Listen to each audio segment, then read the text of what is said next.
I'm getting my dates wrong, 6th of November, 2013, at 7:01 p.m. Roll call, please. Thank you, Mayor. Mayor Jacobs? Here. Vice Mayor Anderson? Here. Commissioner Cooper? Here. Commissioner Ross? Here. And Commissioner Watts? Here. Pledge of Allegiance.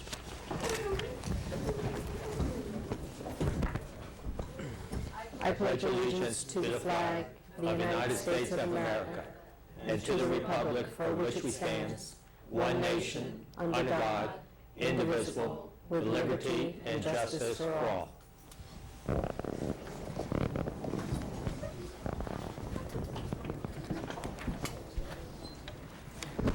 There's been a slight delay. Commissioner Hayman is going to speak first, and then President Ingram will give a short presentation.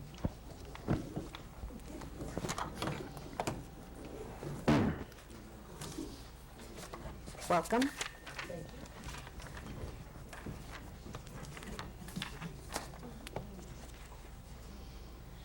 Good evening, and thank you, Mr. Mayor, Council, and Administration for the city and our constituents. Thank you for the opportunity to be here. I wanted to advise you of something that is currently going on in the county, and I know there's been interest on all sides from take action to just mere curiosity when it comes to annexation for Biscayne Park. We actually lifted the moratorium, but to my great concern, areas that were interested in annexation and or incorporation made their official presentations, and to some degree was sort of shut down the last time. So we spent the better part of Tuesday's commission meeting trying to figure out what the county's intentions are. We're still working on that. But what has happened in the meantime is your neighbor to the north, that I actually represent part of also, the city of North Miami, has put forth applications to the far west, clear to the side of their sun-kissed area by Ben Franklin, to the northwest, which is unincorporated, that will match up to the area that joins North Miami Beach. They have put in to other pockets to the south, bordering you on the west, and they recently, and it's on the agenda again tomorrow as carryover, put in an application for a report to your east, which is the unincorporated area that I had suggested way back. If you're ever going to look to diversify, pick up some more revenue, have it be an option for you to decide what the future is for the village, you need to look at this area because it is contiguous to you. They have put in an application for a report from Northeast 16th Avenue, which would be on the west boundary, to Biscayne Boulevard. The north boundary would be 121, which is their south boundary, so it will extend their city further south and all the way down to 116th Street on the west side of Biscayne Boulevard. I think for all the residents here in the community, you do know that on the east side of Biscayne Boulevard, they go that far south. They have a residential area and business on Biscayne Boulevard. My concern about that, as a commissioner for Northeast Dade, is if people are going to annex, if that is the will of the community, they shouldn't cherry pick and they shouldn't create unincorporated UMSA enclaves that put a greater stress on the rest of the UMSA services or a burden on the other surrounding municipalities, which in this case would be both you and Miami Shores. So Mayor Herta Holly is working with her management team to look at coming north on the west side of Biscayne Boulevard. And also what I started to do on our county dime is provide for your manager, your interim manager right now, the scope of what is, I'm not sure where your camera is, but what is in play is multicolored. The light yellow is the city of North Miami. This is Biscayne Boulevard, this is north. And the cute little pink section right here, because we want to put what was in play, not necessarily the fine village of Biscayne Park, that's you all. What is allowed by law is anything contiguous to your existing municipality. And so I suggested to the county to take a look at a non-residential area that would be a diversity as far as revenue for the village of Biscayne Park. Land for you to store your cars, your equipment, debris after a hurricane instead of dealing with extenuating circumstances that force you to have storage or a lack of ability to pay for use of other people's property. You'll use other property within your village. So this little area over here, which is bordered by the city of North Miami, 121 on the north, the railroad tracks on the west, 119th on the east, and northeast on the south, I'm sorry, 119th on the south and northeast 14th Avenue. I will leave this with you, Madam Manager, and you'll have the tax information at a future time. Let it be the decision of the village to say, do we want to put some diversity in the revenue you have? But I do want to encourage everybody to understand, state law says you are capped at your tax base at 10%. You are at 9.7. You are the highest rate in the entire county. You have 0.3 to go. You have to look at your reserves. You have to hope for the best of intentions. You don't have any unbudgeted, expected expenses, and then move your city forward. So I will leave that. And it brings me to the other quick topic, Mr. Mayor. Over the years, I've had the pleasure in the old days of taking county surplus when we were in better financial means and donating police cars to your municipality as well as another one that I represented. That was our purpose, to not put them into auction, but to put them into use within this county, but municipal level. That's changed with our financial situation, and we are keeping our cars an extra 2 years. The situation dictates that no cars released by the county are going into use for first responders anymore because you want them reliable. So that's not an option for the village anymore. We are not allowing it to be certified as police vehicles anymore because they're challenged as far as dependability goes. They're going to auction. However, I did have a conversation with Commissioner Ross and your police chief. I have made a request. The county is shifting over to a different taser. I have put Biscayne Park on the priority list, asking for hopefully a minimum of 10 tasers for the officers here to upgrade the equipment that they have. They are fully functional, they are certifiable for good use, they are dependable, and they're paid by the taxpayers of Dade County, which includes everybody that resides here in Biscayne Park. The second request is also for laptops. We're going, and your chief is aware of it, to automated A-forms. So we're making some adjustments so that arrest can happen with the paperwork in the car with the officers in the jurisdiction.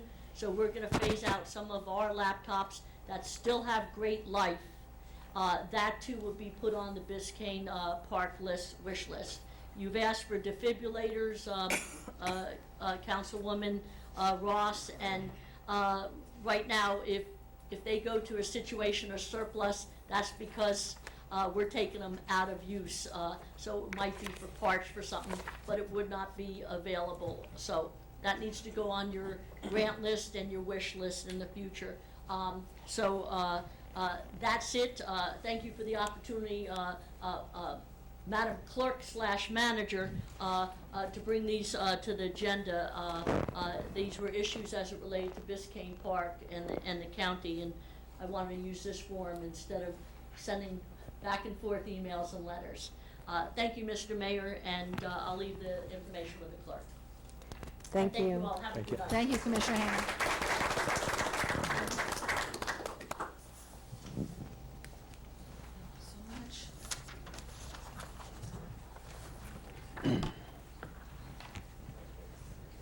Thank you for coming out, Commissioner, and thank you for your time. Thank you.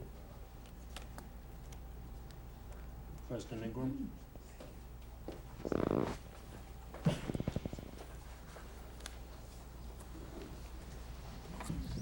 Good evening, and good evening to the Mayor Jacobs, Mr.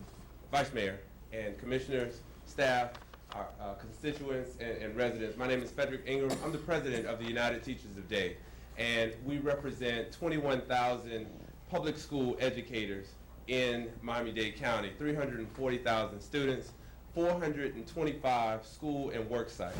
And I want to come to your municipality to tell you that in representing teachers, we are trying to do outreach to our parents, to our constituents, to our homeowners, to people that pay taxes every day in Miami-Dade County and your municipality as well, and say that we need your help. We need your help in our schools. We're doing a great work. As you know, Miami-Dade County is on an upswing when it comes to academics, when it comes to recognitions.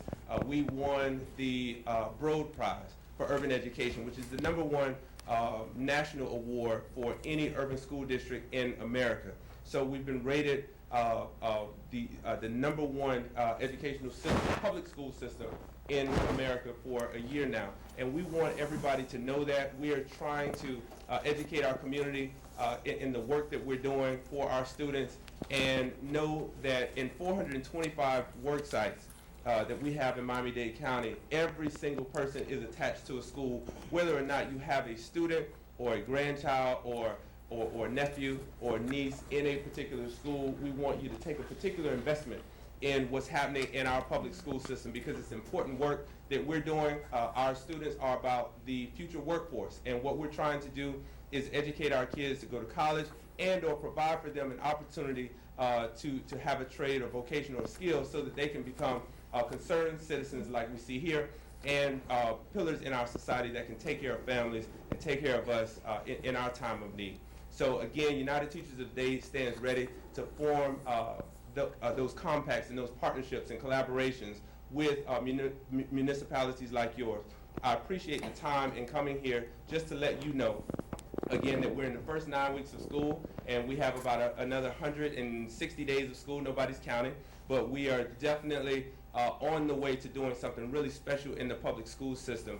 And we want you in your municipality to take a special investment in what's going on, and know that you have a partner in me as the president, but more importantly in our students in our classrooms. It's about teaching and learning, and what we're trying to do in our schools. Our students are being challenged more than they have ever been in Miami-Dade County public school systems, and they always rise to the challenge.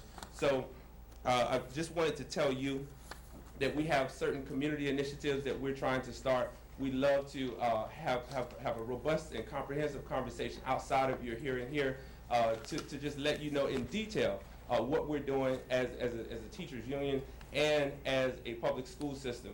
Today, if you don't know, we finalized a landmark contract with the teachers here in Miami-Dade County, long overdue for the teachers who work in our public school systems. There's $70 million that is going directly into classrooms through teachers and our non-instructional personnel. You know that we've asked our teachers to do more with so much less in the last 5 years, just coming out of the Great Recession and those things. So these are public servants who do the work that either sometimes we can't do or won't do with our own children. And these people are working really hard. So today is a restart for the Miami-Dade County public school systems. I think the esprit de corps is much better. If you walk into any one of our institutions, I think you would be really proud of the work that is going on, the work that we're engaging our students and trying to make these students even better as we move forward as a society. So thank you for your time.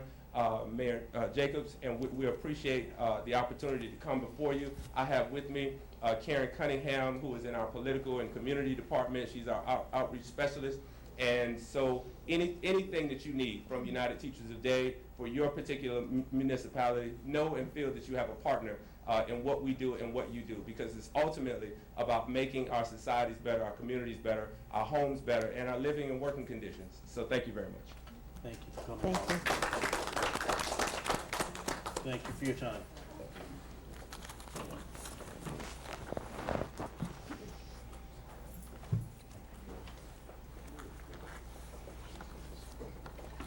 Presentations, village manager selection.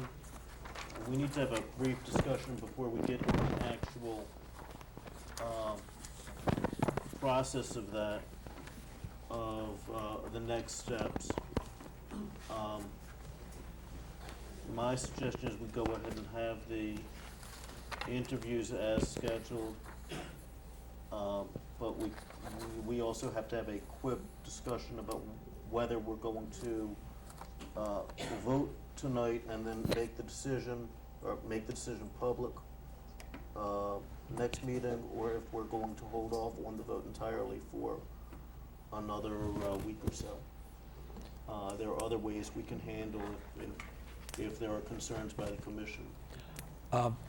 The last time when we scheduled this, we were going to go ahead, and at the next meeting is when we were going to do our selection. That's what was agreed upon by the commission. There seems to be some,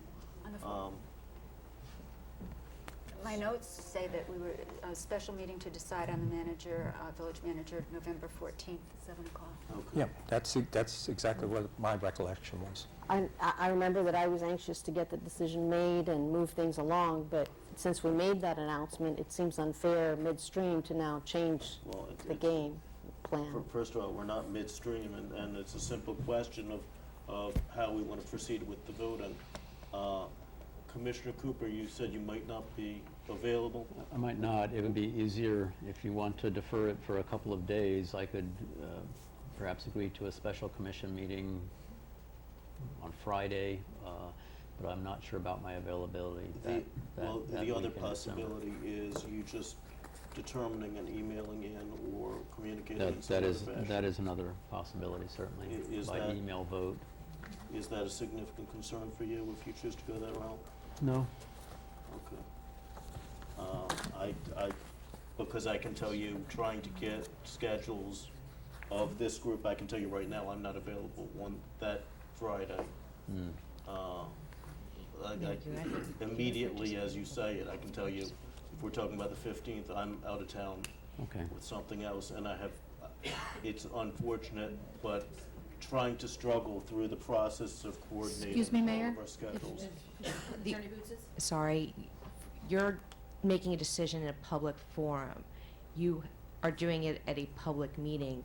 You can't do an email vote. Okay. Now, if you're unavailable to be here physically and you want to schedule it so that you can appear telephonically, as long as you have quorum, that could work and you can make your vote.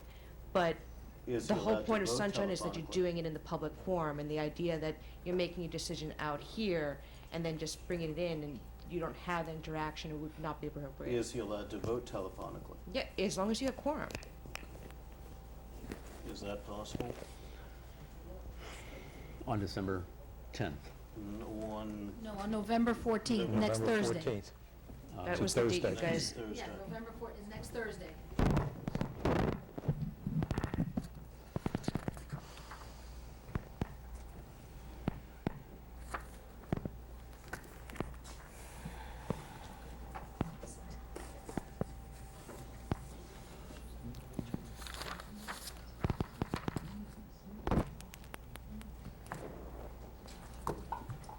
Will that be the only item? It'll be a short meeting at 7? What else is on that agenda? Oh, we are going to bring forward the item on the roadway repair. We've done the video work, so we are going to be ready to come to you with the road repair that we need to do. And time is of the essence. And also Commissioner Watts had some items on there as well, and possibly anything that rolls over from today. Okay. Well, Commissioner Cooper, you always have the If you put it possibility. If we put it first on the agenda at 7 p.m. and I can't, I'll be happy to put it first on the agenda. okay. The meeting starts at 6:30, by the way. That's what it's scheduled for. And that To has you, been I a mean, I problem had with it me in the scheduled for past, 6:30. you know that. I'm sorry? In the past 4 years, that's been a problem with me. Oh, I'm sorry, but At that's, times. that's what we had. I mean, you can make that change. here. Okay, well, I'm just saying 7 o'clock I could definitely be there at 7. I'll juggle it for 7. Okay. You'll coordinate the phone Okay. appearance? So it'll be through the phone? Or you, No, on the 14th, I think I can be here, actually. okay, great. Okay. I had 6:30. Okay. It's 7 originally. Just change it twice. What we have now are the panel interviews for the top 3 candidates, Sarah, Sharon, and Heidi. And what I expect from here on is we have questions from the resident review committee. And I would expect and hope, if any of us have, I would like to limit us to maybe 2 questions each at most. If you, I'm okay with 1, but if for whatever reason you have a burning desire for a second question, Yeah, that's. I've got more than that. yeah, me too. And my suggestion is when we're asking the questions, to have only 1 candidate in here and the other 2 Well, candidates out of the room. We can make that request, but as a public forum, we can't make that demand. And I appreciate that Do the candidates have any request. objection to? Thank you.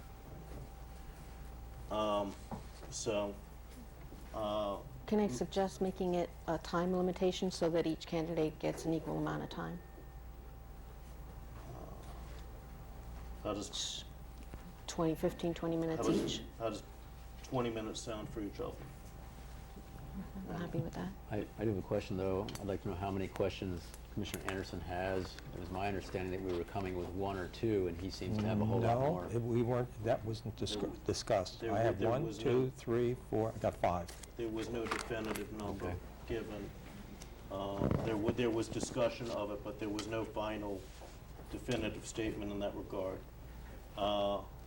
Simply based on the way the agenda looks, if Ms. Spurlock would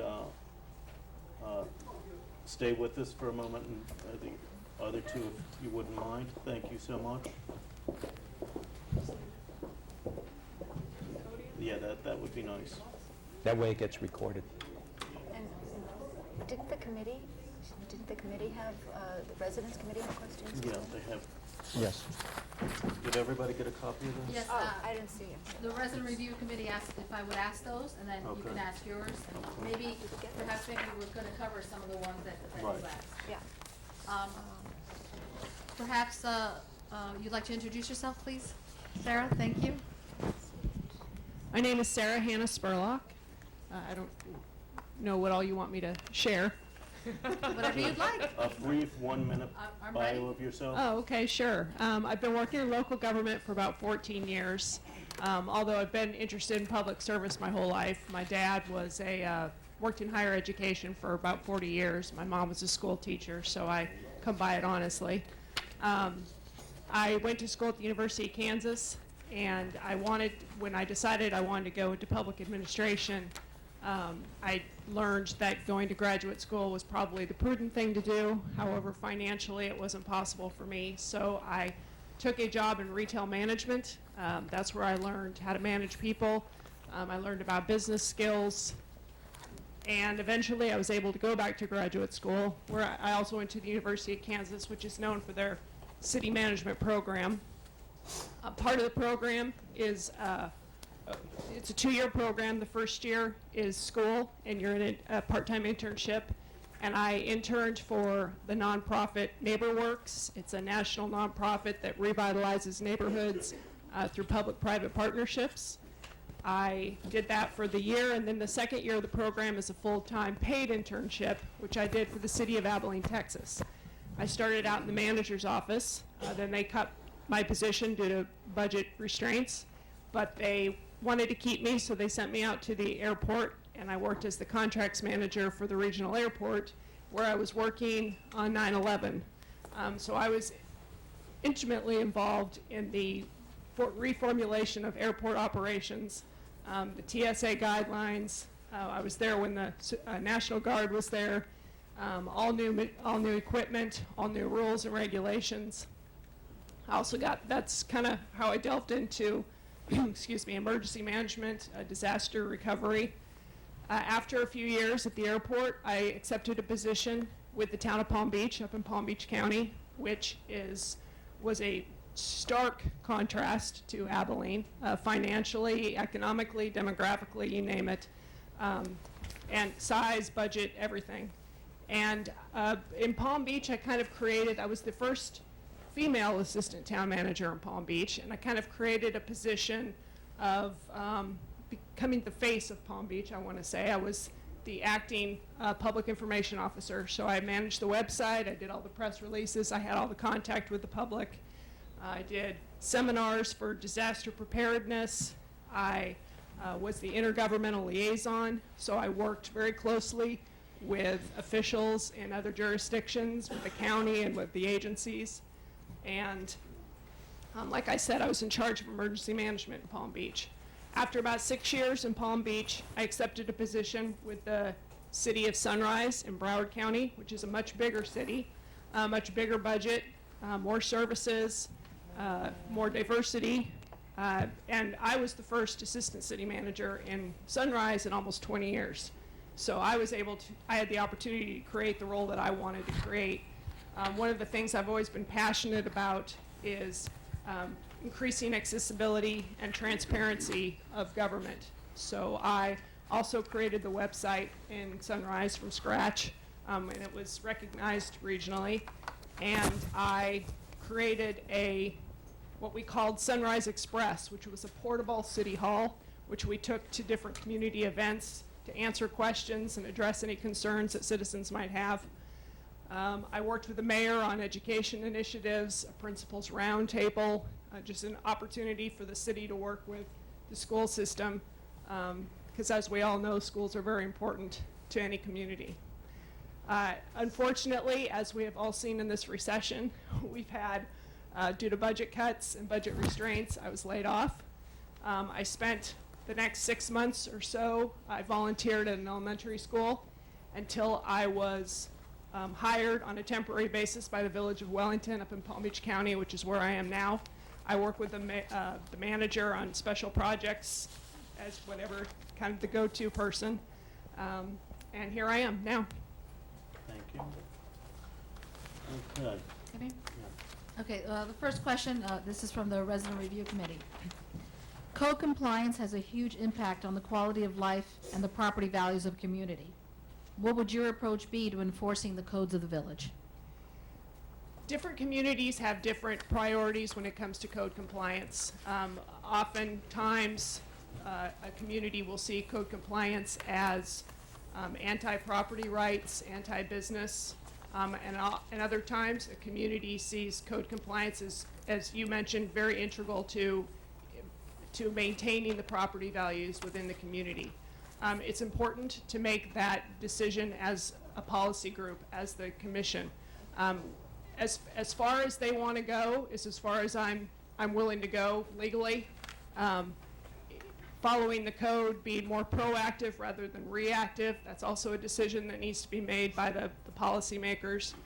And when I say more proactive, I mean not just responding to complaints, but actually going door to door, driving up and down the street, being available on weekends, evenings, checking on properties, and making sure that the code is being followed. Thank you. In a community where many want additional services and others want lower taxes, what would you identify as budget priorities, including expense reductions?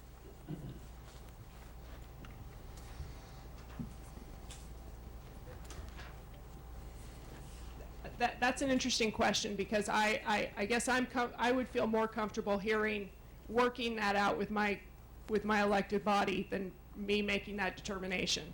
Every community has priorities, and I know from speaking to each of the commissioners individually that they all have their goals. They all have things that they want to look at as far as reductions in the budget, things that they want to look at as far as revenue generating. But I haven't had an opportunity to work with the commission as a group, and it's the group that makes those decisions. I think that there's always room for looking at expenditures. I know that Biscayne Park has done a lot in the last several years in cutting down the budget. I know most communities have done a lot in cutting down the budget. However, there's always ways to go back, zero-based budgeting, starting from scratch, determining as a group with the citizen population what the priorities are, what's important to you. Is it important to you to maintain your parks program? Is it important to you to have a really strong police force? Those are things that need to be decided immediately and prioritized, and you start there, and then you build on the budget on those priorities. What ideas do you have to potentially expand revenue sources, including the possibility of annexation? Annexation is definitely a possibility. I know that what Biscayne Park needs is a sustainable revenue source, and annexation would provide a sustainable revenue source. However, I also know the drawbacks and the concerns regarding annexation. So I definitely don't think that discussion is over. I think there's a lot more things to explore and a lot more things to talk about. Revenue generators, there's user fees. I learned in graduate school, Finance 101, that user fees should never be used to raise money. However, they should be used to change behavior. So we have to be careful with that. But there's always fees that can be charged, increased fees that can be charged. Code compliance is a big one. You maintain the property values of the homes, and you maintain the properties, and the values will increase or at least stay the same. But there's audits that can be done. I've done a streetlight audit where we hired a consultant to come out and look at all the streetlights and make sure that we were being only charged for the streetlights that we had. We weren't being charged twice. We did that in Sunrise, and we discovered that we were being charged 2 or 3 times for some streetlights. We were being charged for streetlights that were in other jurisdictions. So we ended up saving about $20,000 plus anything that we would save in the future. We did a telecommunications audit, which I know you all just recently did as well. So those are immediate low-hanging fruit ideas for revenue, but there's definitely needs to be more discussion about a sustainable revenue source. And lastly, how do you view privatization of services?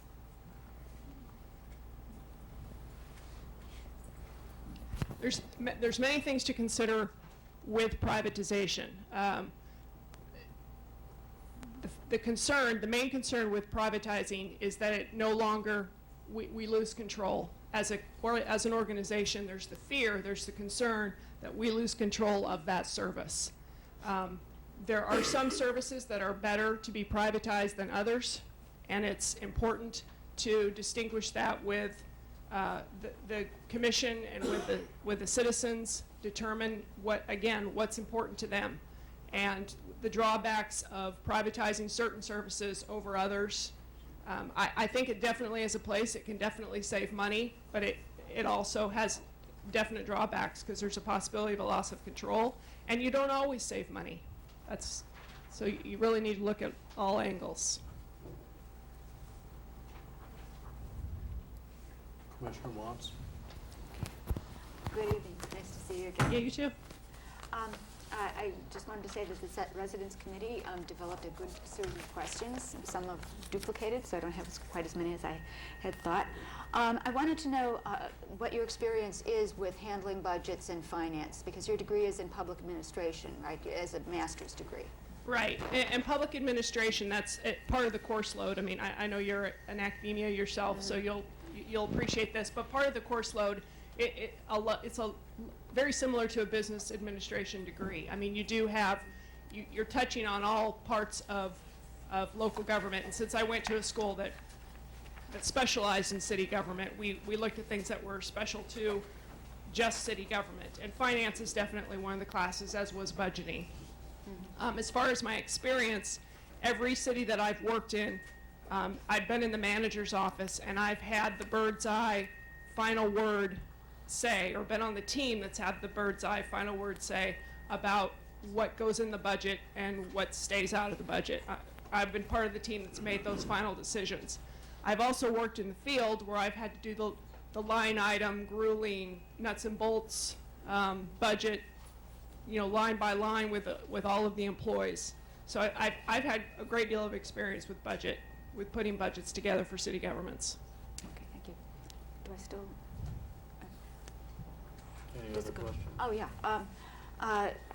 Just to say, she's about halfway of the 20 minutes. Just want to let you know. Oh, golly, okay. All right, when you talked about in a sense, sustainability for, with revenue sources for our government, for our municipality, we really need that.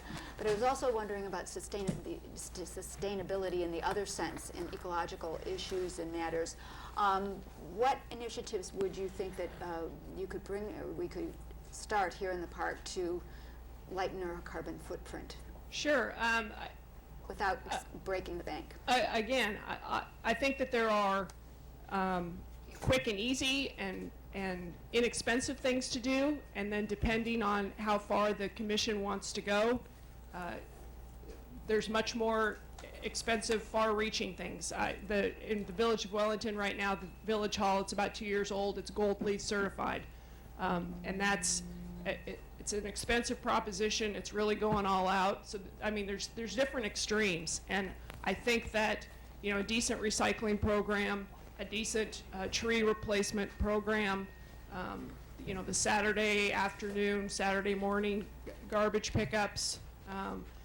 There's all kinds of different things that we could do, but I would look to the council, to the commission to develop how far they want to go, how much they want to spend, and just to what degree they would like to practice sustainability. Okay, just one more question.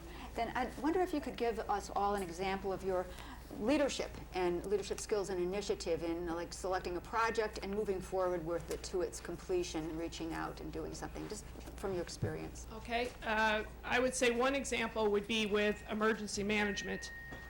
In Palm Beach, you probably recall that before the big hurricanes that hit Palm Beach County were Francis, Jean, and Wilma in 2004 and 2005.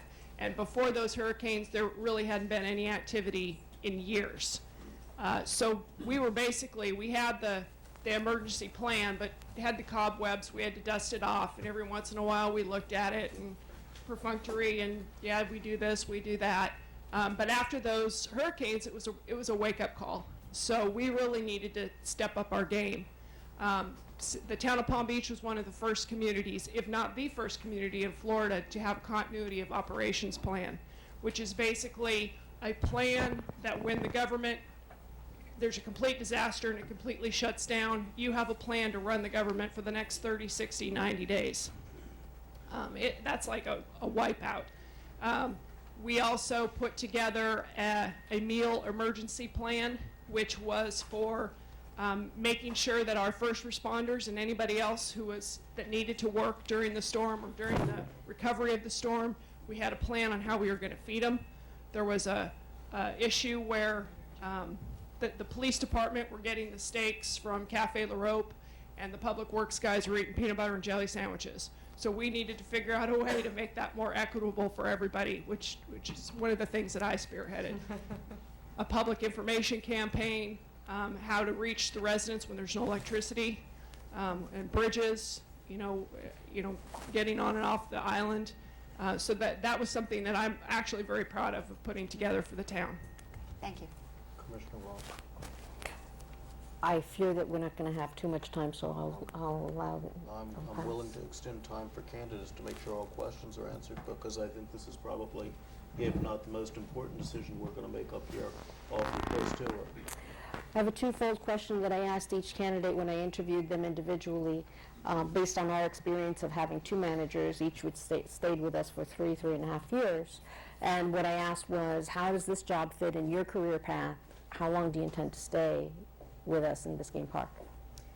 Well, I think it fits perfectly in with my career path. I feel like all my education and my experience up to this point has led me to be the manager of Biscayne Park.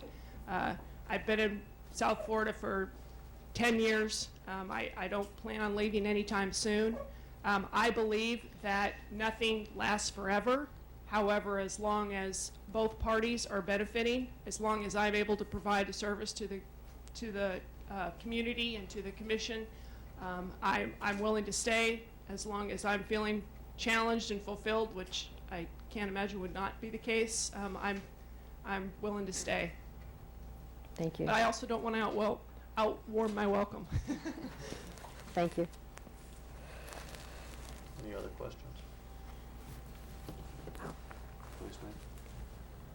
What do you feel is our village's greatest strength, and how would you build on that?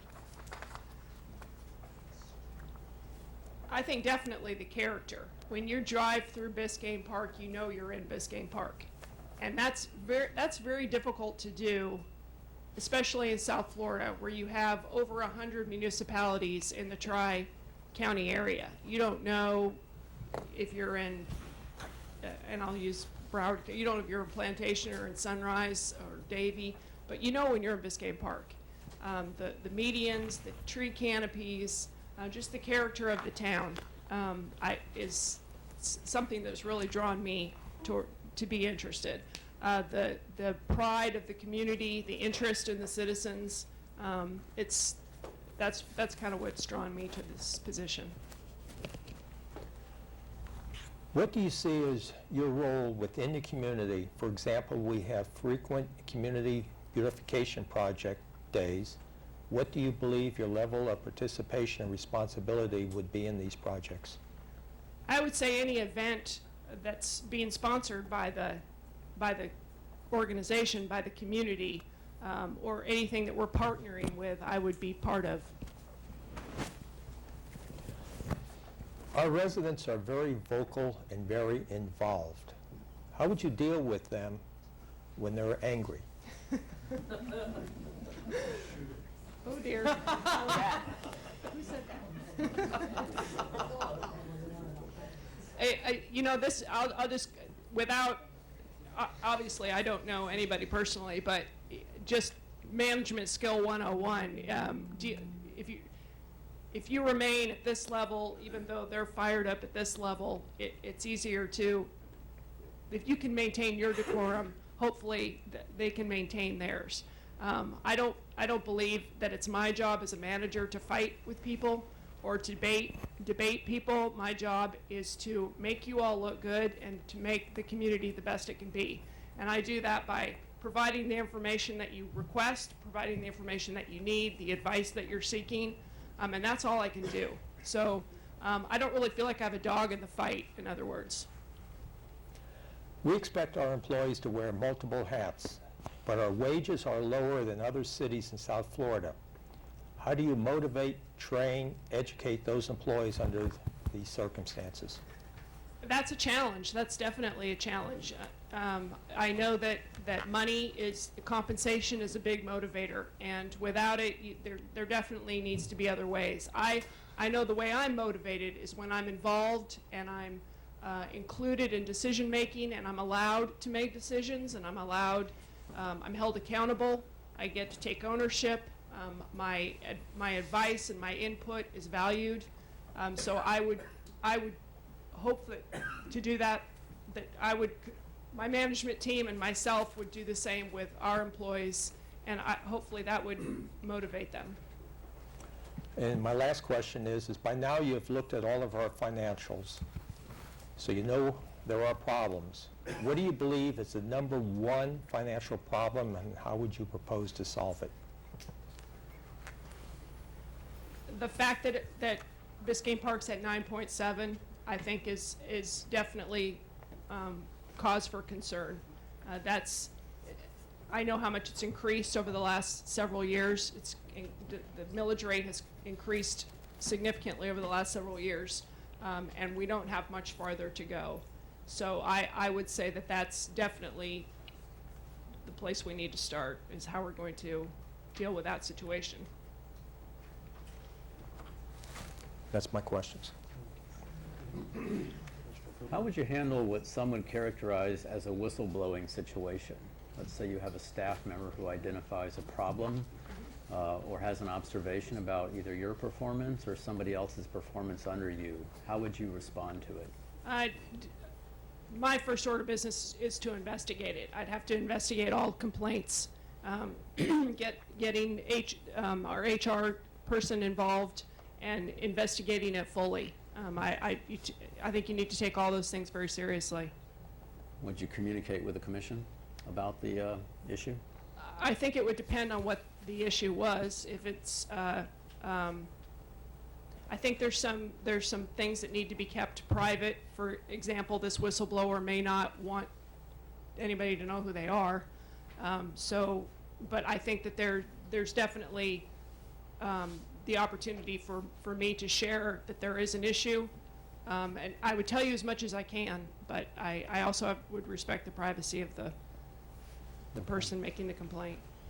Okay, this might be a difficult question, but if you took an average work week for yourself as village manager, how would you break that work week down on a percentage basis in terms of different aspects that you see as fundamental to your job? I think that's going to change over the course of my employment. I think at first I'll be in a learning mode, getting to know everybody more, delving more into the issues, meeting with the commissioners one-on-one, meeting with staff, meeting with interested community groups. So I think there's a lot of out in the field type of work at first. I like to get out in the field. I think it's important for people to see management out in the field. I think it's also important for me to see what's going on. It's the folks in the field that know most what's going on. So it's very important to me anyway to spend as much time as I can out there. However, I also know that with a smaller staff from a smaller city, there's going to be more hands-on, more things I'm going to have to do myself. So it'll be a balance. Okay. How do you assure equal and just application of code? And I ask that question because I've heard from a lot of residents in the last 4 years that they feel that there's arbitrary enaction of the code. In other words, they say, I got a citation for this, but you can look around the rest of the village and see that other people are not being cited for it. How do you handle that? I think it's important to have a strong code in the first place. As black and white as you can make the code, the better. Also, communication with staff about consistency is very important, making sure that everybody handling code compliance is on the same page about what's acceptable and what's not acceptable. I honestly I haven't worked with any situations where there was, I guess, favoritism. I mean, I can't think of a situation where where that's been an issue, but I think as long as you're communicating with your staff and you're communicating with the elected body and you have a strong code, hopefully those don't happen very often. Okay. How would you define bullying in the workplace, and would you recommend any policy to prevent it? Bullying in the workplace, well, that's interesting considering what's happening with the Miami Dolphins right now, but that's, it's, you know, I heard a lot of comments about the lineman Martin, who, you know, what a wuss. I can't believe he's complaining. He's a big football player and he's complaining about being bullied. But, you know, when they delved into it, they realized it really was an issue. So I think it's a lesson that we need to be cognizant of all of these, of all issues for children, adults, co-workers, everything, that it's serious and you need to take it seriously. am totally against it. I know you're at your workplace most of your waking hours, and to have to put up with that just makes for a miserable life, and it makes for a bad home life. It affects your coworkers. It affects the motivation, the morale of the organization. So I would have little to no tolerance for any bullying. Thank you. Thank you. I have one question. We have a need for interlocals as a smaller municipality, and I was wondering if you had any experience working with other municipalities with interlocals, and if you could give me a brief explanation of.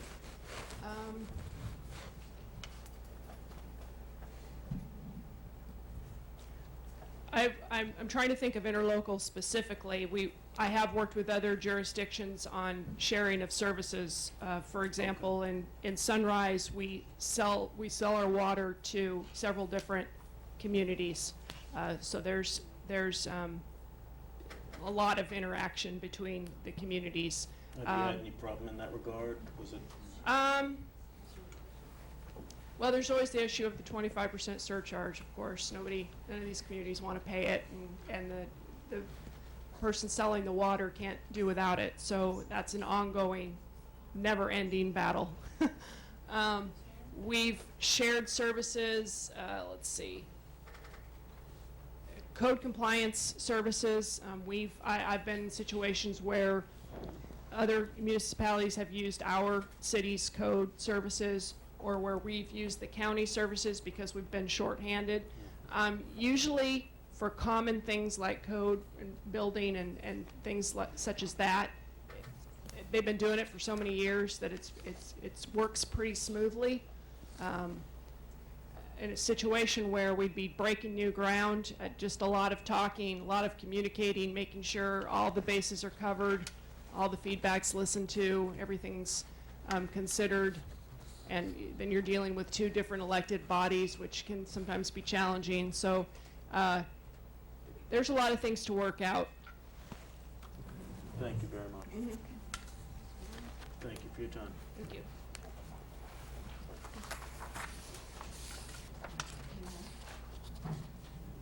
Could you ask Ms. Sharon Ragunan? to come in? Caesar's gonna Oh, okay. And did you want us to stick around? It's up to you, Mayor. She can stay. If the other two were outside, I mean, it's your choice. Okay, no, but that's fine. That's fine. Yeah, after we listen to her, are we going to be discussing anything with them after this? I don't believe I so. was going to say. No, I don't believe so. You know, If you want to. There's a lot more meeting.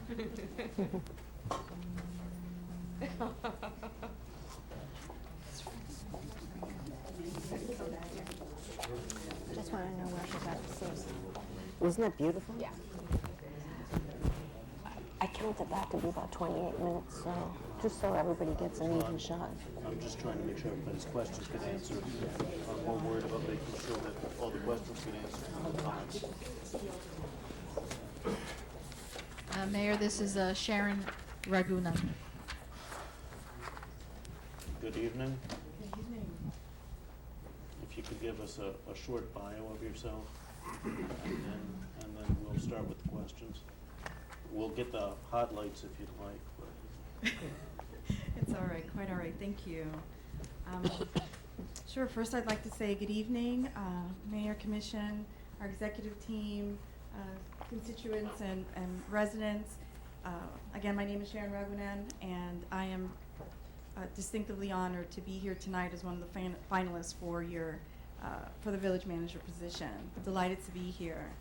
And 6 months ago, the village of Biscayne Park was not even a blip on my radar. And as a matter of fact, 17 years in public management, and I actually came to learn about your village through your former manager, who told me all these wonderful things about this community. I didn't even know any of the commissioners or the staff or the residents until I had the fortunate opportunity to interview for the position and participate in this process. And as a result, I'd like to say that I've come to know your community, the hidden or the secret triangle in Miami-Dade County, and the gem that is today called Biscayne Park. And it's been a real pleasure and experience for me to get to know your community. I stand before you tonight knowing that last time I received 2 votes, but I wasn't put off by it. I understand that there was a process that we all needed to follow, and I need to do a better job of earning your support. And so I'm hoping that tonight I get that second chance. A little bit about my plan. My goal as your village manager is certainly to come up with a strategic plan or a direction for your community and ultimately become a model city. I am ready to get to work and lead this organization in a fiscally responsible and transparent manner in order for us to promote public trust in our organization. I believe it will be my responsibility and my intent to bolster the sustainability of the park so that we can continue to maintain the high quality of amenities and services that you provide today. And it is and I'll strive as well to protect the neighborhood character as well as the health, safety, and the community well-being. I believe that I add value to your organization first as a 17-year public administrator in Miami-Dade County. I love what I do. I'm not too sure what the other candidates are going to say, but I bring the energy, the enthusiasm, and the passion that many people try to cultivate within themselves to come to work every day, but I'll bring that here. And as a result, I use that passion and that drive to find new ways to better serve the community. In the other communities, just a little bit about my background. I managed the budget responsibly while maintaining and improving the level of service. Thanks for the levity. I also streamlined and restructured operations in the areas of building and code enforcement.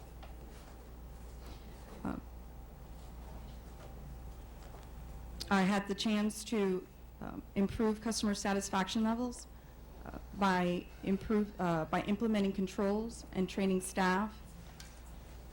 And I had the privilege of working with community residents alongside with them on initiatives that would increase public participation and civic responsibility. The other added value that I do bring to your organization is the fact that I've been in Miami-Dade County for such a long time.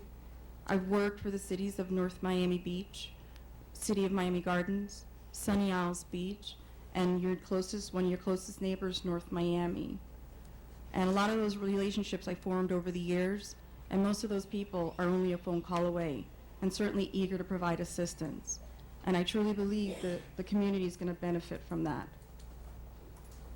And what I also wanted to add and to illustrate or demonstrate my commitment level to this community is that I already started immersing myself into your village. I've walked your community, I've met some of your residents, I've gone to committee meetings, I've attended a lot of your workshops as well as your commission meetings, and that was to give me the opportunity to learn firsthand the challenges that I would be facing and confronted with as your village manager. What I also did, and I was glad I had the opportunity to do that as well, is that I met with your professional team. They work really hard, they're amazing. And they also gave me further insight into the state of the community. And also, we were able to see or derive at opportunities that I believe deserve closer examination. I look forward to working with all of you and the community as well as your village manager. And I hope that we could do that together so that we can become the next top model city in Florida. And I look forward to your questions. Thank you. Thank you, Mayor.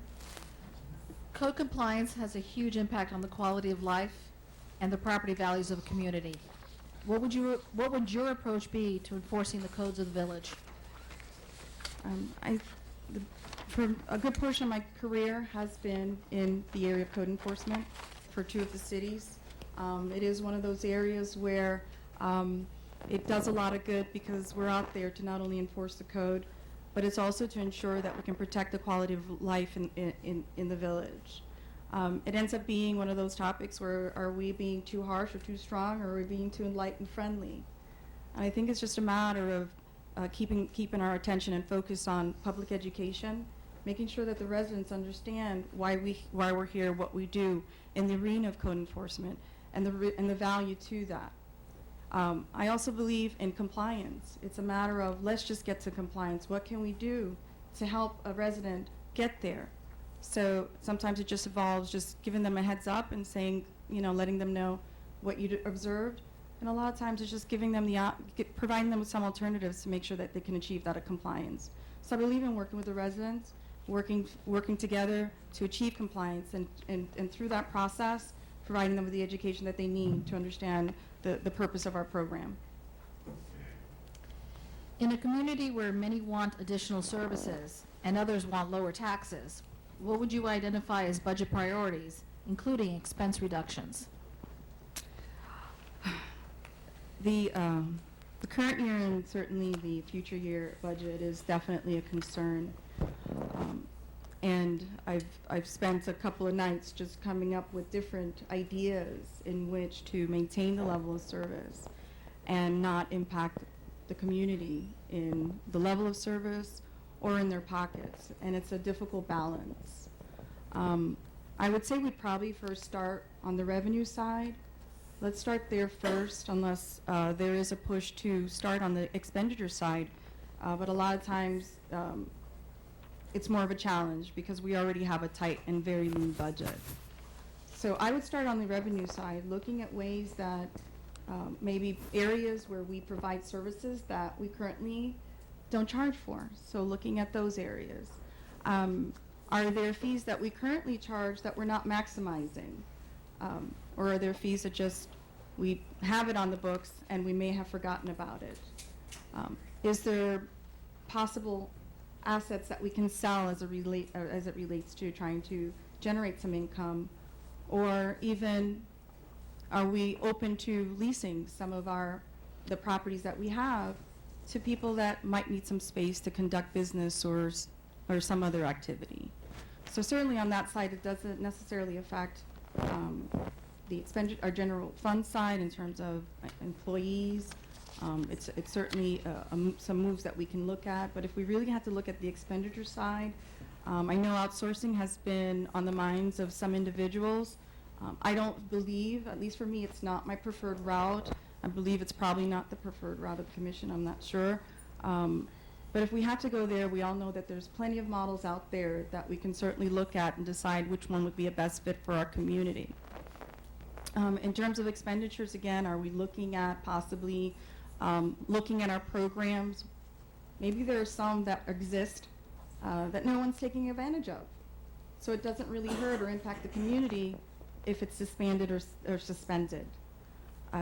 Maybe there's a way to reduce hours in certain areas for some of the programs, still providing the quality that's there, but maybe just making a little adjustment.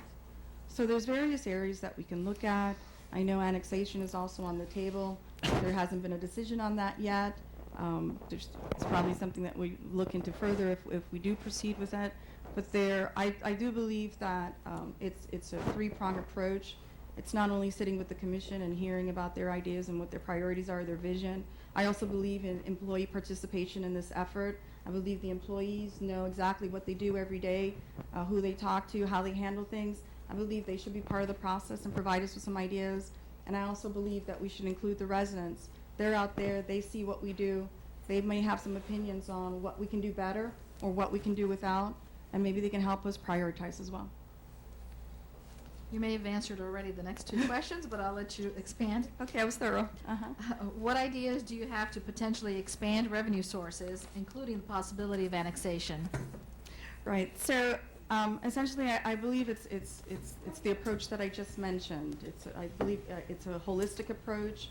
It's a new approach.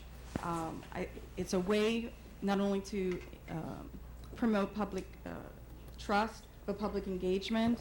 And I also believe it's another way for us to bring the community closer together on a shared vision, a shared plan, a shared direction.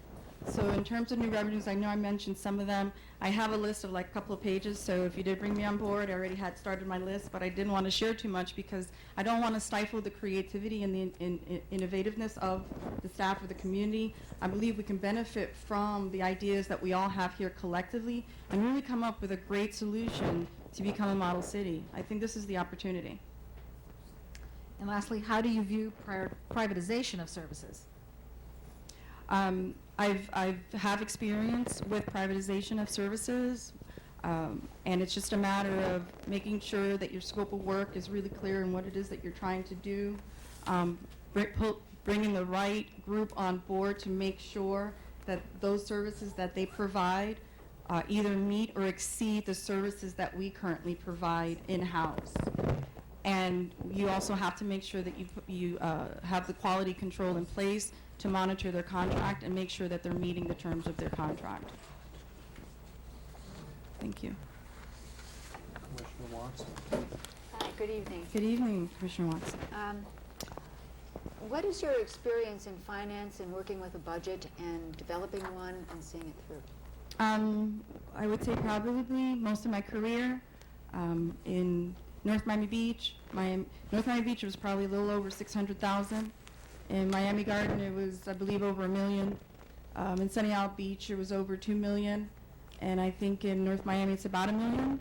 So in terms of preparing the budget and monitoring it, that's what I do is in the positions that I've held, making sure that I understand what the adopted budget is, monitoring the expenses throughout the year, checking to see if there's any unforeseen events that may impact my revenue or expenditure side, and planning for that, or at least addressing it with the right people. And just trying to prepare for the next year, whether it has to do with either cutting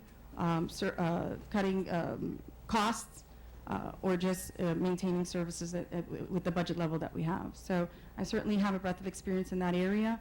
I'm very comfortable with it, and I always work closely with the finance team to make sure that we're both on target and we're in alignment with what needs to be achieved. Okay, thanks. Mm-hmm.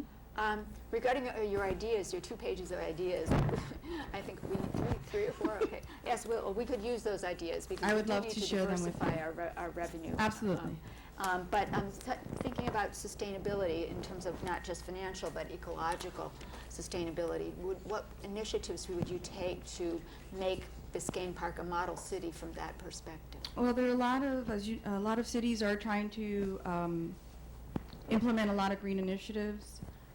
I've implemented green initiatives in terms of operations, meaning automating services or activities so that it removes a lot of duplication of effort and some resources and time, but also provides a convenience to the public, whether it's paying a fee or applying for something or checking for some records or public record search. But in terms of environmental, I think there's certainly lots of ways, as you're aware, Commissioner Watts, of ways that we can either conserve water or energy. There's policies we may have to adopt or review if they're on their books related to whether there's a no idling policy in the city. Are we going to do an audit, as we know that costs some money, so we'd have to see how much that would cost our village and see what would be the return and how many years the return on that investment would be if we were to go in that direction.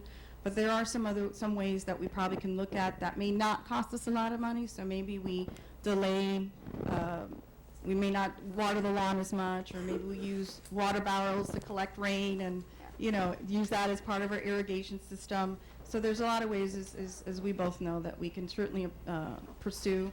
There's a lot of models out there with other cities that we can certainly borrow ideas from.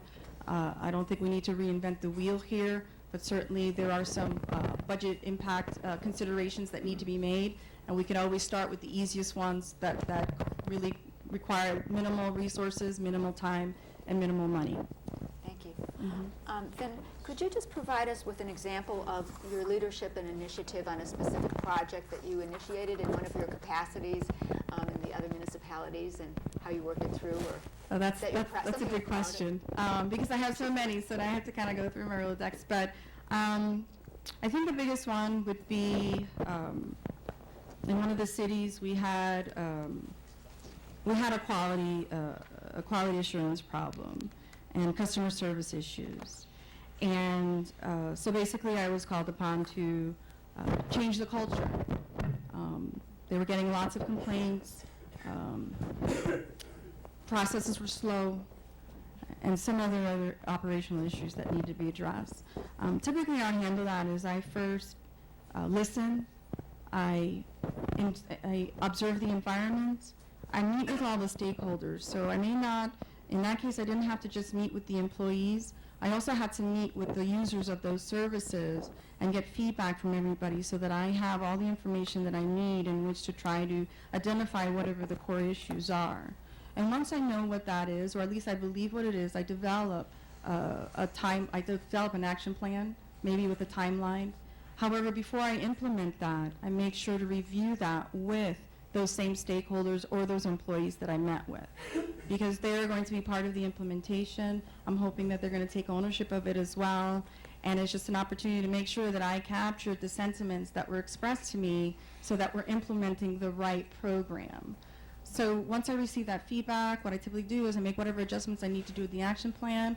I also find out if there are any training needs that need to be addressed before we implement it, because we want to make sure that everybody's ready. So address those training needs, implement it. And it just doesn't stop there, Commissioner Watts. Is after I implement it, I make sure to follow up with everybody, get some feedback on how it's working out, what are the outcomes, what are some of the unintended consequences as a result of the execution of that particular plan. And we talk about it, we hash it out, and we try it again, and we monitor it. And that's typically how I handle most of all my projects, and that's just a specific one in one of the cities that I worked on. Thank you. Thank you.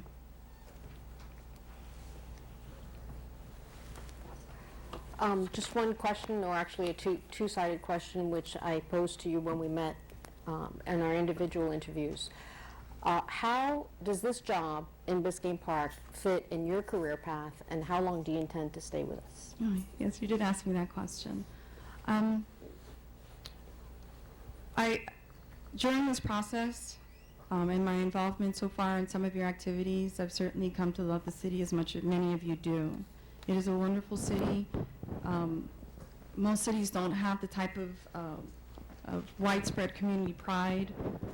They're bogged down in so many other issues that they don't have a chance to see the true assets that they have within their community, but you have that here, which is fascinating. And that's really half the battle when you're trying to build a sustainable and viable community, is really having the residents take pride in it and really want to see it do better. So I would say that this certainly fits in my career path. I've always wanted to be a village manager because I believe at that level, the impact that I have is much greater.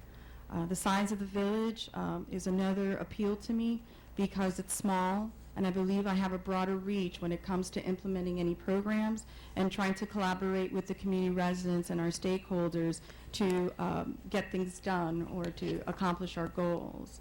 In terms of the timeline, I think what I had mentioned to you is that I'd certainly want to be here as long as I can, but we know that the environment changed. We know that the political environment changed. We know that the economic environment changed, and there might be some decisions that are made at a level that I may not have any control of that may change the course of my path.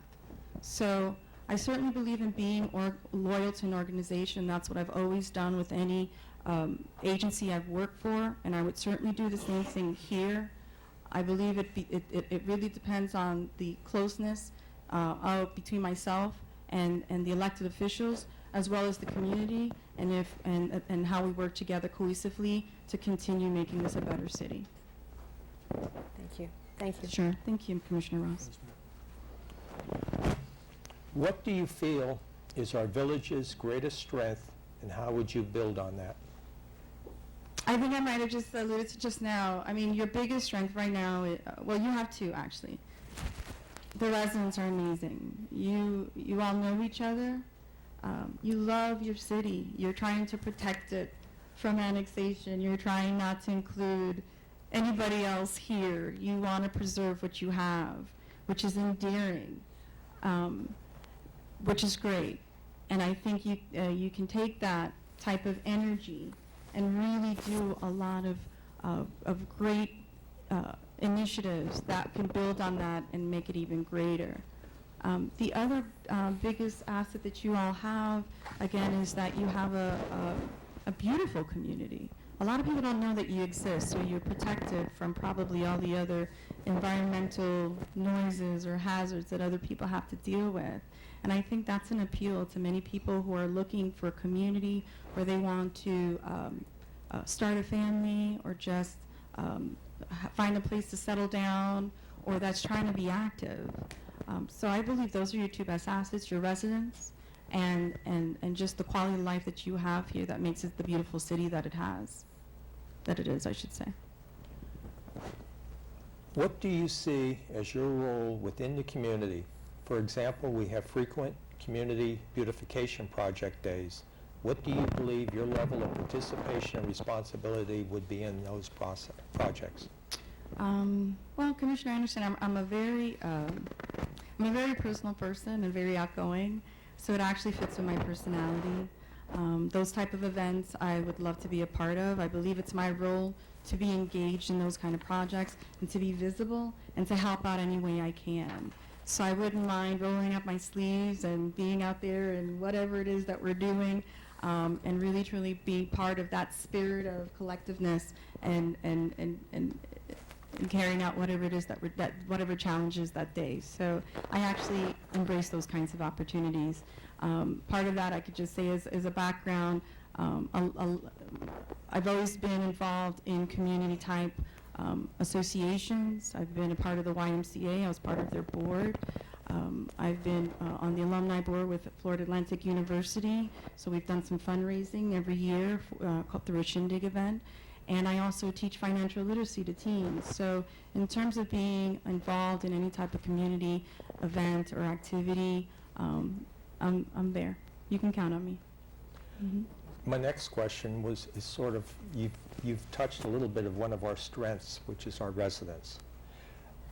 Our residents are very vocal and very involved. How would you deal with them when they're angry? I just had to deal with one today. Actually, I see the residents with a different lens, and I believe that's a part of my passion for public service. And I see them as our eyes, the additional eyes and ears that sometimes when we're bogged down in our offices and we don't get to see everything, well, they're our eyes. They're letting us know what's going on, and that's actually all feedback. Sometimes the challenge is delivering what they expect, but I believe that it's just a matter of having the conversation, finding out really what's going on. I'm a strong believer in separating that emotion from what is the main crux of the problem, and then working from there, figuring out what the solution is, and then implementing it. Now, I know sometimes we have to say no, but we've got to find a better way of saying no, and then what we can say yes to. And so in saying yes, it's just finding other solutions to address the problem. That's how I normally handle it. We expect our employees to wear multiple hats, but our wages are lower than other cities in South Florida. Yes. How do you motivate, train, and educate those employees under those circumstances? You have an amazing staff, and it's apparent that they wear a lot of hats, and I give them a lot of credit for that. A big part of I'm a big believer in showing appreciation, recognizing them for their efforts and their contributions, and a lot of that sometimes can just be a quick hello and thank you for whatever it was.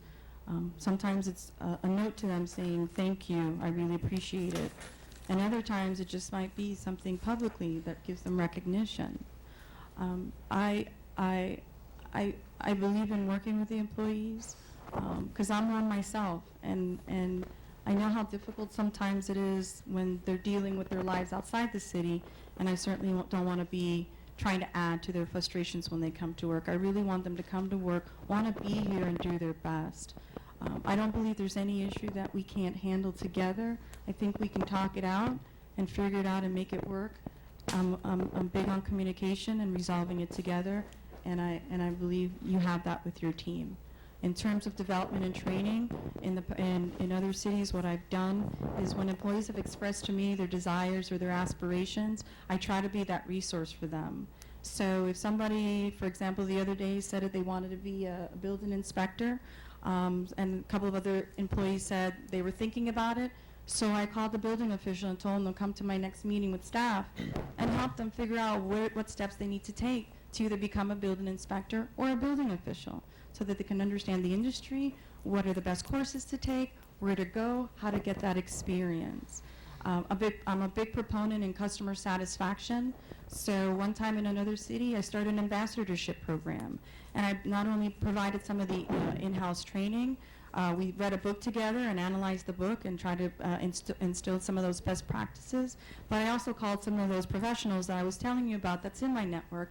And I told them, you know what, come on in, talk to my staff, tell them how you do what you do, how you became, you went from great to greatness. And so I call on all my resources to help staff. I know that they want to better themselves, and I want to help them get there. I don't want to lose them, but I certainly want to still help them get to where they want to be.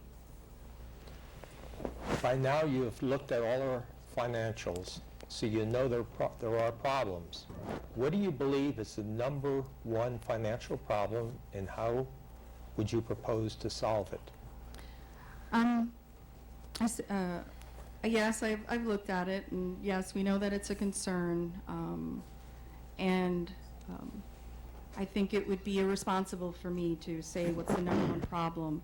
And the reason why I say that is because I haven't had a chance to really meet with staff and ask them about certain items and go into the detail and really assess what each line item means, how it impacts certain other areas of the operation, the staff, or the quality of our services. So I'd really need to have the opportunity to examine what you have in the books, and then we can make the decisions in terms of what's really impacting the budget the hardest, and not only that, it's going back to what's our shared vision, what's our strategic plan. I believe I mentioned in one of my interviews, it would be the best thing for us to do is to come up with the strategic objectives and link those objectives to our budget. This way, we know exactly what we're focusing on, we know what direction that we're headed, and we know exactly what to fund, and the other things that come across our table, we have the discussion and decide if it fits our needs or fits our budget or fits our vision, and then we go from there. That's the last question. Thank you, Commissioner Anderson. We've all heard of whistleblowers, and I wanted to get your take on them and how you would treat them or react to them, whether it was somebody finding fault with maybe your own processes or staff under you.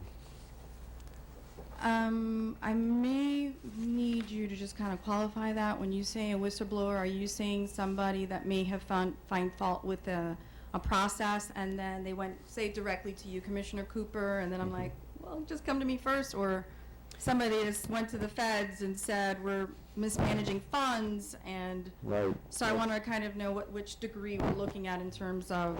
That's a good qualifying question. I appreciate it.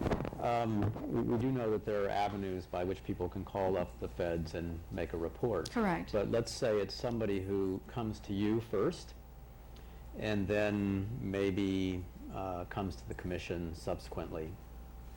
Well, I certainly believe that anyone has a right to either meet with me or meet with you. I think all of us here have an open door policy, and I abide by that. I would say if they came to me first, I'd listen, depending on what it is. Then either it requires further research, or maybe it's just something that I just need to handle and I can address it through the resources that I currently have. Mm-hmm. There have been situations that might have been a little bit puzzling, and I've worked with the police department, and then we kind of flesh it out from there. If they go to you and they complain about, hey, Sharon just didn't handle the payment of the permit fee correctly, then I would look to you to share that information with me, and if you want to keep that person's name, anonymous, that's fine. What I would do is I'd make sure to look into it for you and just follow up with what the outcome is, and if there's any other repercussions as a result of it. Okay. All right, thank you. If you were to describe your ideal work week as a village manager, how would you break it down on a percentage basis with different tasks or areas of focus? I know that's kind of a difficult question. Yeah, it's a very good question, because I believe as most public administrators, we wish we could spend 100% of our time on everything. And priorities are always changing. So when that changes, kind of like our focus for the morning also changes. And then when you get into the office in the morning and you thought you were going to work on those priorities from the day before, then some fire comes up and that you have to respond to, and that changes the course of your day. But certainly, typically what I do is when I get into the office, the first thing I do is I check my voice messages. Phone calls to me are things that I think people should just return a phone call, even if it's just to say, I got your message, it'll take me a little bit to get back to you, but I promise I will, and then get back to them. So I do spend the time responding to inquiries or questions and emails, especially from the outside, meaning especially from a resident or a constituent first, unless one of you called me first, but I'm sure you'd probably just call me on my cell phone and find out what it is, and then you wouldn't leave me a message, right? Then the other stuff would be the operational items. So I'm going to say that the first part of the morning is probably 10% of my day, and I'm going to have to keep track as I give you my percentages, so I make sure I come up with 100%, right? So the other percent of my day is going to be on operational side, following up on any items that were still left kind of open the day before, and making sure that whoever was responsible for it follows up with me and that it's taken care of. So it's usually following up on other items. Naturally, if it's a day of a commission week, then the agenda items and the items related to that is probably going to take priority, and something tells me that probably takes a majority of the day to kind of flesh out everything. But if it's not a week of the agenda, it would be making sure, again, that the operations are running smoothly. Sometimes what I do is I spend some time in the field, so I'll probably either walk or drive around in the neighborhood, meet with residents who say that they would like to speak to me on an item, so I'll do some of that community outreach. At some point in time, I'll probably squeeze in lunch. I hope to. I just don't like to miss lunch, just so you know. But other than that, then at the end of the day, make sure that I got as many check marks as possible and celebrate those. Follow up with staff to see if there's anything that I may have missed or that they think that's urgent, and then just have that free flow of communication. So it's really hard to come up with a percentage, as you notice, because there are just so many things and so many variables throughout the day. But I try to treat every request and every item as equally as the other one, as everyone is important and every item is important, and I'll dedicate as much time as I can to each one. How would you define bullying in the workplace, and would you do anything to develop policy to prevent it? Okay, I remember that item coming up in one of your meetings. I believe in a non-hostile workplace. I'm a firm believer in that. A big part of that is because I believe that we're all human beings, and we all deserve to treat each other with respect and civility, no matter what level in the organization you are. And I abide by that. And in a couple of instances where I wouldn't call it bullying me, maybe they kind of may approach me a little bit harshly, and usually I have a conversation with that person and have an understanding. And the understanding is I love what I do, and I put 110% into my job every day, and I'm more than glad to help anyone that comes to me with any situation, any problem, and help them out with it. But I do demand respect, and I expect it, and I would expect it from my staff, and I'd hope they would be treated with respect. And I would do the same thing with the residents, and I would treat them with respect, and I'm sure it would be reciprocated. And the same thing would be the exchange between us. In terms of a policy, if it's warranted, again, it would be a discussion that I'd probably end up having with each one of you on that item, and see if we can build consensus on whether or not you think it's something that needs to come before you at a council meeting for you to deliberate and make a decision on it. But, you know, as you know, there's employment laws out there that we could certainly look to first and go that route before we do anything else. So, that would be my answer. Okay, thank you. And how do you assure equal and just application of code? And I ask that question because I've heard from residents over the past 4 years that sometimes they feel that they receive arbitrary treatment in terms of their own environment around their house, and they sometimes point out, and rightfully so, that, you know, another section of the village seems to have all the same problems. But, and it might have been one resident called up to make the complaint. It's Okay, how do you possible. handle that? How do you create for a more just and equitable code? Code enforcement is such an emotional area, unfortunately, because it's kind of like police. You know, you and I we can both look at you, Commissioner Cooper, myself, and the chief. We could go to a house that's, say, been vandalized, and the chief says to us, "What do you see?" And you might see something different than I see, and we'll see something different that he sees. It just depends on the pair of eyes that are being used. But in terms of equal treatment, I would say that, yeah, we probably want to establish what are the priority code enforcement issues for the village that we feel that are the most problematic, the most chronic, that we need to address. And those are the ones we want to go after, because those are the ones that impact our village first. And if while we're there and we're dealing with that, you don't have them here, but we're dealing with that blighted property, there might be some other issues that we will point out. I also believe it's in the delivery and the exchange between the code enforcement staff and the owner. I always tell my officers, walk in as an educator first. Hi, my name is Officer so-and-so. I was driving by the neighborhood and I noticed. Wanted to talk to you about it. This is what I saw, this is what I'm seeing, and this is why I'm here, and explaining why they're there. And then giving the resident a chance to explain their situation possibly, and making a determination as to saying, okay, well, it's not that severe. I can come back next week. If you think you're gonna cut your grass this weekend, I'll be back next week. No problem, no citation, it's done, we got compliance, let's move on. But if we had the same issue on another side of the city, and maybe the exchange didn't go as well, and then the emotions get into it. But then while they're there, they just happen to see something else. So am I saying that he should or she should automatically cite him? That's not what I'm saying. But he could bring it to their attention and say, look, I was just really here for the grass, but I did notice a junk car in the back. Can you take care of both of them for me, maybe like in a week or two? Or how much time do you need?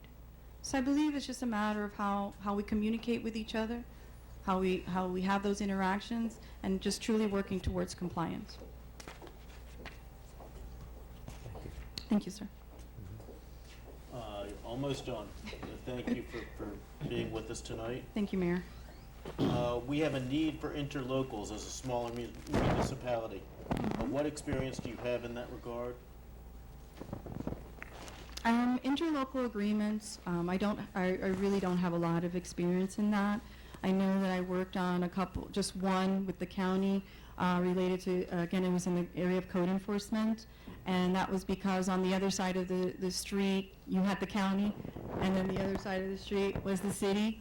And so we came to terms that, in this case, it was the business corridor. So it was a matter of saying, well, this is our code that we enforce on this side of the street, and we'd like you to allow us to enforce the same standard on your side of the street. And then that's how the interlocal agreement came about. So it's just a matter of calling the two parties together or the interested parties together, putting the item on the table for discussion, coming up with the different solutions to address it, building the consensus around what is going to be the arrangement, and then establishing that agreement that each party is going to share and implement it. Thank you. Sure. Thank you very much for your time. Thank you, sir. Thank you. Thank you. Thank you very much.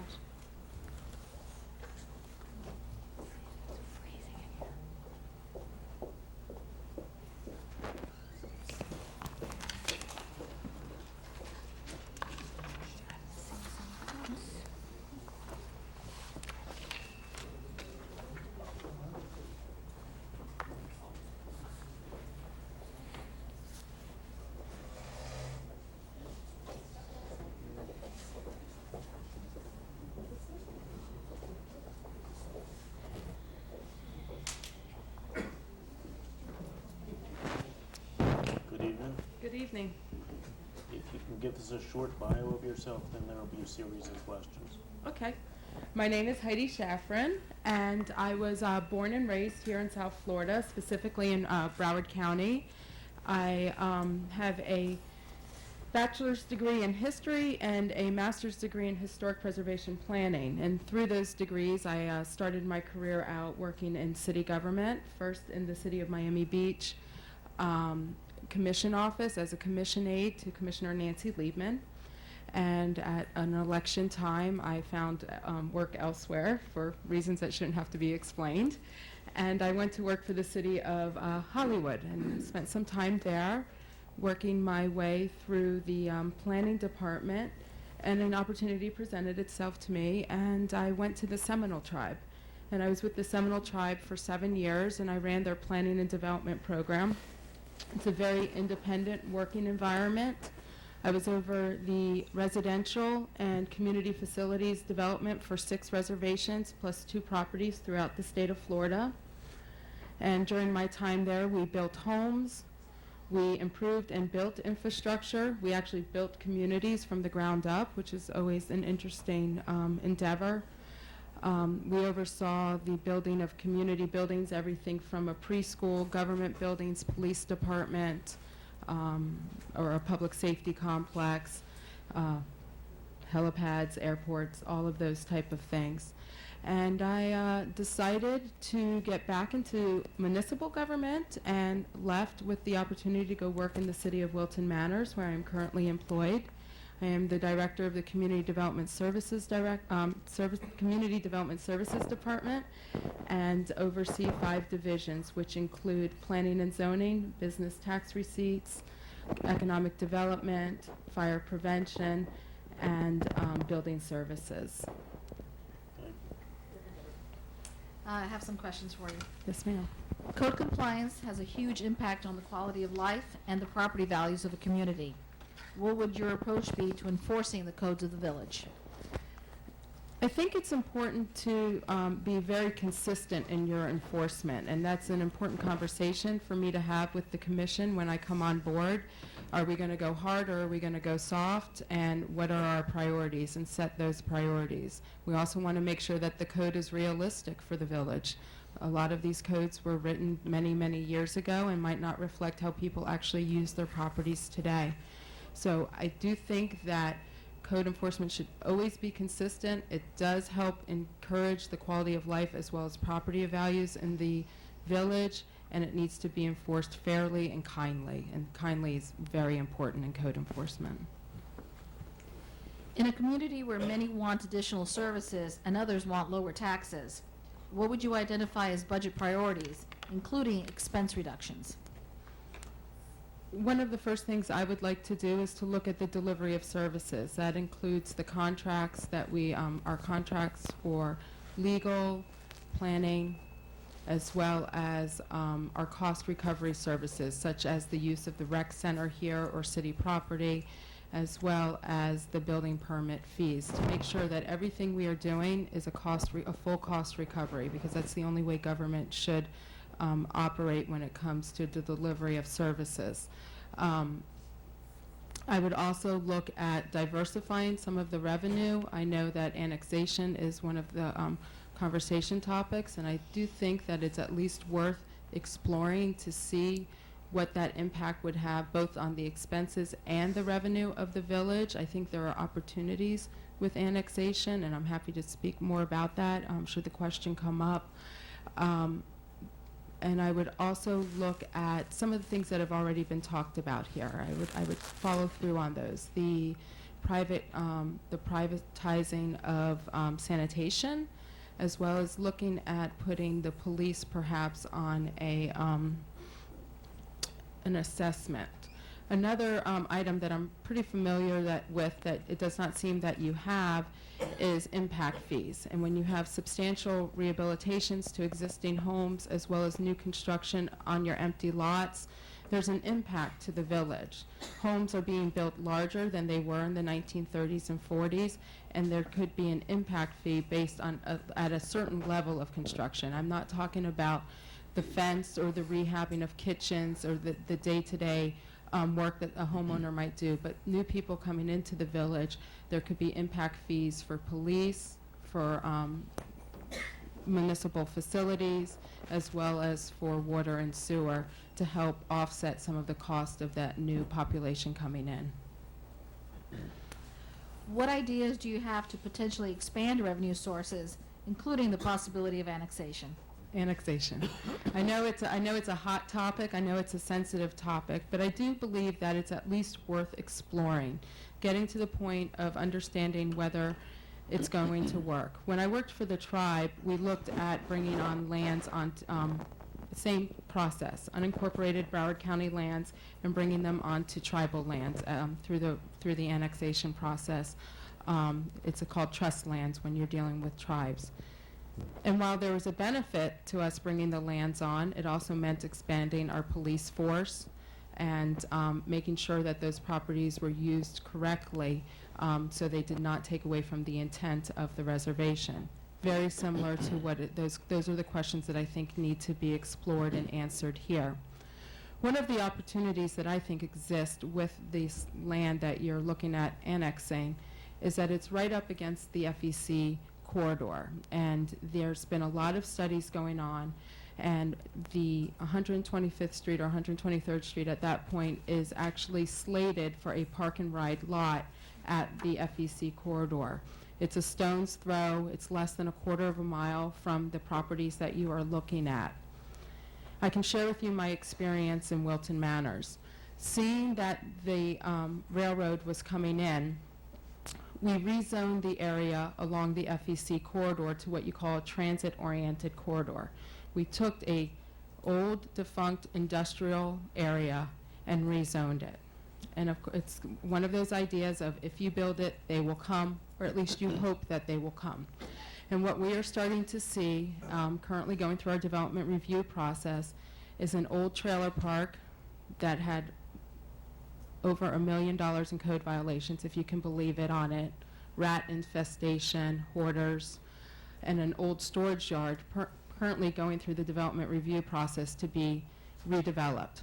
In this case, in Wilton Manors, it's going to be 179 rental units. I don't know if that's necessarily the idea or what we would want here in Biscayne Park, but I'm just using it as an example for the numbers. A property that was worth about $4 million is now looking at $15 million in just construction cost. What does this do for the city of Wilton Manors?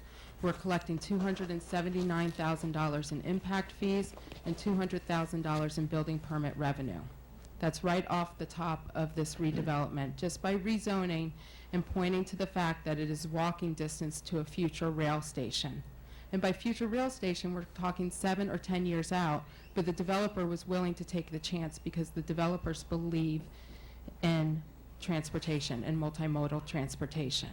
This will also increase the taxable value of the property, so after we collect that $479,000, there will be an increase in the ad valorem tax to the city. So how does that relate to Biscayne Park? Again, this property that you're looking at is a stone's throw from a future transit station. Once you get control of that property, it does not have to stay industrial forever. And you have the opportunity to control what can go on that property.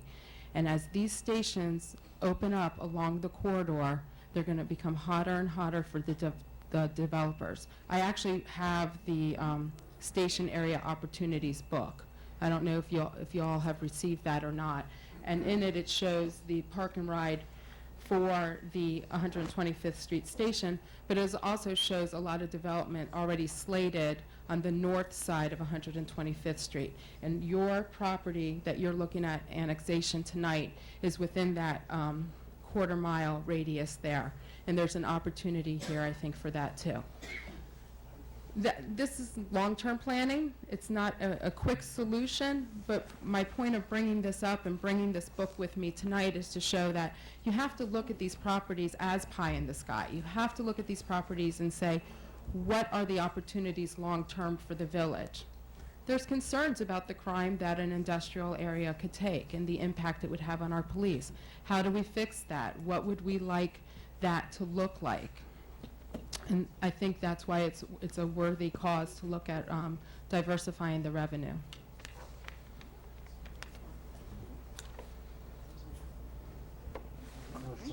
Oh, I'm No, sorry. she's got a question. Sorry. Lastly is, again, you already touched upon this, but how do you view privatization of services? Oh, it's a tough one. And I deal with that every day in my current position. Some services can be privatized and they make sense, and some you just don't want to. I've spent time when I was at the Public Safety Day talking to your police chief. It's very clear to me you don't want to go to the county with your police system, using that as an example. But there's other services in the day-to-day operations where you can still get the same quality of services while saving money. An example is your sanitation, and I know this is a controversial issue, and I know there's some strong feelings about it. I looked at El Portal. They serve about 837 homes, so a little less, but comparable to Biscayne Park. They pay $270,000 a year for their solid waste collection. It's a 2-day collection. Bay Harbor Island has a similar contract. They actually have a 3-day collection. While I was waiting one day at Village Hall for a meeting, it was early in the morning, and I was pretty gung-ho about this idea of the sanitation issue. And then I saw your trucks come down the street, and I saw them stop. They picked up some cans, and then the truck just sat there. So of course, you know, some thoughts go through your head. And then I see him get back out of the truck and walk not behind one, but behind 2 residents and bring those cans out to the truck. There were no cars in the front. They went and did a service for the community. I've asked around with people who use the privatized sanitation, and those type of items are written into the contract. So that same level of service can still be achieved with privatization. You get over $700, I believe it's $740,000 a year in your sanitation assessment. If your services are down, you no longer have truck maintenance, you no longer have the liability of people on trucks, you no longer have the insurance that goes along with that. You can take some of that assessment and put it into a capital improvements fund. And that's one of the ways that you start to take that pressure off of the general fund, and you're able again to think long-term about the health of the community. Commissioner Watts. Okay, thank you. All right, you've given us some suggestions about sustainability and diversifying through annexation or other things. But I was wondering what initiatives could you take to increase our sustainability regarding the ecology and our environment? I would like to sit down with the commission within my first 30, 60 days, really less than 60 days, and come up with a priority list of all of these issues, including the tree canopy, the medians, the roadway system, as well as the facilities throughout the park, including Village Hall, and come up with a priority list so we can first decide what we're going to tackle first. Specific to the tree canopy, I think there's an opportunity to reach out to local universities, colleges, and get an updated tree survey. And I think we need to then, once we have that tree survey in front of us, we can intelligently come up with a plan of what we are going to prioritize as species we want to save, maintain, preserve, nurture back to health, as well as those that we have determined are not necessary. There should be I think there always should be a diverse urban canopy within a community like this. Okay. What is your experience with budget issues in finance and running a budget or developing one?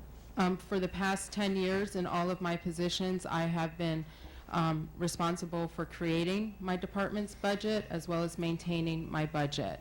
This includes being challenged to come up with new sources of revenue, as well as projecting throughout the year, monitoring and projecting how our revenues are looking and managing ourselves accordingly.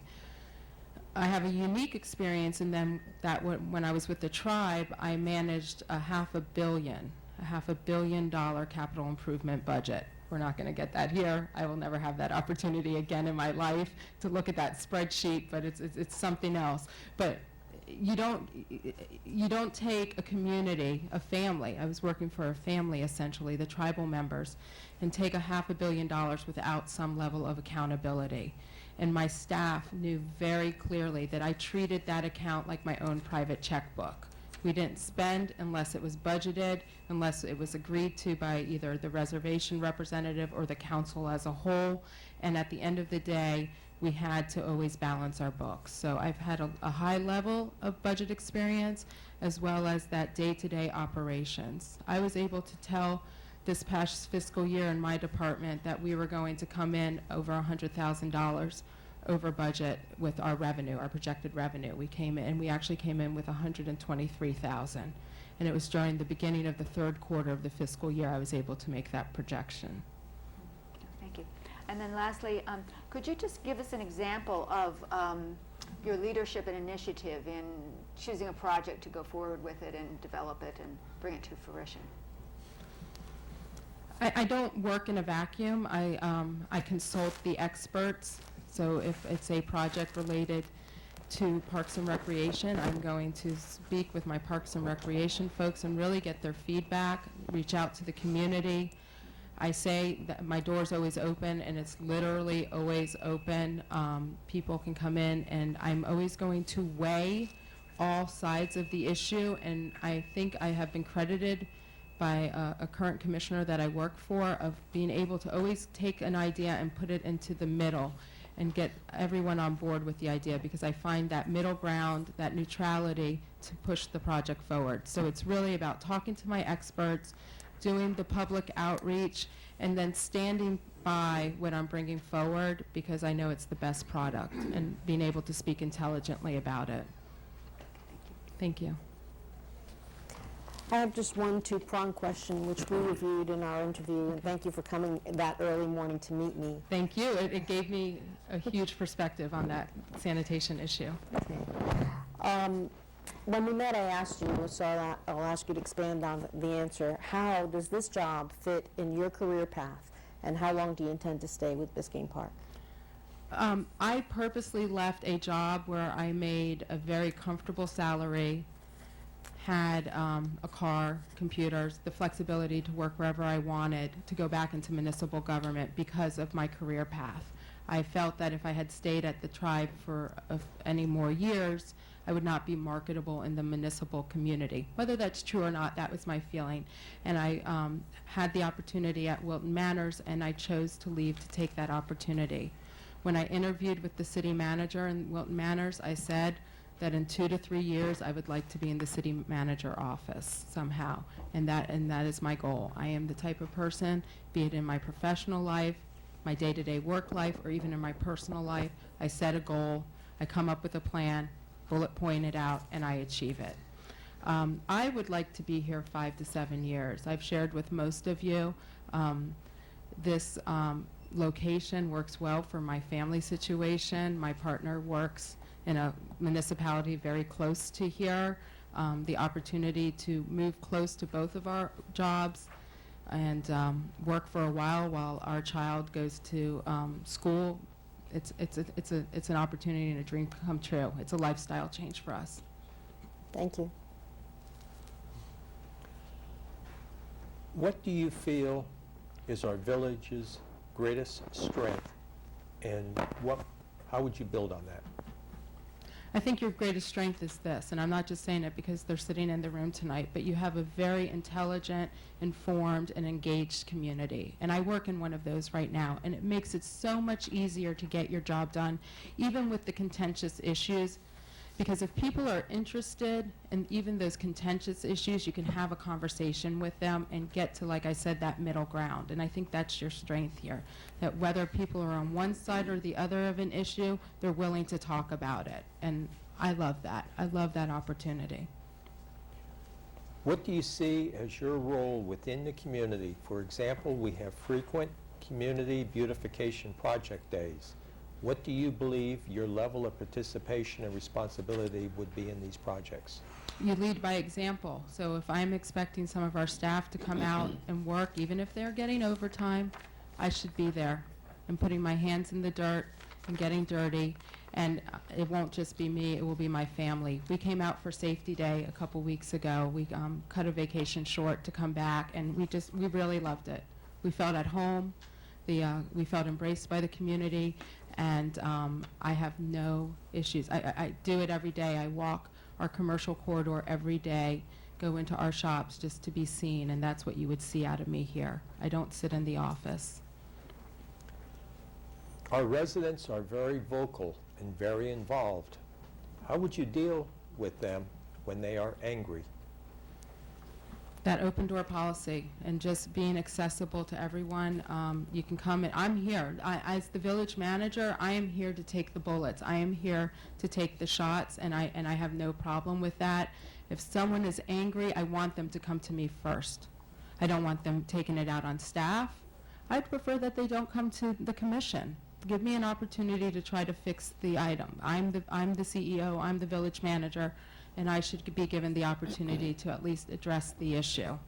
If I can't address it, I will be the first one to share it with the commission. This is an issue, this is how we try to resolve it, it cannot be resolved, or we're not willing to resolve it, or our resolution just is not acceptable to the constituent. But I don't shy away from controversy. We expect our employees to wear multiple hats, but our wages are lower than other cities in South Florida. How do you motivate, train, and educate those employees under these circumstances? Again, this is very similar to the circumstances I work in now, and appreciation goes a long way. And I mean everything from me out of my own pocket bringing in pizza after a long week for everyone to have, to just setting that example to always being positive. And that's what I hear from my employees now. When I took over the department, it was very contentious. They had had a series of bad management for about 6 to 7 years. There was no trust amongst the employees. And right before I let my employees know I was going through this process, because I wanted to give them the courtesy of hearing it from me first, about a week before I told them, one of my employees who had been with this, she's a lifelong resident of the city and has worked for the city, I think, for 12 years now, and said that this was the first time where she felt like she could be herself. She could be comfortable, and if she's having a bad day, she could walk into her boss's office, my office, and share it, walk out, and not fear any repercussions. And in the past, there was always some blame to be taken, and that's just not my style. I work hard, but at the same time, I don't take myself very seriously. So I like to project that onto my employees to relax. There's no eggshells here. We're going to work it out. And we're all going to go home at the end of the day to our families, and that's what's important. By now, you have looked at all of our financials, so you know there are problems. What do you believe is the #1 financial problem, and how would you propose to solve it? It's that long-term revenue source. I think there's definitely some fine-tuning that can be done in the fiscal year budget, and as I mentioned, I'm willing to take that on, looking at the delivery of services, at the cost recovery, impact fees, those type of issues, but we have to find a way that will sustain us for 20, 30 years out and rebuild that reserve. And I think, as I said, I think the opportunity's in front of you. I'd love to see what the study came back with and then make the decision based on seeing the study. Thank you. Thank you. Hi. Hi. How would you deal with a whistleblower situation? That could be a staff member who thinks they've identified a problem in either a decision that you've made or a decision in staff that report to you. What would be your process for dealing with it? Trust. And that's what, and that goes back to my other answer. I have that ability, and it's important to me to establish that trust with my staff, so that if they come to me and they blow the whistle on something, or they think they might be, you know, they have a suspicion, that they can at least trust me to handle it properly. I handle confidentiality really well. The first thing I would do would be to go and investigate the issue. If I do find malfeasance, I have my city attorney, I have my city commission to discuss the issue depending on what the level of the type of issue that it is. But I would definitely follow through on it and be neutral throughout the process. I was a whistleblower once, and I was treated very well. So I think I have that's my experience, the way it was handled, and it was at the tribe. And I think that's why when 7 years later, or almost, it was probably about 6 years later, I said I was going to leave, that's why I think the commission, or the tribal council was so shocked, because they had protected me, and now why? Isn't everything okay? Is there something we should know? And I think that's how I would handle it as well, to protect the person. And if there's nothing there, that's fine. And let them know. If next time you think you see something, come back. I'll look into it. Okay. You know. Thank you.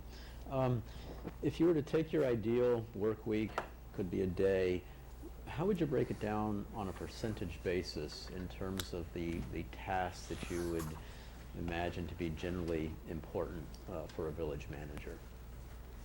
I would say a good 70% of it is probably communication, and that's communication with my staff, communication with the residents, communication with my colleagues throughout the county, and communication with you as the commission. I think that's the most important, keeping everyone informed of what's going on, as well as gathering information that I need to effectively manage the village. The other 30% will be spent on special projects, identifying things that need to be done, and and it's just how I am. Like I said, I come up with these goal sheets, and I'm always making these lists and these bullet points, and just maybe starting that next 10-year out, what do we need to accomplish, and start researching it, so when the time comes, we're ready. But most of my time is always going to be with communication. I communicate about everything. How would you assure equal and just application of village code across the residents here in the village? And I'll qualify the question a bit. Over the past 4 years, I've received complaints, in some cases, that residents feel that they were kind of singled out. It could have been because a neighbor reported them, and then they observed that maybe code wasn't being enforced, they thought, in other areas of the village. How would you support, again, equal and just enforcement of the code? I absolutely support it. As I mentioned before, if you're consistent in your delivery of the code, from a staff perspective, I know for you all it's a little more difficult because you answer to all of the residents, but from the staff perspective, if we can always say that we were fair and equal to everyone, then we've done our job, and then that's defensible. I have to make sure that the staff is up for that task, because code enforcement is not an easy job. It's probably one of the toughest jobs outside of police work in any community, and you have to find that way to come across as being neutral. I've spoken to your code enforcement officer, but I really haven't delve deeply into the operations, but I would hope that we at least do notice of courtesy notices before we do notice of violation. And then that way it gives everyone an opportunity, a 5-day, 7-day opportunity to fix the violation. So everyone's being spoken to first, and then the notice of violation comes, and then the special magistrate. But if everyone follows that same process, it's documented. I was talking to Mr. Williams about the software and how code is going to go on to BSNA at one point, and using those tools to just show that we're being fair and consistent. It's also communication. I spoke to some of you about this during my one-on-one interviews, and really just communicating what we are doing as staff out to everyone through newsletters, through going to community meetings, making presentations to the community. So there's a sense of what we are doing is open and fair, and we're our best advertisement, and we have to just keep advertising how we're going to do this. I've done this with the building department. Like I said, I took over this department that had this building division in it, and it just had it was a mess. The staff were yelling at each other, the residents were yelling at the staff were yelling at residents, because it was such a pressure cooker in there. And by making some changes with staff and the delivery of services, we kind of neutralized that. But it was important for me to get out there and start promoting that.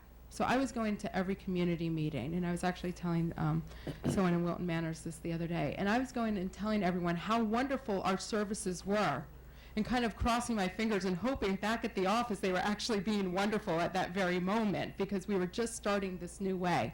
But the more you go out there and promote what you're doing, there's going to be more trust. So if we go, using code enforcement as an example, if we go out and we speak to the Crime Watch group, if we speak to the foundation, if we do maybe a special seminar here one night, and we just keep promoting what we're doing out there, and so that way when someone comes to your house, you feel like you're being treated per the way that we laid it out in that meeting. And if it's not, you know immediately you can call me. Because if things aren't going to plan, that's where I need to step in and fix it. But if you know what my plan is for code enforcement, there should be no issues, and no one should be surprised at the tack that we take. Okay. And one last question. How would you deal with bullying in the workplace? Would you craft a policy to address it? And maybe you could just even define it for us. Well, workplace harassment, I think, or hostile work environment is a serious charge, and it cannot be tolerated. I would definitely make sure that our employee policies are in place, that it addresses it in there. And we were looking at this recently in Wilton Manors in the last year or so, and I was pleased to see that in our policies and procedures, and I would love to always take this wherever I go, that it talks about hostile work environment going up or down. And I think by leveling that playing field and letting all employees know that it's not just about the supervisor harassing the employee, but the employees there's an expectation for the employees to act a certain way, even to their supervisors, and it shouldn't be tolerated. And I think it's a timely discussion. We've all seen in the past couple days in the news, and the talking heads talking about the football players, and how can this big guy be bullied? And it doesn't matter how he was bullied, he felt bullied. And as the manager, that's my job, is to make sure even the biggest guy on our team feels like he's being accepted for who he is, he's coming to work, he's able to do his job, and it's documented in our personnel policy that it won't be tolerated, and I can't let it be tolerated once it's documented. Okay, thank you. Thank you for coming tonight. I have one question for Sure. you. We have a need for interlocals as a smaller municipality. What experience do you have in that regard? In my current position, I'm over fire prevention, and our fire services is through an interlocal agreement with the city of Fort Lauderdale. So I'm the administrator of that contract. We are currently in our 18-month window where we're starting to look at the contract again. And we've actually, because of retirement of our fire marshal, have expanded that interlocal agreement. So I've recently did an amendment to the interlocal agreement for fire marshal services. So I work with one daily. Again, it goes back to that communication that I really pride myself on, being able to establish those relationships with the municipalities that we have, the interlocal. So it's not a contract. When something goes wrong or we need a tweak, it's not a contract issue immediately. It's a phone call away. Can you give us service one more time this week? It's the holidays and we need it, type thing. And just establishing that colleague relationship is something I'm really proud of. That's how I was able to get the fire marshal through the ILA. We went to the commission probably 6 weeks after they were actually giving us the service, because I picked up the phone and asked for it. Thank you very much. Thank you. Have a good evening. Thank you. Thank you.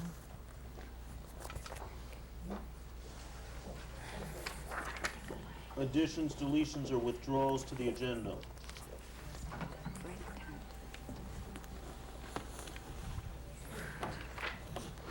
Mayor, if I may, as you know, we do have item 10A, which is a public hearing for the development application, and we do have our planners here. So perhaps if you want to consider that as the next item. Just so we're clear, there is one thing you do have to take care of tonight, and that is your budget amendment, because it's, you have to do it within 60 days of the end of the year. So that is one item that you actually have to get through tonight. And then, of course, if you want to bring up the other item. I'm willing to hear those two items after good and welfare. Could we take a 5-minute break? 5-minute break. And I do have a question about the agenda. Okay. I just would like a kind of a procedural explanation about the agenda item that was brought forth by Commissioner Ross, 2013-54, having, Can we discuss it after the 5-minute break? as long as we discuss it in the context of the agenda item. We will. Okay, thank you. 5-minute break.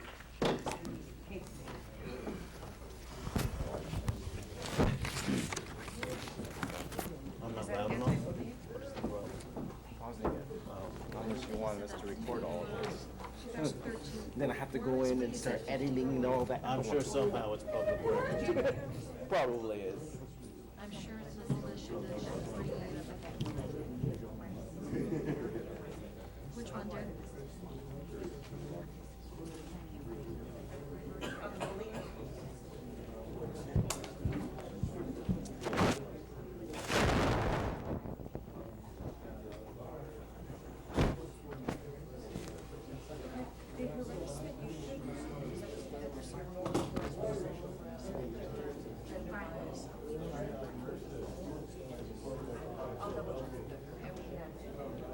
I apologize for the noise. What happened, my phone was in vibration, and then I don't know what happened. Next thing I know, You don't have to apologize as long as you tell me your name. Ray Lewis, I'm sorry. How you doing, Ray? Absolutely. Yeah, that was awful. That was awful. I complain about that all the time, and I'm the one doing it. It happens. It happens. It's what Oh, it's happens. awful. But the funny thing. Okay, let's take care of that first, and then we'll go to public comment.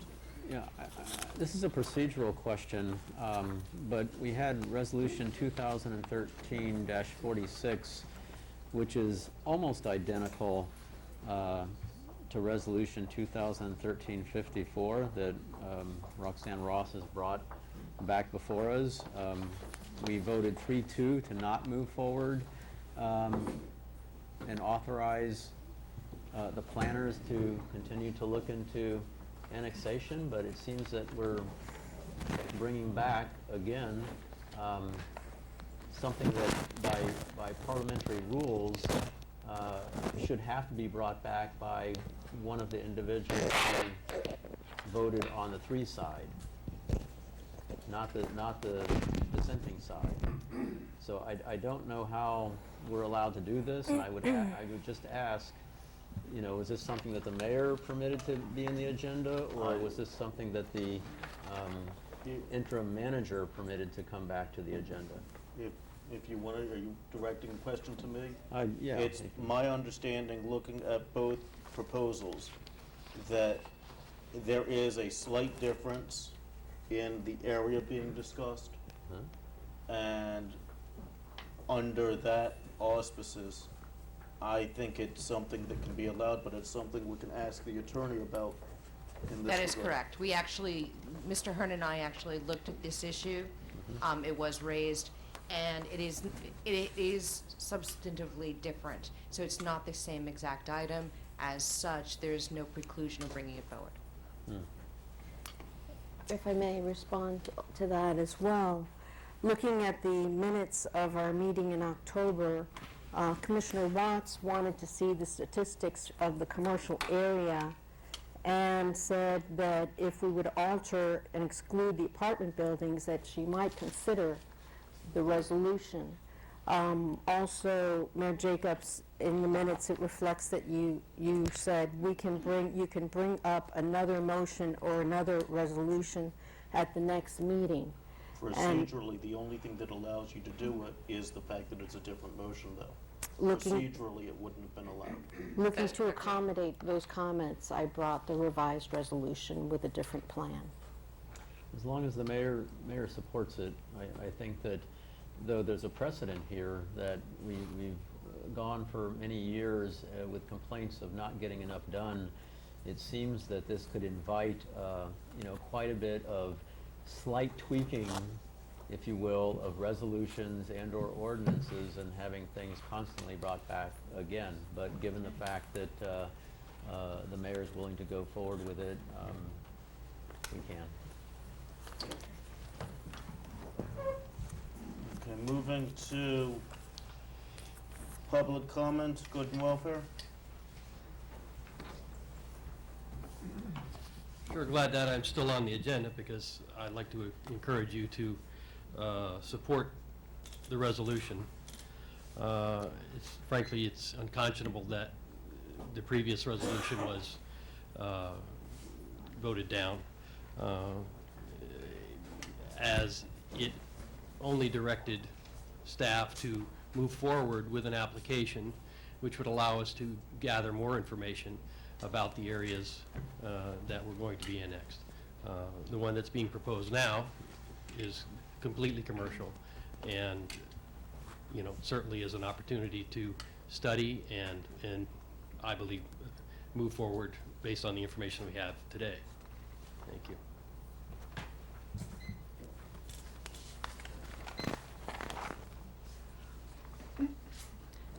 Linda Dillon. I want to discuss again Resolution 2013-49. And this is just a saying, you know, where they say statistics don't lie, but liars use statistics. And I don't want to have it misconstrued what I'm saying. I'm not accusing anybody of lying. I just don't like the wording in this resolution. I haven't from the beginning. You've changed it a couple of times. It's still not what I believe it should be. You have quoted some organizations that are definitely very biased in terms of their statistics. You have ignored the National Safety Council. You have ignored the CDC. And if you did that, you might come up with a different view on things, and you would see that I don't think this resolution is necessary. You're 56 times more likely to be involved in an automobile fatality than you are in the use of a firearm. The firearm fatality is 0.5% of all fatalities, and you're more likely to be injured playing golf, tennis, or even jogging. So I think this is really an unnecessary resolution. I would feel a lot better if you would come up with some kind of a resolution to talk about things like texting while driving. I think that's far more significant.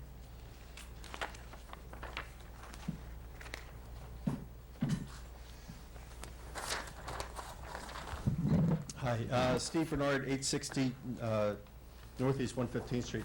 Regarding the candidates, I thought it was a very good panel interview. I thought there were some really good answers, and I hope that before you make your final decisions, you do two things. One is there is going to be a resident review committee, so we're going to discuss them and hopefully come up with our thoughts to extend to you. And the other is that you make sure to ask for references, because how they've interacted with other cities and other people is important. As far as the annexation, you know, when I love it when I send an email out simply stating some facts, and then, you know, two other people say, no, that's not true, but they don't actually say why it's not true. So here's some facts about the annexation. We've never had a forward study financial, ever. So to say that we're going to go broke in 1 year or 2 years or 10 years, you just don't know. We don't understand what our reserves are, how much they are, how much they've been, why they're lower. There's a candidate who's running who said that we had $1.4 million in reserves and it's all now almost completely gone. It's not a true statement. If it were true, you'd say, here's the fact, here's the link, here's the minutes, here's the financial record. If you're going to be listening to people, think about where their backup is. There's 7 people running. I wish them all good luck. It's going to be a fun month. But I do wish that if you support somebody, and if they're being nasty and insulting and rude and uncivil, you ask them not to do that. It's a simple thing. We're all neighbors. There's no need to get into personal attacks. No need to say somebody's lying when the facts are there. And there's no need to divide the people that may want annexation because they've heard that we're going broke. We haven't done the first step. Are we going broke? Because if there's been a study, I certainly haven't seen it. And if there hasn't been a study, then why are we taking this next step before we learn the first step. Now, as far as tonight, yeah, it was a slight tweak, but that slight tweak means that the projections in the proposal from July is no longer valid. So again, you know, we've had a planner for over a year. In that time, he could have found out mitigation costs. He could have found out what the maximum and minimum benefits are. We have not seen that. If we can't do that within a year, you think another 2 months is going to get you there? Time is up. Again, I'll say it. Good luck, everybody.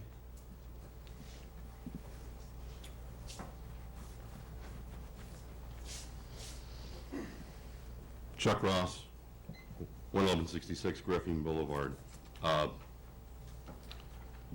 We heard, I think, every managerial candidate tonight say that this annexation is something that we need to consider.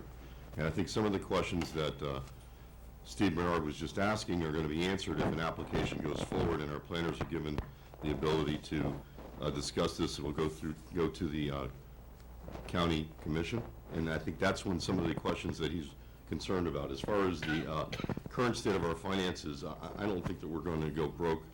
I don't think that's the issue immediately, but I think ultimately long-term we need to do something to find alternative revenue sources, because that's how we're going to improve our village, improve the infrastructure, and hopefully lower the millage rate. So if we cut short the discussion and don't spend the few dollars, and I don't think it's, I had asked the, can I ask Noah, to the manager? Maria, without the ballot costs, what is the remaining, it was about what, 10, so if we better take out the ballot? It was About $2,500 left, 3,000? for the entire process. How much? $8,900. And how much of that was the ballot if it went to? None. And that is, again, it's a multi-step process. Right, but how much would be left, I'm asking? I don't know what we mean by left. Well, we had talked about, we She capped it answered at you that 10 it was grand. originally 10, and Yeah. without the ballots, 8,900. No. No. It was originally. It's like about The next steps without a ballot question is Mhm. about 8,900. That means from. Without the ballot question, okay. It means getting the report, Okay. application. Going to the county commission. meetings, and Okay, that. that's what I'm Full asking. So we're talking about another 9 grand. Which To- you can stop at the very first step. Right. You can stop It's- at the very first report that he gives you and say, we looked at it, no more, don't put the application through. So what I get. You can stop it along the way. Thank you. So what I'm saying is that we can take these baby steps to get some of the answers that were just being asked. And I think we have to continue to explore this. So, that's all I have to say about that. Thank you. Dan Samaria, 1030 Northeast 121st Street. Monday is Veterans Day. I hope that everybody will remember those that have given their lives and also the veterans that are serving. And if you happen to be in a restaurant, please walk over to one of them and either buy them a cup of coffee or buy them a meal. We tend to, in the last couple of years, it seems like we're forgetting our veterans. And I think that we owe a lot to them. As a Vietnam vet myself, I think that that's what we need to do. Second off, we have Meet the Candidates coming up on November 25th. I hope that we will have a large participation from the public. If you have any questions that you want submitted, you can submit the questions to us, and we will definitely be glad to ask the candidates those questions. Meet the Candidates has always been good, but this year we'll put it into like a debate format where the candidates are going to be, we haven't decided, but it's going to be like maybe 2 minutes and then they have 1 minute to respond. But it's going to be all questions from the residents, so we hope to get a lot of participants from the residents. Thank you.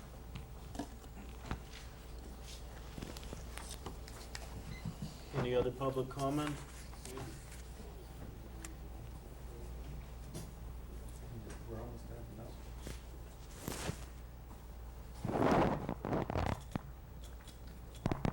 Fred Jonas, 918 119th Street.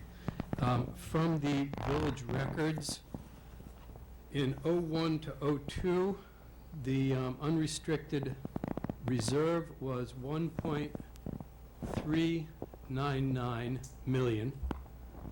It's fluctuated, gradually going down.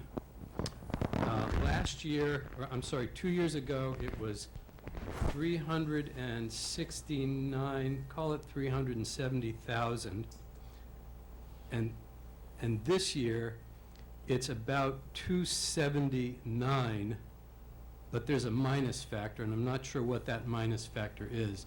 So, and I'll be more than happy to review this with any of you, or Steve, if you need to see this elsewhere, but that's where the numbers came from.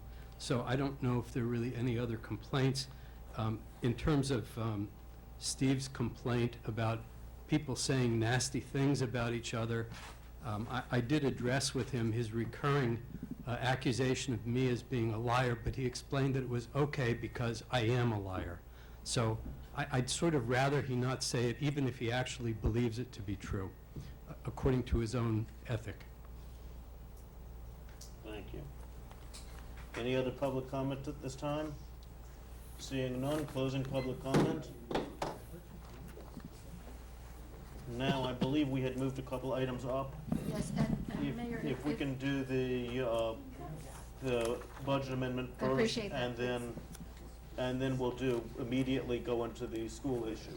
Would you like me to read the item? Yes, please. It's an ordinance on the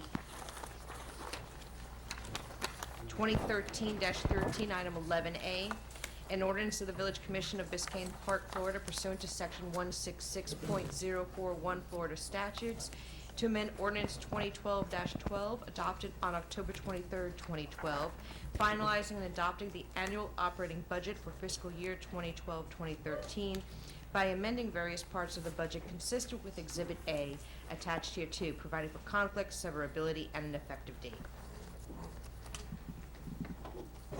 Opening public comment at this time in regard to that ordinance. Is there any public comment at this time? Seeing none, closing public comment in that regard.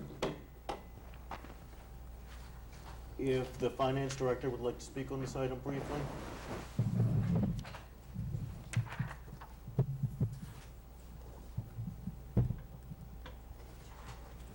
In the initial budget that was approved, we were showing an estimated excess of revenue over expenditures of $70,000 as of the end of the year. And we're actually going to come in before transfers at about $68,000, so we're pretty close to being on target. As you all remember, we passed the ordinance earlier in the year to transfer monies from the general fund to the capital improvement fund and to the forfeiture fund to cover the negative balances from the previous years. And as such, the $68,000 of surplus was offset by $67,000 of transfers to cover those negative balances, leaving us with a excess of revenue over expenditures in our general fund for the fiscal year ended September 2013 of a little over $1,000. We had originally budgeted about $3,000, so we were pretty close, but it's still, basically, we had a break-even budget for the year, with very little, almost none, going back into to build the reserves as of the end of the year. So the amendment you're seeing here is to adjust the revenues and expenses based on where we're going to end up at the end of the year. Now, I did allow for a little bit of a, call it a fudge factor of $20,000, because what normally happens at the end of the year when the auditors come in for the audit, they do make some year-end adjustments and accruals. And we don't want to leave it so skinny that there's no room, and then we go over budget and we have a finding at the end of the year like we had last year.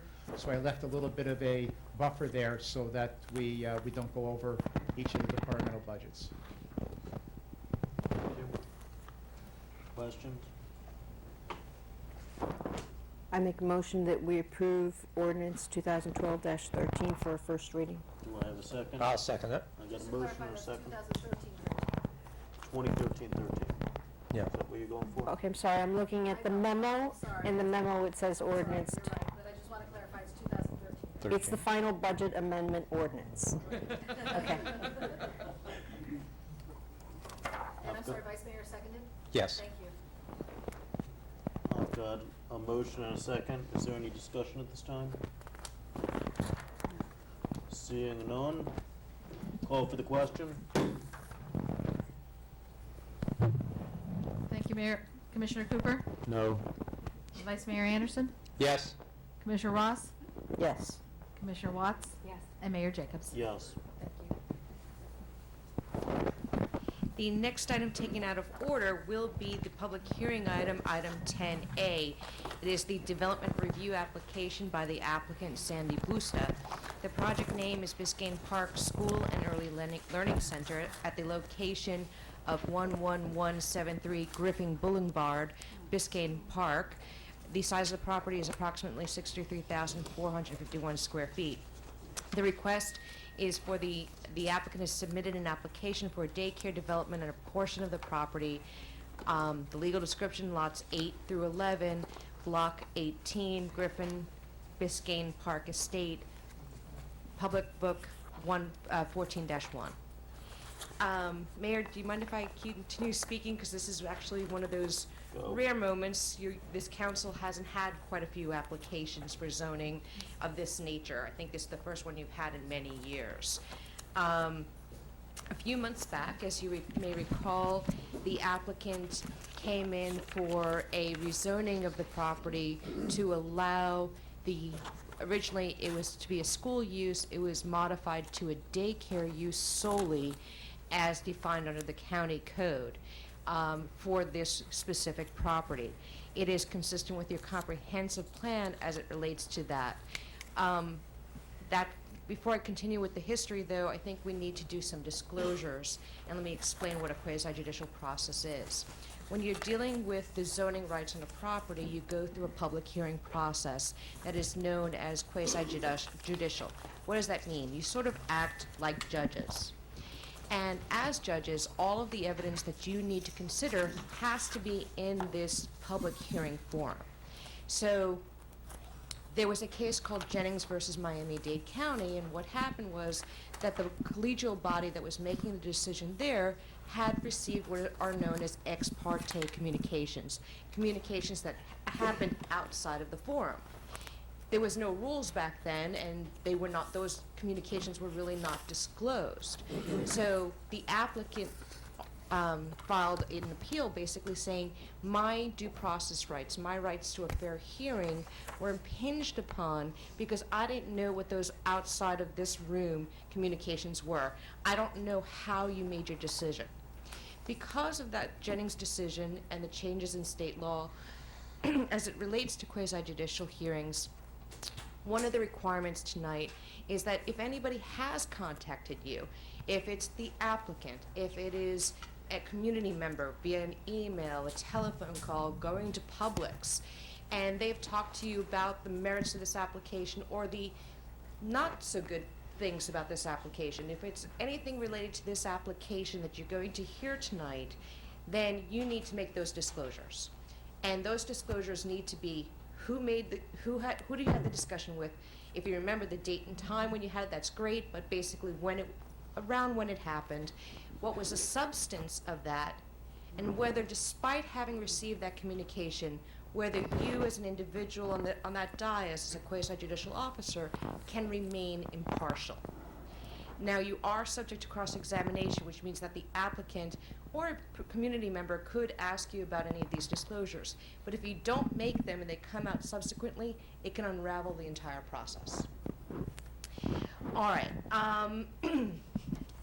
Before I go on further with the history, and then I'll let Mr. Bell give his presentation as your planner, I think it's important for us to all talk about what are the standards. So as you know, we went through a process that the applicant filed a request for a rezoning. The rezoning was finally granted as for allowing the daycare use within this property and within this zoning district. It's actually probably the only property that would allow it just because of the location and the differences between the comprehensive plan and the zoning code. That being said, when you're reviewing a daycare application, because of the home rule powers of Miami-Dade County itself has said, if there's going to be a daycare application, this is the maximum and minimum code you can use. So when you authorized, as the legislative entity for this village, authorized the zoning change to allow this use, to allow this daycare use, we also adopted the county code provisions as to the daycare criteria, because that is the minimum and maximum requirements, so that nobody got confused, everybody knows what the law is. we incorporated it by reference. So the criteria that your planner is using what the county has mandated. That being said, in doing any evaluation of a quasi-judicial proceeding, I want you to think of three main things while you're looking at that criteria. And I always caution this because zoning items often seem to be the most controversial. They're the things that affect a community the most. Whether pro or con, these are the things that hit closest to home. And so there's always the possibility of a challenge.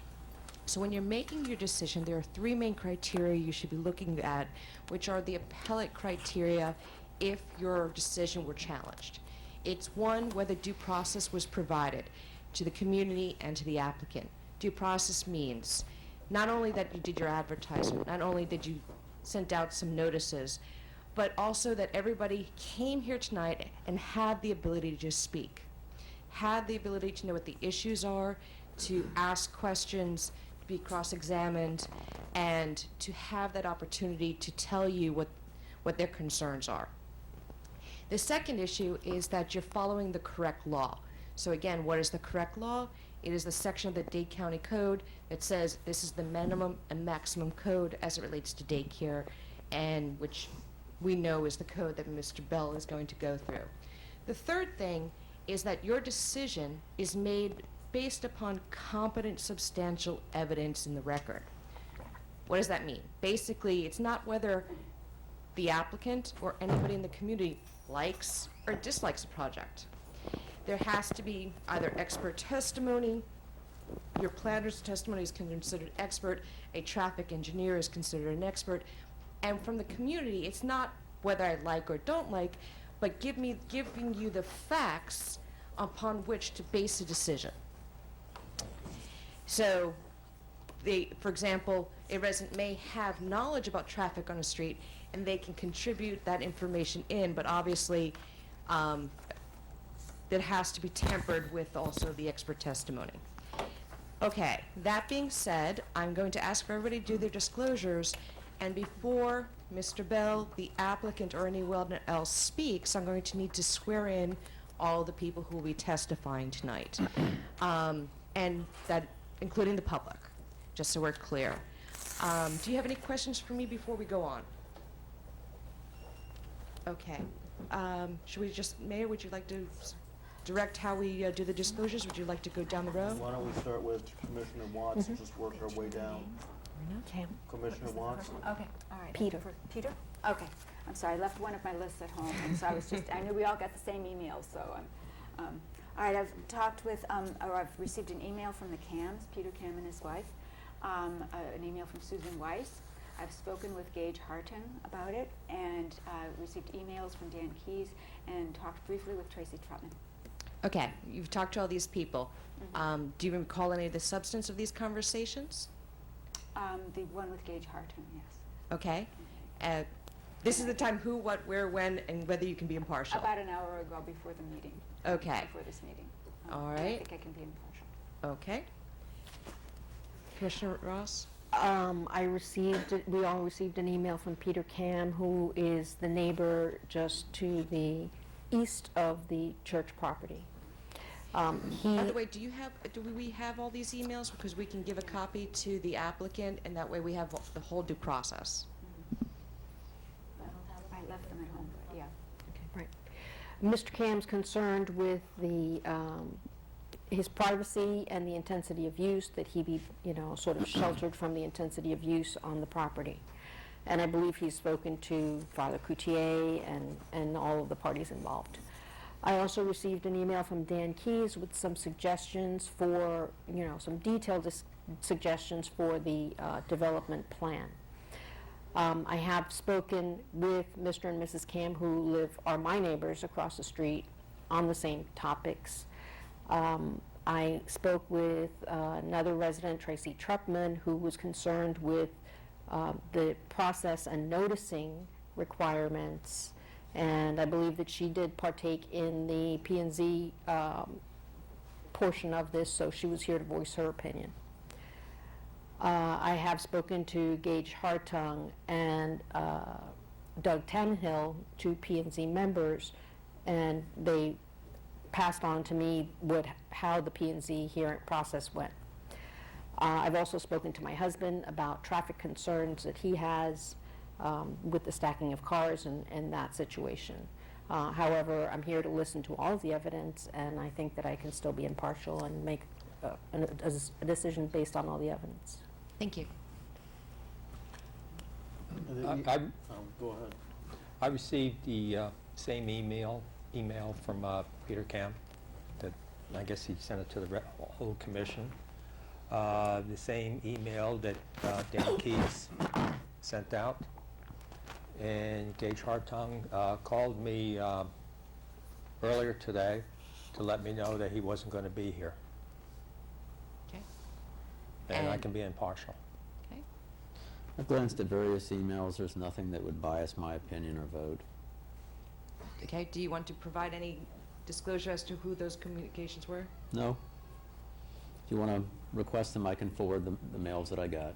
Just so we're clear, this is not me trying to be difficult. This is in case there were ever a challenge, the record should be clear. Sure. Mayor? I got the same emails that appear to have gone to the entire commission from Mr. Cam and Mr. Keys. I spoke to Tracy Trutman on 2 separate occasions.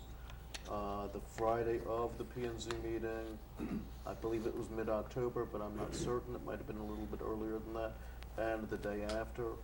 And her concerns were very similar to the concerns it appears that she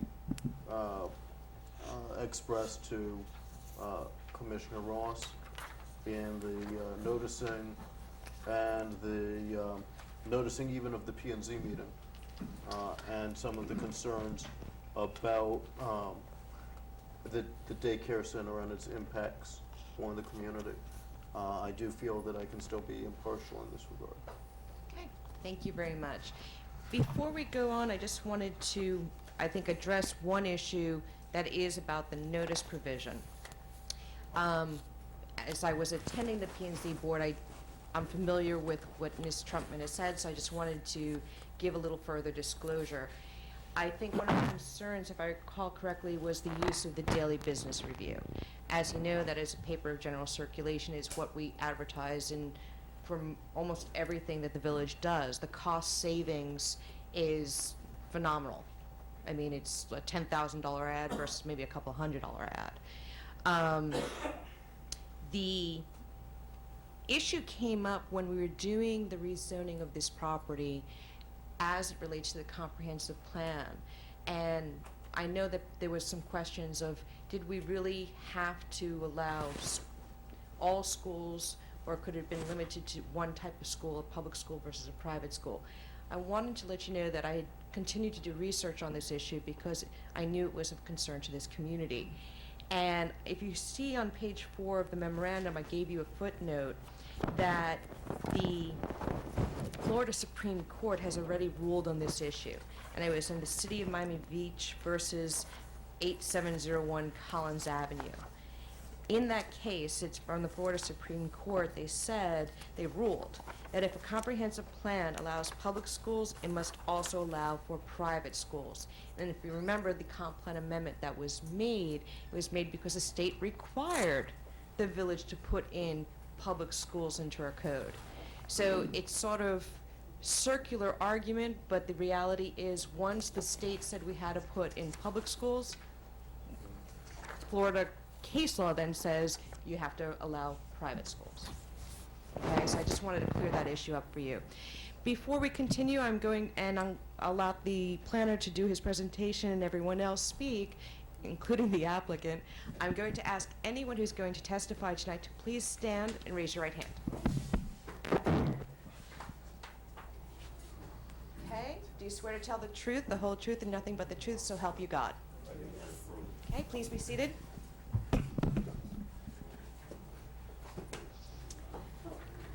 All right. Just one last thing. I don't know if I've given you the entire history, and I don't know if you need all of the rest. Basically, that there was a school built. We don't have our building files. They were discarded some years previously, and basically there was supposed to have been a school at site, but there are no records of actually ever having a school there. The code did not previously provide for a school use, and so if there was a legally authorized school and it was discontinued for over 6 months, it became a legal non-conforming and a legal use, basically. So they did not have the right to just walk into the property and either put in a daycare or a school, which is why the application came forward for the rezoning. Are there any questions on that?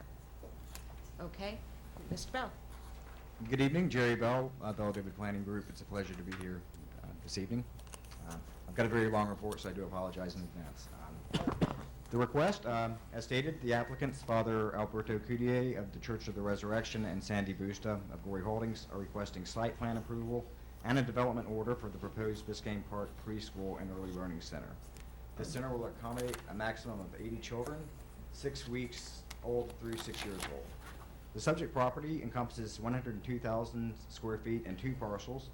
The 63,451 square foot parcel that includes the church sanctuary, related church facilities, and a 2-story classroom wing, and a 35,585 square foot vacant parcel north of Northeast 113th Street that is used for parking. Comprehensive plan, future land use designation for the subject property is public facilities. Policy 2.7 of the adopted comp plan states that schools will be permitted use in areas designated for public facilities, under the condition that the site otherwise meets the land requirements for the location of the school. The zoning district is residential sector A. This allows residential, public open space, and outdoor recreation, and a public facility. The adjacent properties, and adjacent means a shared border, are a village-owned vacant parcel and single-family residential to the north, single-family residential to the south, single-family residential to the east, and Griffin Boulevard, Northeast 6th Avenue, and a village-owned vacant parcel and single-family residential to the west. Now, our planning staff analysis, which is conducted in accordance with section 16.2, development permit of the village land development regulations, and article 33, educational and child care facilities, non-public of the Miami-Dade County Code. And as stated in our report, the required information was provided in the site plan to the extent that is applicable. Just briefly, as stated, the number of students is 80. The number of teachers and staff proposed is 7. The number of classroom and total square footage of classroom space, it's 6 classrooms with 2,789 square feet. The square footage of the non-classroom space is 587 square feet, which includes administration and bathrooms. The amount of exterior recreational play area is 4,455 square feet. The code actually requires 1,800 square feet, so it is exceeding what's required. The number and type of vehicles that will be used in conjunction with the facility, 0. There will be no buses or any vehicles associated with it. The number of parking spaces that are provided for staff and visitors are 8 are provided, where 7 are required. They also have 10 spaces on the property for stacking. The grades or age groups to be served, as stated, 6 weeks to 6 years old. Your days and hours of operation proposed are Monday through Friday, excluding holidays, 7:30 a.m. to 6:30 p.m. The means of compliance with the Miami-Dade County Fire Department, Public Health Department, and the State Department of Children and Families would be that all departmental approvals must be provided prior to issuing a certificate of occupancy. The site plan included all the required information, including the location of structures, parking layouts and drives, walkways, locations of recreation areas, zoning on adjacent properties, and other features. The floor plans and elevations that are required were provided. A landscaping plan, the list of quantities, size, and names of plants in accordance with section 18.A was provided. The applicant complied with section 33-151.16 of the code, which requires a delineation of the area that will be used for the child care facility during the hours of operation to determine that the physical space requirements are met. The application details that there are 2,789 square feet as the physical space required to provide for the 80 children. The applicant has not submitted an application for a sign, so any proposed signage must meet the village sign code or county sign code, whichever is more stringent. The site plan does provide for the stacking for 10 vehicles for the delivery and pickup of children. On-site, stacking space for 5 automobiles is required. As stated, the site plan meets the parking requirements for staff, 7 parking spaces. The structure is in an existing building and it complies with height requirements. The site plan complies with the landscape and tree requirements of section 18.A of the code. The site plan does provide a gate detail demonstrating compliance with the requirement that a safety barrier be provided between the facility and adjacent properties with water bodies. The site plan complies with section 35-151.19 of the code, which requires that the scale of the existing classroom building be compatible with surrounding uses. The site plan complies with the requirement that the buildings be compatible with surrounding uses. They are existing buildings which have been in existence for years. The buffering requirements have been met. Additional landscape buffering is proposed in the landscaping plans. The application complies with circulation requirements. It provides ingress and egress to existing public right-of-ways.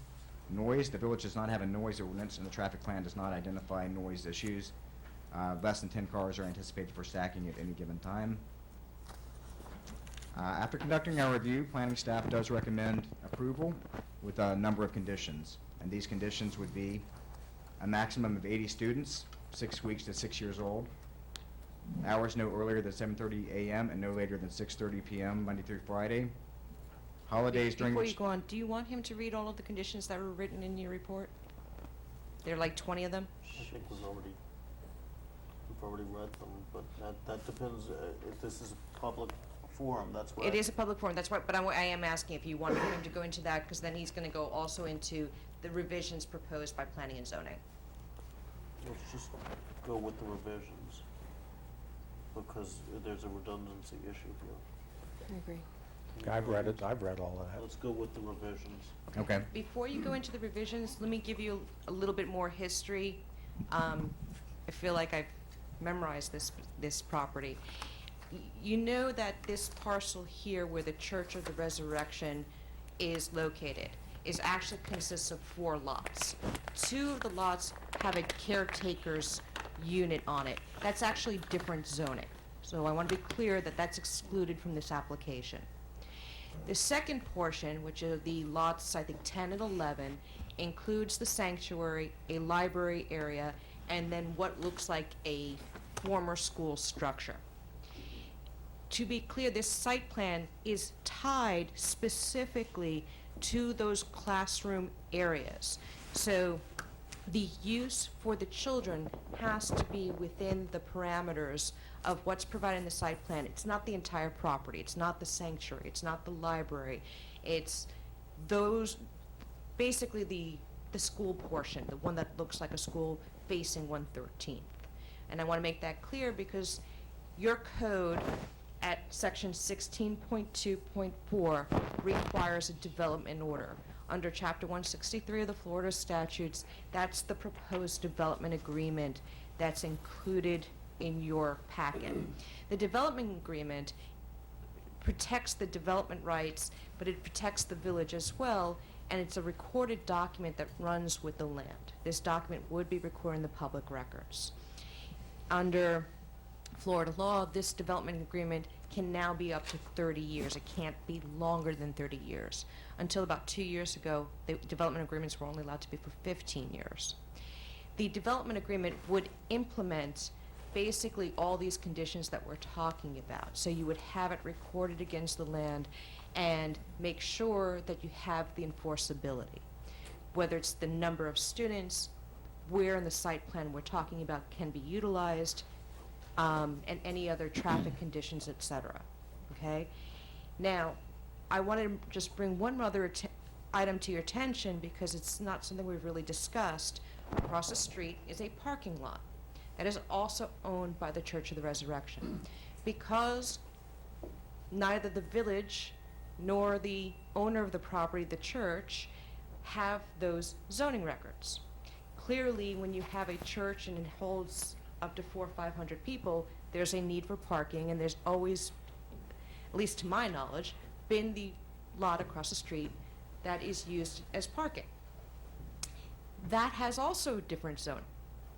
That property was not rezoned. It does not allow for a public facility.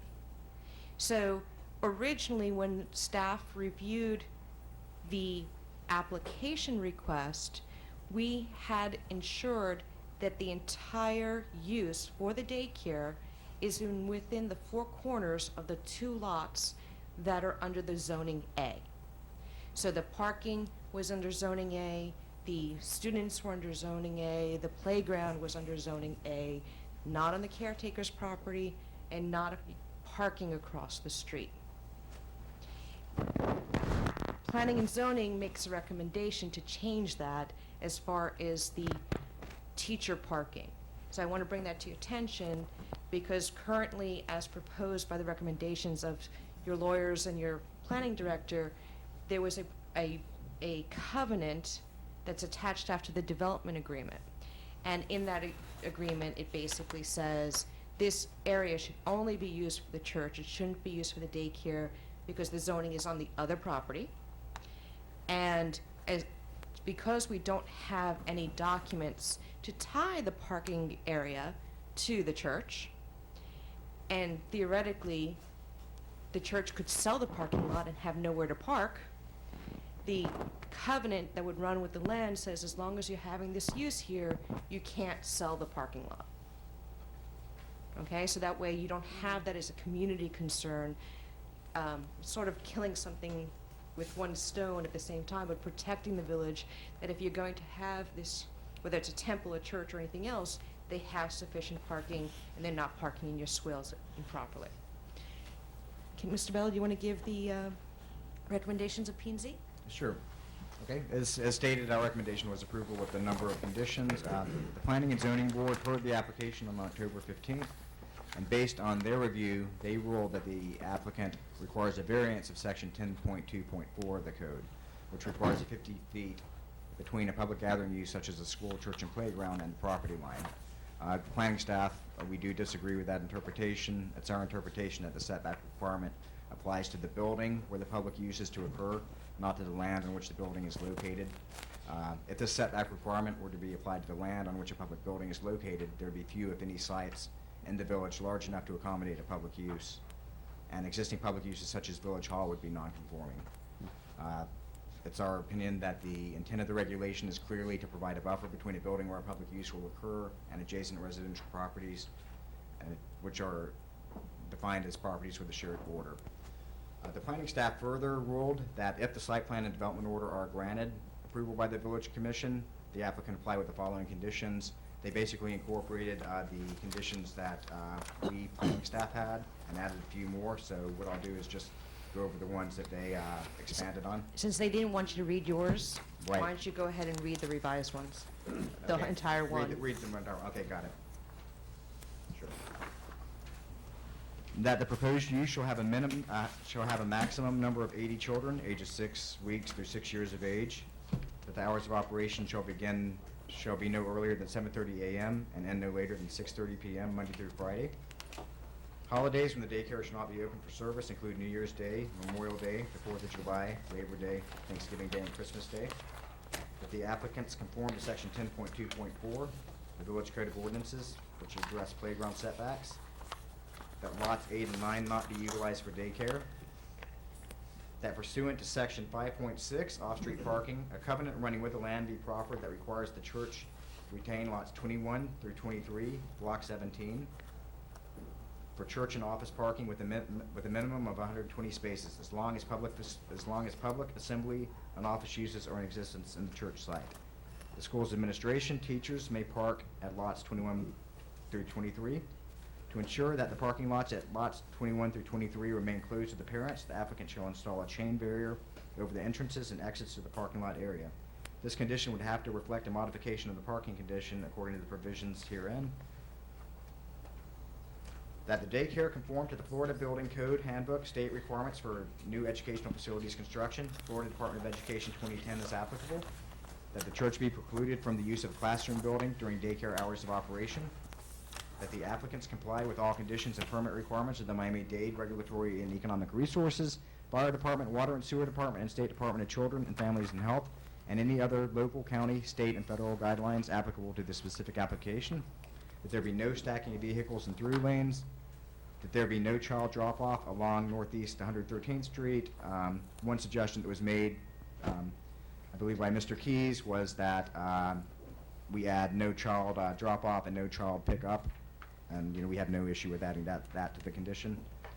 That the applicants contact the village police department to discuss any traffic management proposals that impact the public right-of-way and/or public safety. The applicant shall bear the cost of any impacts to traffic management, including the hiring of an off-duty police officer if necessary. That the applicants provide the number of parking spaces at least equal to the combined number of all school personnel. That the applicant provide the required amount of outdoor open play space pursuant to Florida statute. This outdoor play space shall be protected and enclosed with fencing. The applicant obtain a business license and a certificate of use or occupancy from both the county and the village. That any and all proposed daycare signage meet the requirements of the village sign code. Student enrollment, defined and reporting, applicant shall not exceed 80 students in enrollment. The applicant must agree to submit an executed affidavit from the administrator of the daycare each year to the village within 30 days of the start of the applicable school year, identifying the number of students enrolled for the academic school year and attesting the number of students enrolled at the school.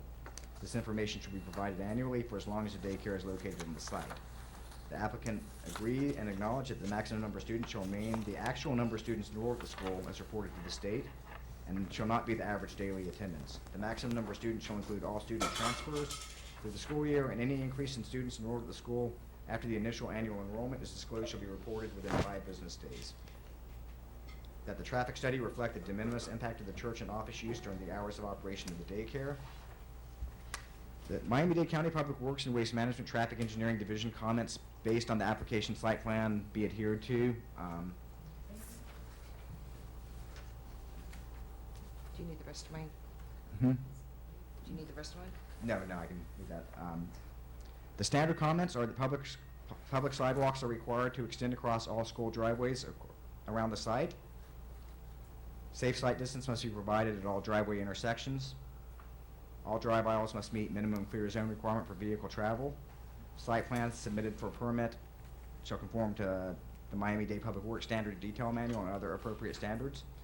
All roadway improvements, including but not limited to traffic signs, marking, and signals, shall be installed by the applicants adjacent to or nearby the facility, and the Public Works and Waste Management Department reserves the right to add or modify requirements based on any additional information that may be received during this review process. It's important to note with these with these comments that many of these are basically standard comments that they give for every application, and a number of these comments are not applicable to the site because of the facility. For example, no public sidewalks are being proposed, so therefore they're just kind of standard comments, so they are not mandatory. Another condition would be that all pavement markings, directional arrows, and stall striping be maintained in good condition. That the applicant shall be responsible for the purchase and placement of no parking signs and no standing signs in the median right-of-way of Northeast 113th Street. Additionally, there shall be a sign indicating no U-turns or no crossing signs on Griffin Boulevard by the site prior to Northeast 113th Street. The applicant will obtain county authorization to install the signs on county right-of-way. That the applicable fence requirement shall be met or exceeded. That the applicants comply with any separate conditions as enumerated in the development order. That the development agreement be executed and recorded in the public records of Miami-Dade County. That the declaration of restrictions related to the parking lot for church use at lots 21 through 23 be executed and recorded in the public records of Miami-Dade County. Some additional conditions were that the applicant shall relocate the trash receptacles at the location and properly screen same if possible. The location shall be reviewed by staff. The applicant shall comply with section 10.1 relating to precluding offensive noise. The applicant shall comply with annual traffic review as to traffic light signalization at the intersection. The applicant shall have staff patrol the traffic to ensure that drop-off is flowing, and have the staff out in the stacking area and streets to ensure compliance with the above referenced conditions. The applicant shall provide a diagram to the parents how traffic flow is to be adhered to, and have each parent sign and agree to comply with the traffic pattern and terms for traffic entry and exit from the daycare, as well as drop-off and parking. There shall be no banners. Applicant shall install cones to close off the second entrance at Griffin Boulevard, and after the daycare is built and operational and within 3 months of opening, the consulting team will contact Miami-Dade Signals and Signs Division and request signal timing optimization from their computerized signal system based on the consulting team's input for the signalized intersection of Griffin Boulevard, Northeast 113th Street, Northeast 6th Avenue. The intent of the signal timing optimization is to mitigate and improve traffic conditions in the intersection, especially along Griffin Boulevard. So that was the planning and zoning recommendation. Just a few more notes. Originally, we had missed the one provision of your code relating to noise. Planning and zoning brought it to our attention, and so that was added in. You do have a short provision on noise. It's basically very obtrusive noise, usually used for parties at night, but it works. And so that was added to your staff report. As far as a sign code, the reference within 33-151 is obviously relating to the county sign code, but you do not provide for signs. The sign that's there is grandfathered, so that's the only sign that would be allowed on the premises. I just want to be clear on that. So once you open it up, you allow the applicant to speak, the public to speak, you will have to address a couple of things on which interpretation of the 50-foot requirement under 10.2.4 of the code, whether it's your planner's definition or the definition as understood by your planning and zoning board. Your planner has given the testimony basically that the 50-foot rule was basically from one residential property to the other residential property, between properties, the adjacent properties, not to right-of-ways. If you agree with the interpretation of the Planning and Zoning Board, understand that these, according to the Planning and Zoning Board, it would require this applicant to go back for a variance you could not approve tonight. It would have to go for a variance.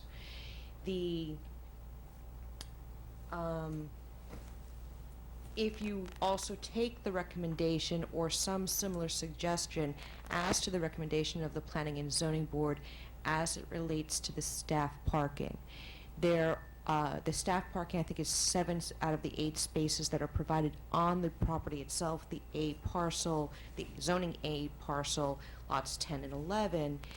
The applicant will comply with the parking requirements. If you move them across the street and you still have the spaces, it meets perhaps the parking requirement, but remember, it's on a property not zoned for the daycare. And the covenant would have to be modified and the agreement would have to be modified to that, about that effect, okay? Does the applicant have anything to say? You need to go to the dais, introduce yourself, speak into the microphone. And you have your traffic engineer here, so if you have questions about parking, because I think a lot of time was spent on traffic with the engineer and the planner at the Planning and Zoning Board. Hi, Sandy Busta. I'm the applicant. Been a long road to get here.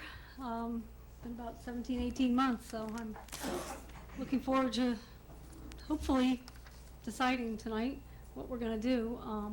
I'm open to all questions. I have my traffic consultant Joaquin here, and the architect is also here, Victor Bruce. So if you have questions, we're open to them, and hopefully we can answer all your questions. Would anybody like the traffic engineer to come up and answer questions or present his report? I see a couple of heads shaking. I have a question on traffic. Okay, sir, why don't you go up and introduce yourself?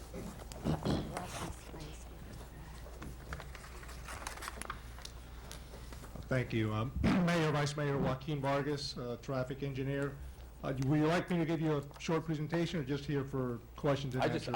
I don't know about the rest of the commission. I just have a question because I thought it was pretty clear what you presented. I think we have a good understanding of what's going on. Still with the question.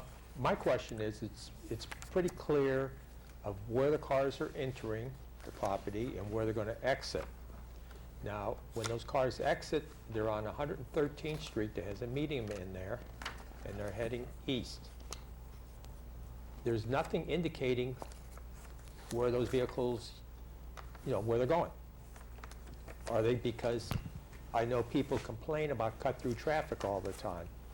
This looks like you're just going to be adding more vehicles going through the city. Let's just say the people who live here happen to be them. When they go to work, they go a certain direction out of the city. Now, they will be driving over to there, exiting back around, so they're actually almost like a double trip through the city. So it's actually more vehicle load to our small streets we have. And I just don't see anything showing what's going to happen to these vehicles, or if they need to go the other direction, how they making the U-turn. Vice Mayor, you are correct. The plan currently is for them to enter from Griffin Boulevard as a right turn in. Correct. The exit is on 113th Street, also as a right turn in. As a traffic engineer, and I think you all can relate to this, the easiest movement for access purposes, right turn in or right turn out only, so that is a big benefit. You did mention the issue about traffic impacts, all these additional trips, and let me just address that before I go to the crux of your question. Daycares, unlike schools, don't have a very heavy peak. They're spread throughout the day, which is much more beneficial from a traffic standpoint. Schools start at a specific time, and the real peak is 15 minutes before the start time. That's when the bulk of the trips arrive there. As indicated in my traffic study, the early drop-off can occur as early as 7:30 in the morning, between 7 and 9. It's my experience, which coincides with the school, that the actual morning peak occurs well after the typical morning, sometime between 9 and 9:30. They can pick up the students as early as noon. There's another pickup at 2 and can extend all the way to 6:30, again spreading that peak. Now let me address your issue. You are correct. When they do exit, they are all forced to go east. And there are 2 ways to get out of here. One is you can make it, well, first of all, at the P&Z, they wanted me to look at, can we open the median at the driveway so that they can make a left turn and head back to the signal at northeast 6th Avenue. I looked at that, and that is not a good plan because of the close proximity. We only have about 100 feet between the exit from the drop-off and the signal, so that's not enough stacking, so that will present some issues. The other one is the possibility of making a U-turn when you get to 7th Avenue. And I've looked at that. You know, we have criteria for U-turn dimension and so forth. It is not sufficient for all vehicles. You know, the large utility vehicles cannot execute U-turns on 113th Avenue. But the bulk of the vehicles, smaller vehicles, they can. As a matter of fact, I executed that maneuver myself to ensure that many vehicles can do that. Those larger vehicles that they can't do the U-turn there without going into the swale area, they will then have to go north on 7th Avenue, go to 115th Street, and then go back west. So there's 2 ways to get back out to the street. And that's back to the main roadway, which is 6th Avenue. I hope that answers your question. That's what I thought was going to, you know, that was, I thought was going to be your answer. But my observations, not everybody, when they go to make a U-turn, comes over to just almost right off to the pavement, just right on the edge to make the U-turn, because I see this all the time because of our medians where people have to make a U-turn. They invariably run across the median, not median, but on the swale area. What can be done to widen that area to mitigate that problem so we don't end up with just torn up corners on 100 and on 7th and 113th? Because I've seen too many times people making normal U-turns and they have a problem staying on the pavement. You know, and you're correct, Vice Mayor. There will be some vehicles that will not be able to execute those U-turns. I think that when we're dealing with this particular use, you know, which is different than commercial, let me tell you what I mean. These are drivers that will be coming to this place and leaving every day. So once they arrive at the destination and they leave, by the 3rd and 4th time, they will know exactly what they need to do to get back to where they want to go. For example, the U-turn issue, like you just said. There's 3 different things that a driver could attempt to do for the U-turn. If they are too close to the left, next to the median, they may not have sufficient room to execute it from pavement to pavement. That's one possibility. I'm sure you've done that. The other one is, which is the best way to do it, is to go as far away from the median, still on the pavement, to have more dimension to make the U-turn. And that is the preferred way to do it. Because we're dealing with everyday drivers, they will eventually learn that's what they need to do in order to be able to stay from pavement to pavement.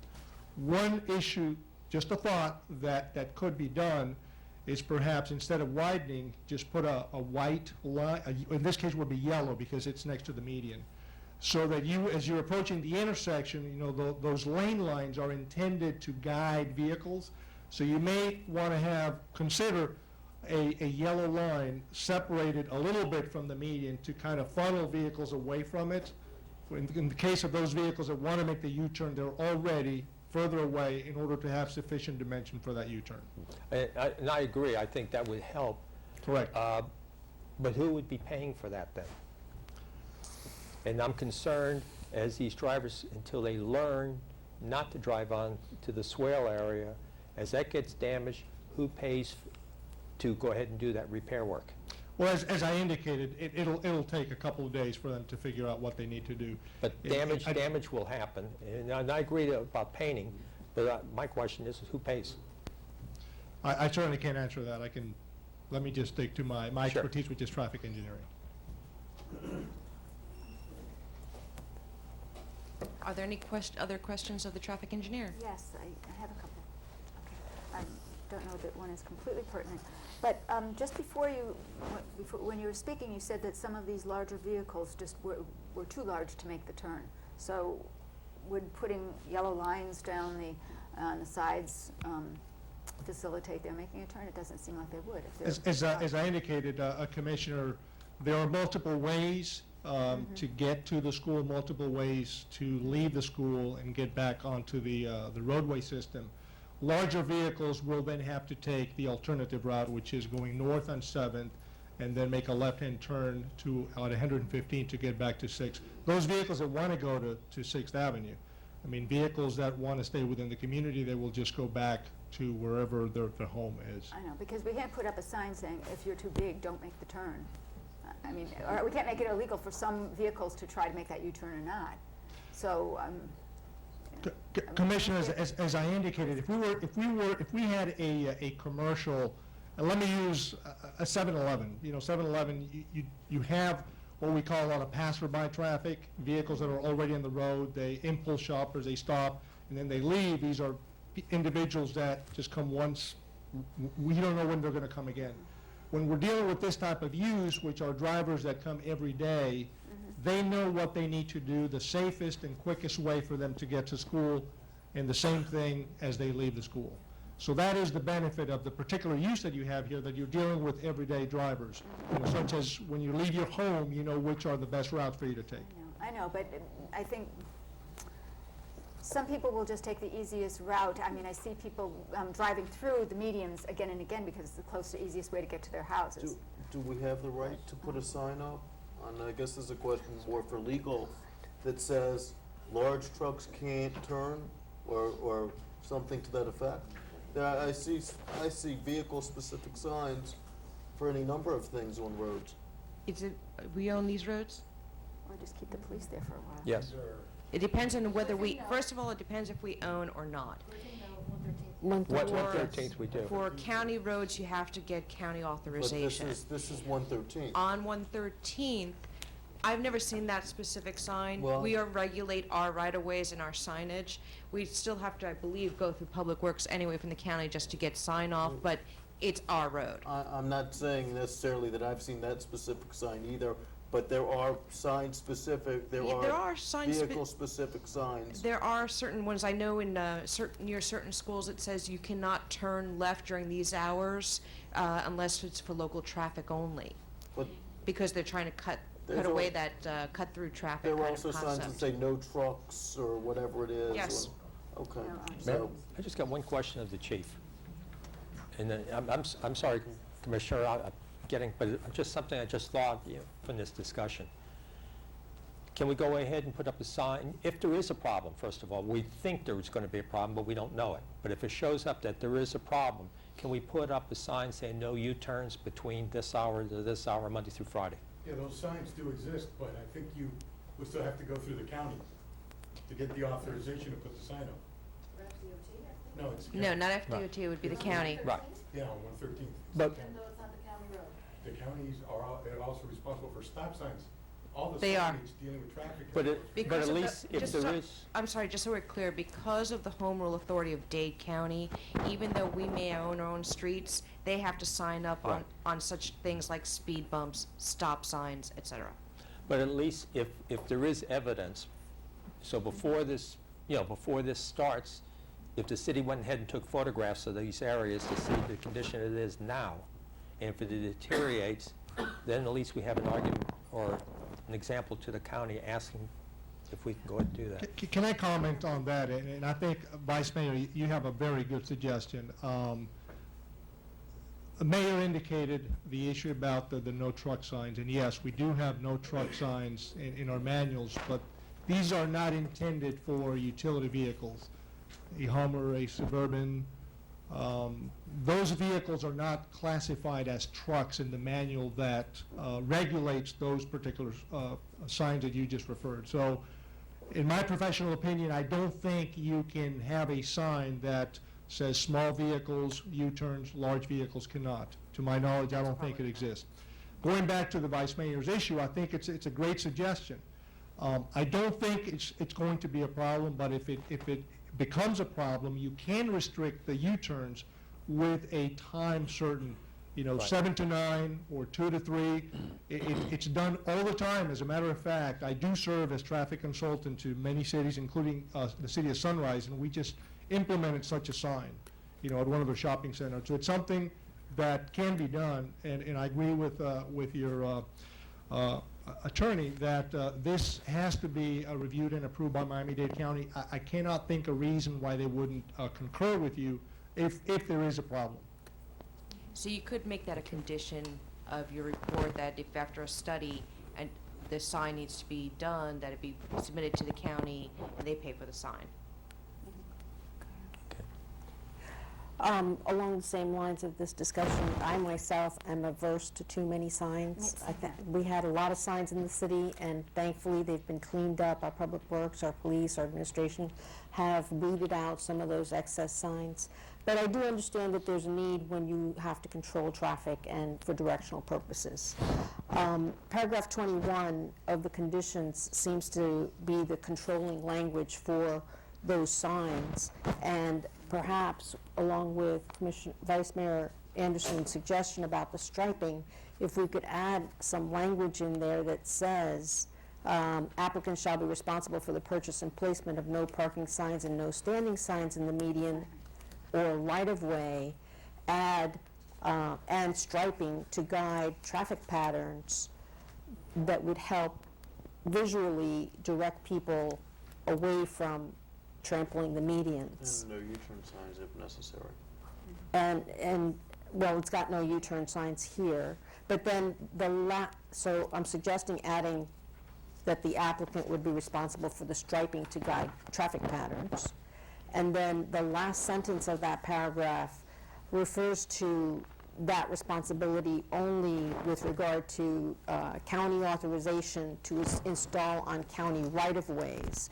But as the chief just clarified for us, the county not only controls the right-of-ways on county roads, but they also control it on the city's road, on the village's roads. Regarding traffic control devices, that is correct. Right. So I think we need to strike the word county right-of-way, just all right-of-way. Before you go on, Dan Keyes, I think, sent you all an email, which I did receive. I will forward a copy to the applicant with all of my responses, because in reading his request, he did tweak the language of item 21, and I have no objections to his tweaking. It actually enhanced it a bit. So if you... I have a bit of an objection to the language because for some time we did have a no U-turn sign at that first break from Northeast 6th Avenue east on Griffin Boulevard, and it created a problem to not be able to make a U-turn there for me personally, but also for people coming around. I don't see the need really for a no U-turn sign at that break in the median, but perhaps the type of striping that would protect our medians, protect from vehicles trampling our medians instead. For some people, for the houses on the other side, on the side of the road that heads north or west on Griffin at that point, if they're not able to make their U-turn there, they have to, it's a rather long route that they have to go through in order to head east. And for that reason, I don't agree with that one suggestion.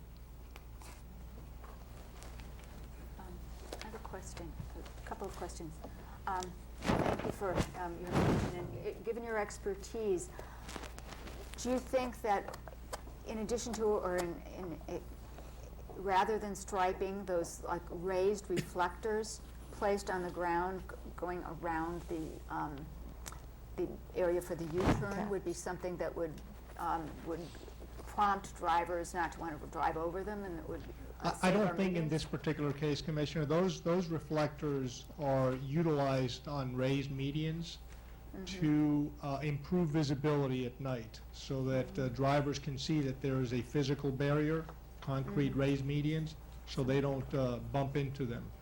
But I have not seen the application on a situation where you don't have any curbing. In this particular case, it's just grass on the median next to the pavement. So you don't know, no knowledge of whether or not it would help? Well, I'm not sure what you're trying to get. That if we had those raised caps, that when the person driving the tires would hit that. So what you're suggesting is some type of protection to protect the median so that drivers do not affect the median, go into the grass of the median. Yes. I'm sure that we can probably look at some type of treatment there. I would suggest perhaps, after the school opens, if we do encounter a problem with vehicles encroaching into the median, then we can look at some type of treatment. But we have to be very careful to make sure that we're not putting something there that's going to become more of a hazard than a benefit. Well, that's why I wanted to your Correct. expertise. I think Correct. they've done that on 6th Avenue in some places at the end of the meetings. All right, my other question, now I'm moved back. No. Bill report, okay, I think it's in. Sorry, I've got too many Post-its. Had to do with the drop-off times, and perhaps maybe Ms. Booster would help me with that. But if anyone else has any questions, I just moved with my spot, so You want me to jump ahead? yeah, that's what I meant. So, Ms. Busta, how many other schools have you worked with and in a managerial capacity? One. One. How many students? I started with 75, ended up with 250, but it was in 2 separate buildings. Let's go with the 75 because that's closer to the 80 that you're projecting here. How many families were involved in those 75 students? Oh, gosh. Was it 75 families? No. Was it 60 families? Maybe 50, So we're looking at, we're talking about an influx of 50 cars. probably about. And when they're 6 weeks old, what time do they usually get dropped off? I would say 9. And when they're 2 years old, what time do they usually get dropped off? Probably closer to 9.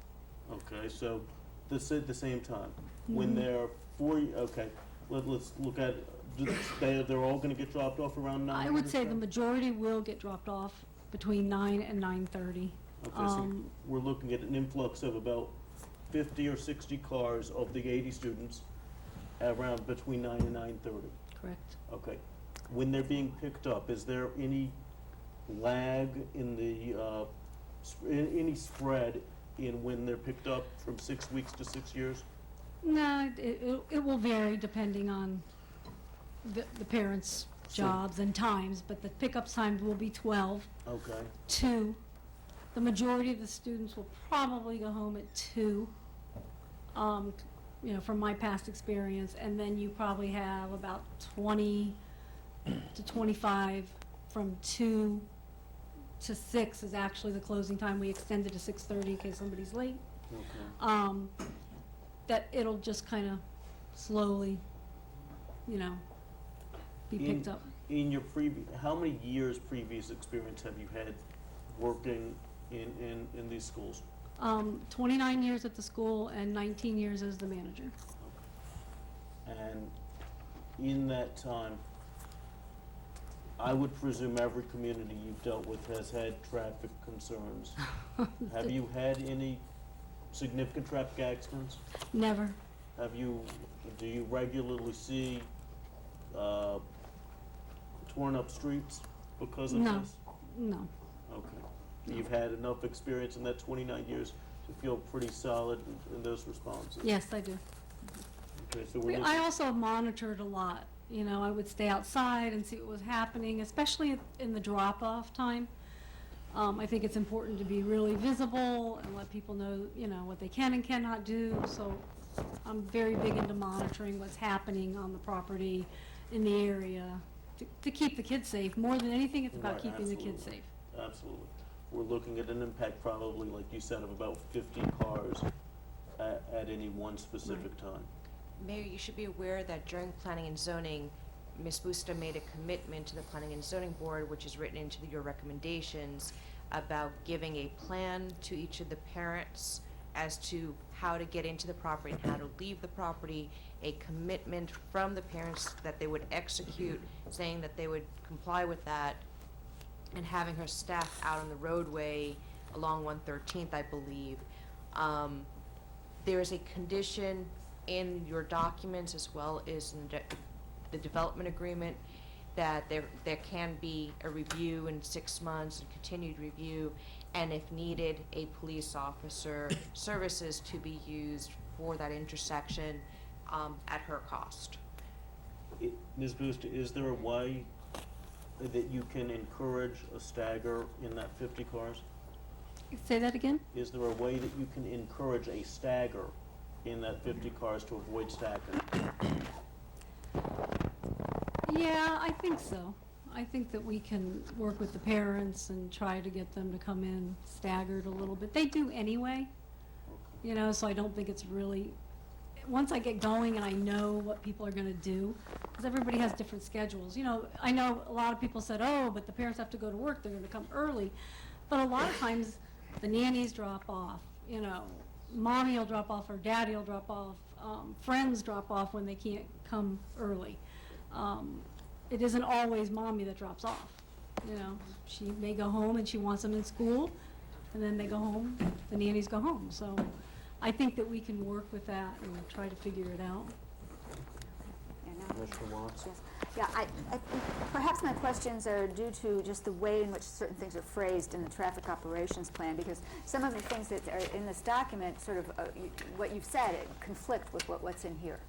So this, I'm just going to ask a couple of just questions out of curiosity, because you say that the school doors will open at 7:30 to 8:45, but school starts at 9. But then you said that people come more often at 9:30, between 9 and 9:30. Well, there's early arrival Yeah. at 7:30. So are you having set times that they're supposed to arrive at 7:30 or 8:45? Well, they're allowed to come from 7:30 to school, where they can go in the classrooms about 10 to 9. Otherwise, they go to early arrival. So then you're, okay, but. And that's going to average probably 10 kids that'll go that early. Okay, and then later, towards 9 o'clock? No, 9 o'clock they'll go into the rooms if they go at that point. So it'll be, Okay, see, here in table 1, the I don't have it. number of the peak time is 7 to 9 a.m. And it's estimated that the inbound cars will be number 34. I think that's for the traffic expert. Yeah, that's, Yeah, so that's where, is everybody bringing 2 children? Because how are we going to get 80? I mean, that's why I'm just befuddled.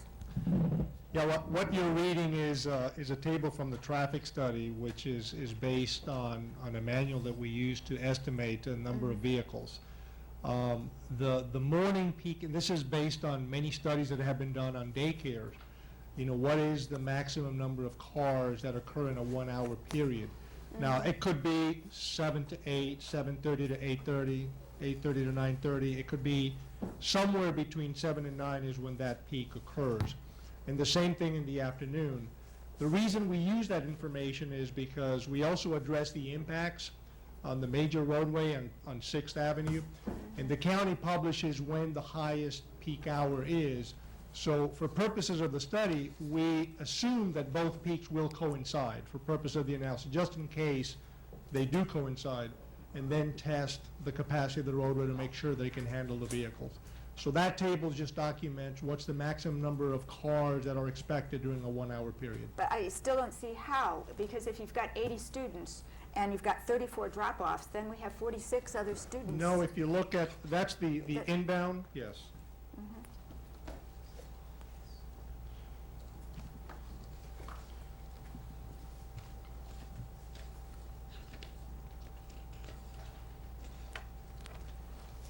Correct. I mean, that represents the number of cars going inbound, entering the facility in a 1-hour period. But it said during the peak hours, which would be 7, and the peak hours are defined as 7 to 9, not a 1-hour period. Well, I understand it's confusing, it's traffic engineering jargon. As I said, when it's a peak hour, it's a 60-minute period, it's 1 hour. It says 7 to 9, like I said, it could be 7 to 8, or 7:15 to 8:15, or 7:30 to 8:30. Anywhere between that 2-hour window, the highest 60-minute period will have 34 vehicles Okay, so entering the then facility. you're saying then in 2 hours, the 7 to 9, instead of being 34, it would be 68. Correct, that is, well, not necessarily. Remember, you can't double it. If the highest hour is 34, the It'll be second 7 hour has after to be that. less, so you can't double it, correct. Okay, but closer to the 50. Correct, So- correct, exactly. All right. And then that's also the case with With the afternoon, the correct. afternoon times. Okay. Correct. And, all right, then just one other thing, just curious, I should have looked this up, I did at one point in time, but, Ms. Busta, are you putting caps on the number of infants as opposed to 4-year-olds, or what? If you were to have like 60 infants coming, I can't imagine there would be a backup, because nobody's going to just say, open the door and say, goodbye, you know. So I just wonder about. Really, it's one room of infants, and infants you actually have. The parents have to stop. You can only probably have like 8 in one room if I did infants, you know. Yeah.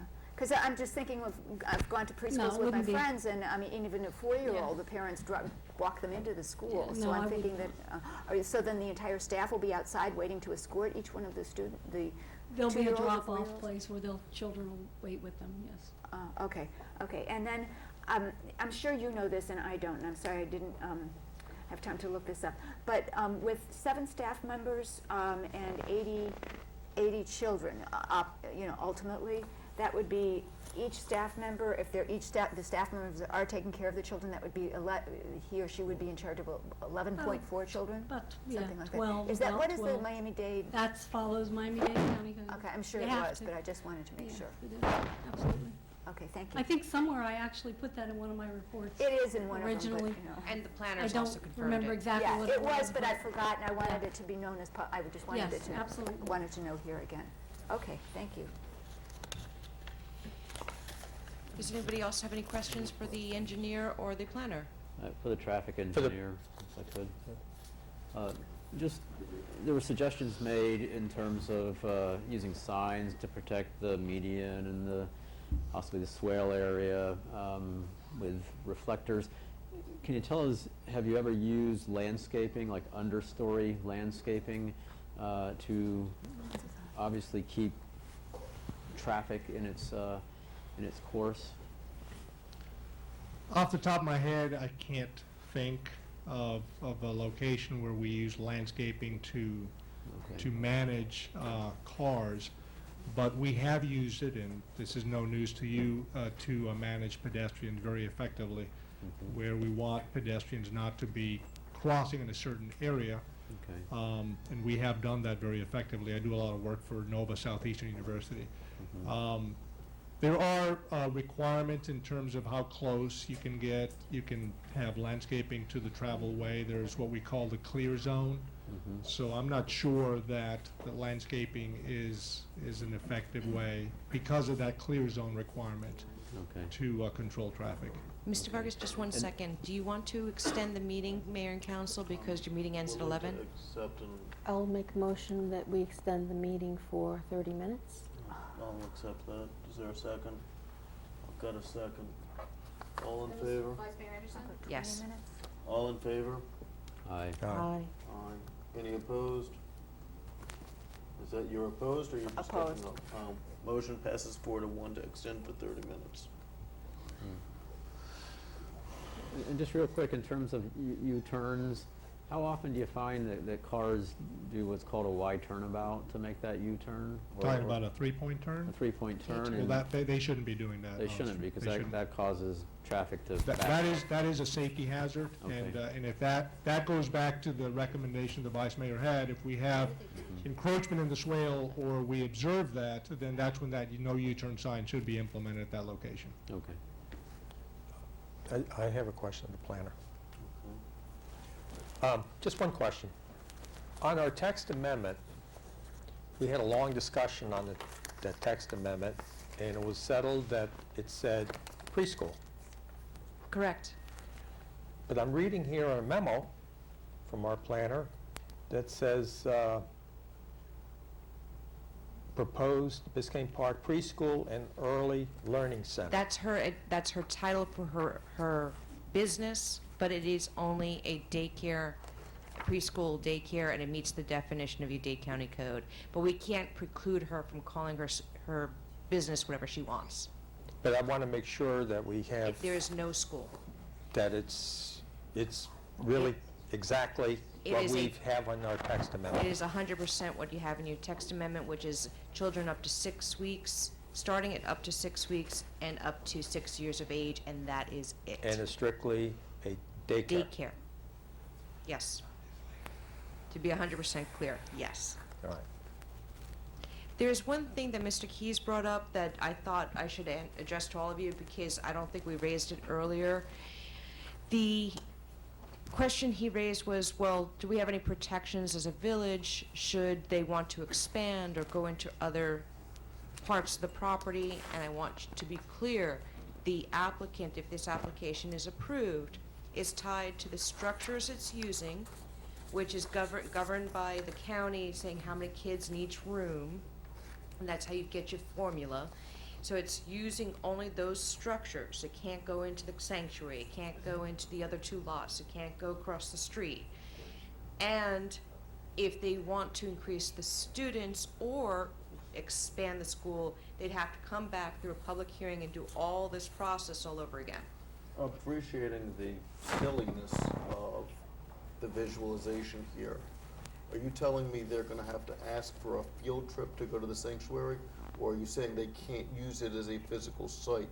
They can't use it as a physical site. They can go to it and come back from it, but they can't populate it for a right. purpose? Yes. Okay. Also, is this appropriate time to be talking about the 50-foot setback? Yes, it is. Okay. I really believe that 50-foot setback is from any property. This includes Biscayne Park's property. Which is the right-of-way. Which is the right-of-way. Myself, 11 years ago, I put an addition on my house. Because when my house was built, the setback has been changed since when my house was built. I had to get a variance for my existing house from the city's property because I happen to be, that side of that house is on the street. Okay. Well, And so I had to get a variance for my addition and for my existing house. that it will be one of the findings of fact you need to make. And so that's, I don't see the difference between that because it wasn't abutting somebody else's residence, it was abutting city's property. This is the same thing, it's abutting the city's property. Well, can I ask a question then for the mayor? I think I heard the planner say that he doesn't side with the code committee in interpreting the 50 feet, correct? But I'd like to hear what our attorney says about the legal situation. It comes down to an interpretation.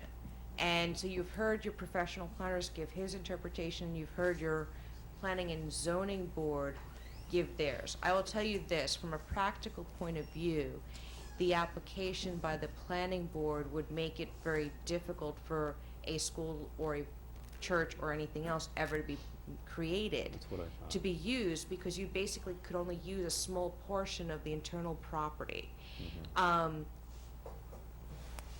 I don't want to give my personal opinion, but I do agree that the language is often reflected of your residential property adjacent, not necessarily your right-of-way. But that's a factual determination you need to make. It doesn't matter what my opinion is. But there has to be some jurisprudence that deals with this, that you can You tell have a us, unique because definition there, so to say you have jurisprudence, not every definition has ever been litigated. True. So you're talking about here, this is something unique to, this is not from Dade County Code. This is unique to your village. You guys created this. You are the legislators, or the new version of the legislators that created the ordinance. If you disagree with his interpretation, you need to put the facts on the record as to why. For example, Mr. Anderson, Vice Mayor Anderson, has given his reason why he believes that the planner's interpretation is incorrect. And that's the factual issue. If you, let's say you just, I'm sorry, Mayor, I didn't mean to cut you off, but let's say if you find that to be correct, and that's your decision, they would be able to go and get the variance. I believe that the Planning and Zoning Board did indicate that they would vote on it favorably. Mr. Bell, how many years have you been planner? 20 years. 20 years. Put your mic up. Sorry. 20 years, yes. And as I understand your report, you said that if this definition, as our planning board put forward, were held as true, that we would effectively not be able to have public use facilities to any significance throughout the village? Correct. That's meant, yes. Thank you. When was the code, the last time the code was revised? The date of it? Can you That remember? code is one of many provisions, so I don't have the, Yeah, but it's been there for a long time. Yeah, because one of the arguments that Mr. Hartung made to me was that, well, one, there's a problem with interpretation and intent. Okay, we could say, yes, the code was written with, not with the intent, it didn't mean to say it couldn't abut the street, you know, so that it shouldn't count. But we can't know that. We have to go by what it actually says to a certain respect. And although we, yes, the village hall, the log cabin would require a variance or something, we'd have been grandfathered in. And what Mr. Hartung argued was that, in a sense, that if we take this literally as it is written, that may well have been the intent, so that we don't have more public buildings and things like that in Biscayne Park, because it's just not possible, because we don't have so much free land. So there's there are arguments on both sides. So. That's why it's a factual issue for you to determine. Commissioner Ross? We do have a limited number of sites where we allow that kind of a public gathering, and one of them is this location here. I'm curious as to what is the setback from this building to the eastern property line. Any idea? To the Right. houses across the Well, street? actually, not from this wall, but we extended the foyer in the front room, and so municipalities operate differently than private property owners, but I'm curious as to what is the setback from the right-of-way to that extension. It doesn't look like 50 feet, but I think that it's most likely 40 feet. I don't believe that it's 50 feet. The architect could also talk to that. he's your expert, so this is the time. I thought it would be a good idea so we know. I'm sorry, you need to go to the microphone so you're picked up, and introduce yourself, please. My name is Victor Bruce. I'm the architect for the project. I prepared the drawings for I Sunday. didn't catch your name. Victor Bruce. Thank you. May I approach this? Yeah, why don't you take the microphone with you, just so you're picked up on the mic. We have cable. Cable is, No, you go ahead, take that. No, what was she saying? you're being video recorded for the You're being cable. recorded. Okay. Well, I think it's important that we all understand where these setbacks are in relationship to the building. The 50 feet, that's very important, is away from the play yard. I don't know, could you page this down a little? Or just, if you could move it down, yeah. This is gonna be the play yard.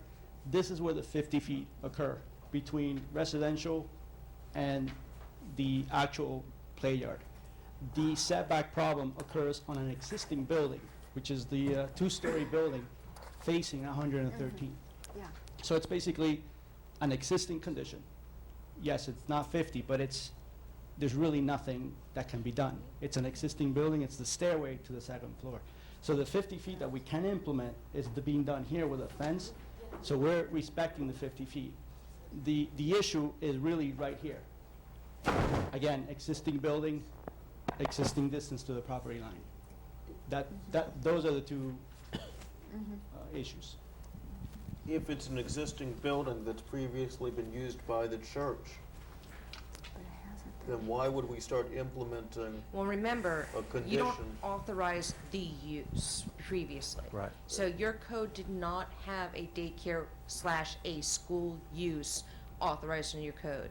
So whenever the school, if it ever was established, Because it's a new use, there are new rules. That's what Yes. you're telling me? Okay. let me read the code section to you because you're right, Mr. Hartung is talking about literal language.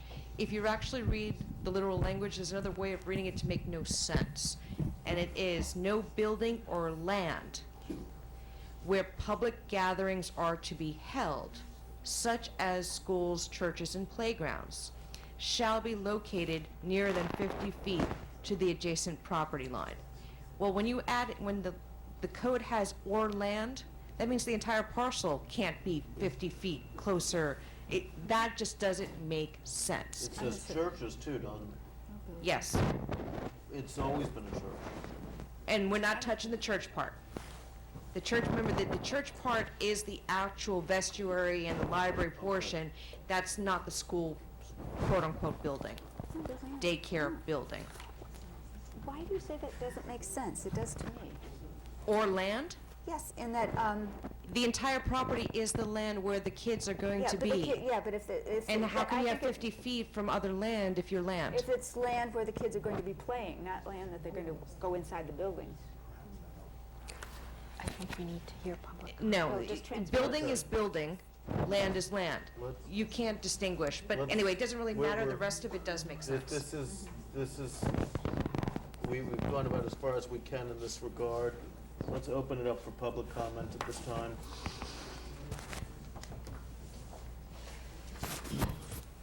Chuck Ross, 11166 Griffin Boulevard. So, just for the record, I live directly across the street from the church, and I work at home.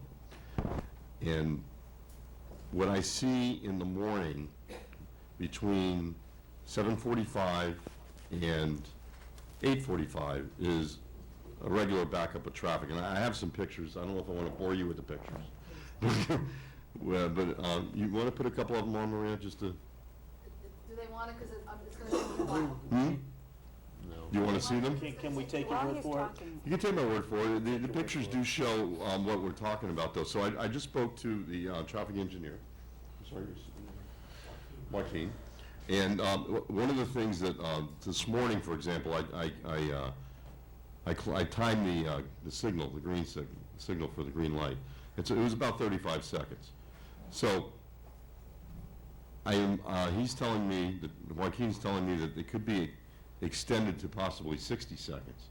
Although, one of the problems I see is that as the traffic backs up, they tend to race to the light, which I perceive as a possible hazard.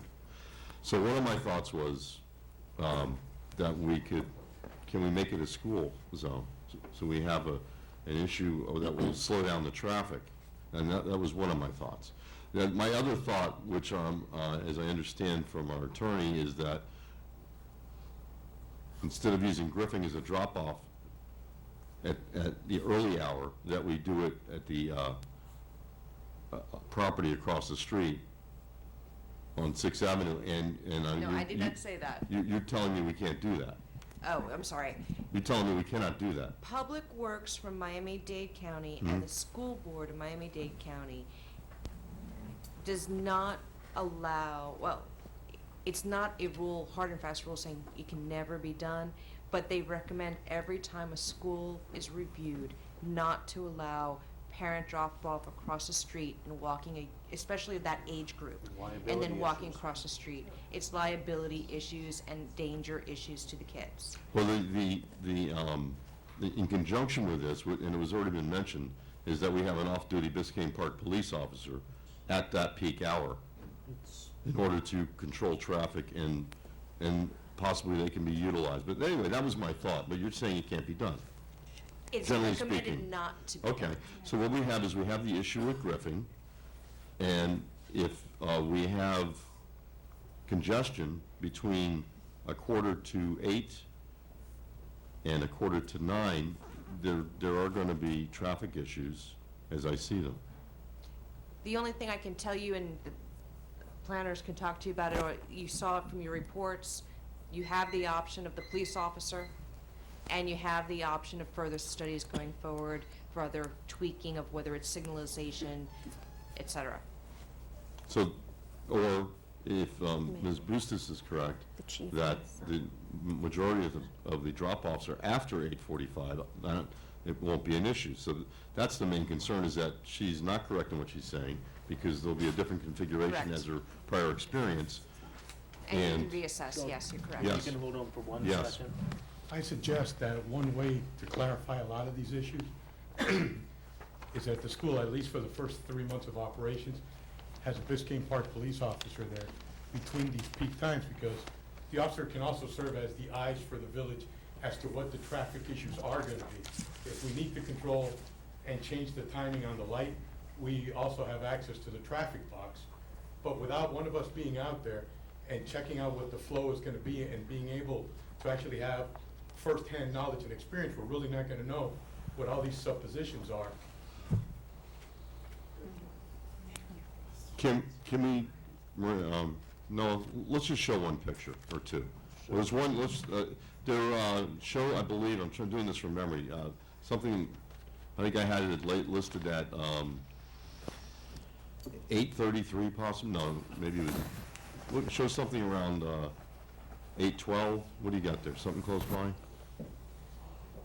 Yeah, please, just show, I've got a few pictures there, but Can I pull up? Sorry. it's the 11/6/2013 Hold on, let me get to the drive. folder. I'm a bad driver here, hold on. Yeah, I see that.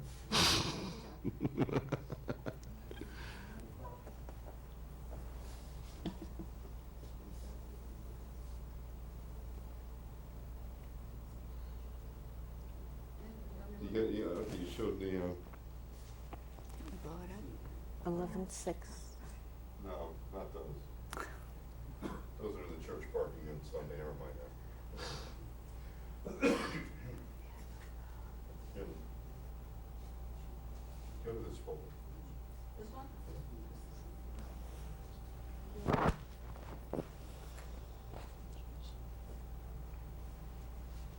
Which folder? This one. Okay, so, go down okay. So what, because I don't have, I can't see the time, but here's one at, go over here, this is at 7:53, for example. I'm just gonna go scroll through them. Yeah, see, this is, okay, so this is going back back towards, I'm standing around, towards the front of my house looking back. I'm at 1116, thank you. I'm at 11166 Griffin Boulevard. So, that's looking towards, probably where the U-turn, not the U-turn, the intersection is. So, I time the light, and this is the way, this was pretty constant going on for about between the hours that I was talking about. So this is what you're looking at. Hello. And if the cars are going to be dropping off on Griffin and they're going to be encountering this, that's my concern. Now, what happens is you'll see when the light turns green, all the people race to the light. And so if we can do what Chief Tiziano suggested, and what I should actually, what I suggest also is that we put some police officer there, which would hopefully slow traffic down. Which one? What time's that one? I don't know. It's probably about 8:30. 8:37. 8:37. It's a weekday? Okay, that's the concern that I have. I also have Sheriff Commissioner Anderson, Vice Mayor Anderson's concerns about the traffic that's going to be flowing into the village on 113th after they exit. I don't know how you're going to resolve that, and that's why I always go back to what I saw. If you could figure out some way to drop them off and have a police officer escort them across the street or something. It's probably your best solution, but you're saying most likely that's not in the card. So that's all I had to say. Thank you. Anybody else want to talk? We have one more comment. Other public comment? Ms. Busto? Also, you have to realize, you know, he had suggested, officers suggested 3 months when I opened, but when I open, because it's so late in the year, I'm not going to have that many children. And in a way, that might be good because it'll help me work out all the kinks, you know, before I get to that point where I'm so crazy, which I pray that I have that many children. When are you planning to open? As soon as I can get open, but the soonest would be January, but honestly, I don't know that I can do that because the fire alarm takes quite a bit of time. DCF has to license me before I can open, so there's, you know, when I open, I'm not gonna have that many children. Any other questions? Any other public comments? Public comments? Do I have a motion at this time? Well, we still, you know, where are we with that 50-foot setback? Well, Why don't you close the public comment section then if you're done? Just so we have any that. more public comments? Okay. The concern on the I'm sorry, your name U-turn. and address. Oh, I'm sorry. Rosemary Weiss, 116th Street and 10th Avenue. On the meeting where you're worried about the U-turns with the yellow striping, you ever see the concrete buttons? You could put a group They're of those illegal. right around, and that will, if you're driving over, your wheels will hit the buttons. But you could put the buttons all the way around. Unfortunately, Dade County has precluded those buttons, although people use them all the time. They're illegal. Not the ones with the points, the flat ones. They're legal. Well, that's a bummer.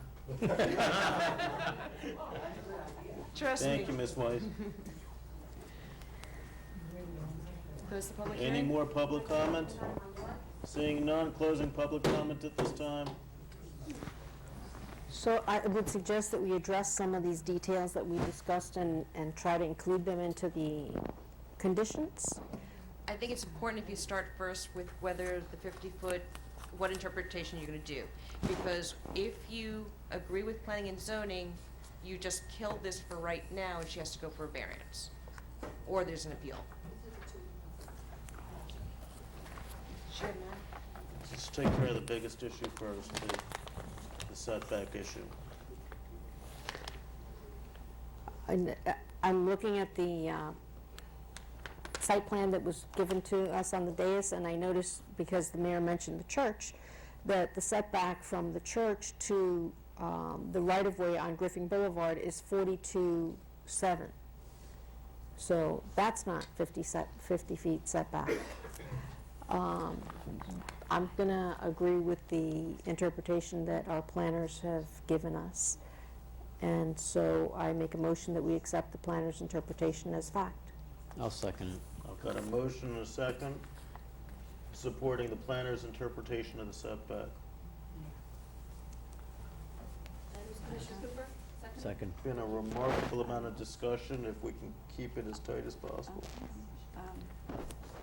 Is there any, everybody, How much does, may I? go ahead. Okay, again, you know, because if we just sort of waive certain rules, there's an issue there with what will happen in the future, setting precedents. And how much is it for a variance? And I appreciate how much time and effort you've put into this, and so I don't want to be offensive at all. But okay. 150 for the application, approximately 100 to 125 for advertising. And it has to go to planning and zoning and then here. And then you have to re-advertise everything else we're doing tonight. And have a new hearing on everything else we're doing tonight. So that would be more, in addition to the, Yes, and Add that's, another 125 to that twice. no, this application is not $100. This application is $1,000. Oh, you're talking about that as well?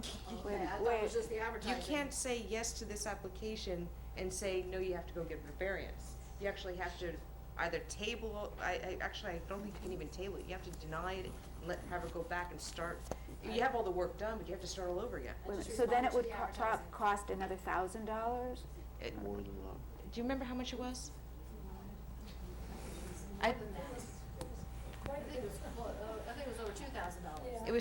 It was, I thought it was 1,150, but it's, according to them, it's 2,000. Okay, so, because I worry about going against the recommendation of the Planning and Zoning Board and setting a precedent for doing things without a variance and not applying for a variance and then coming before the board.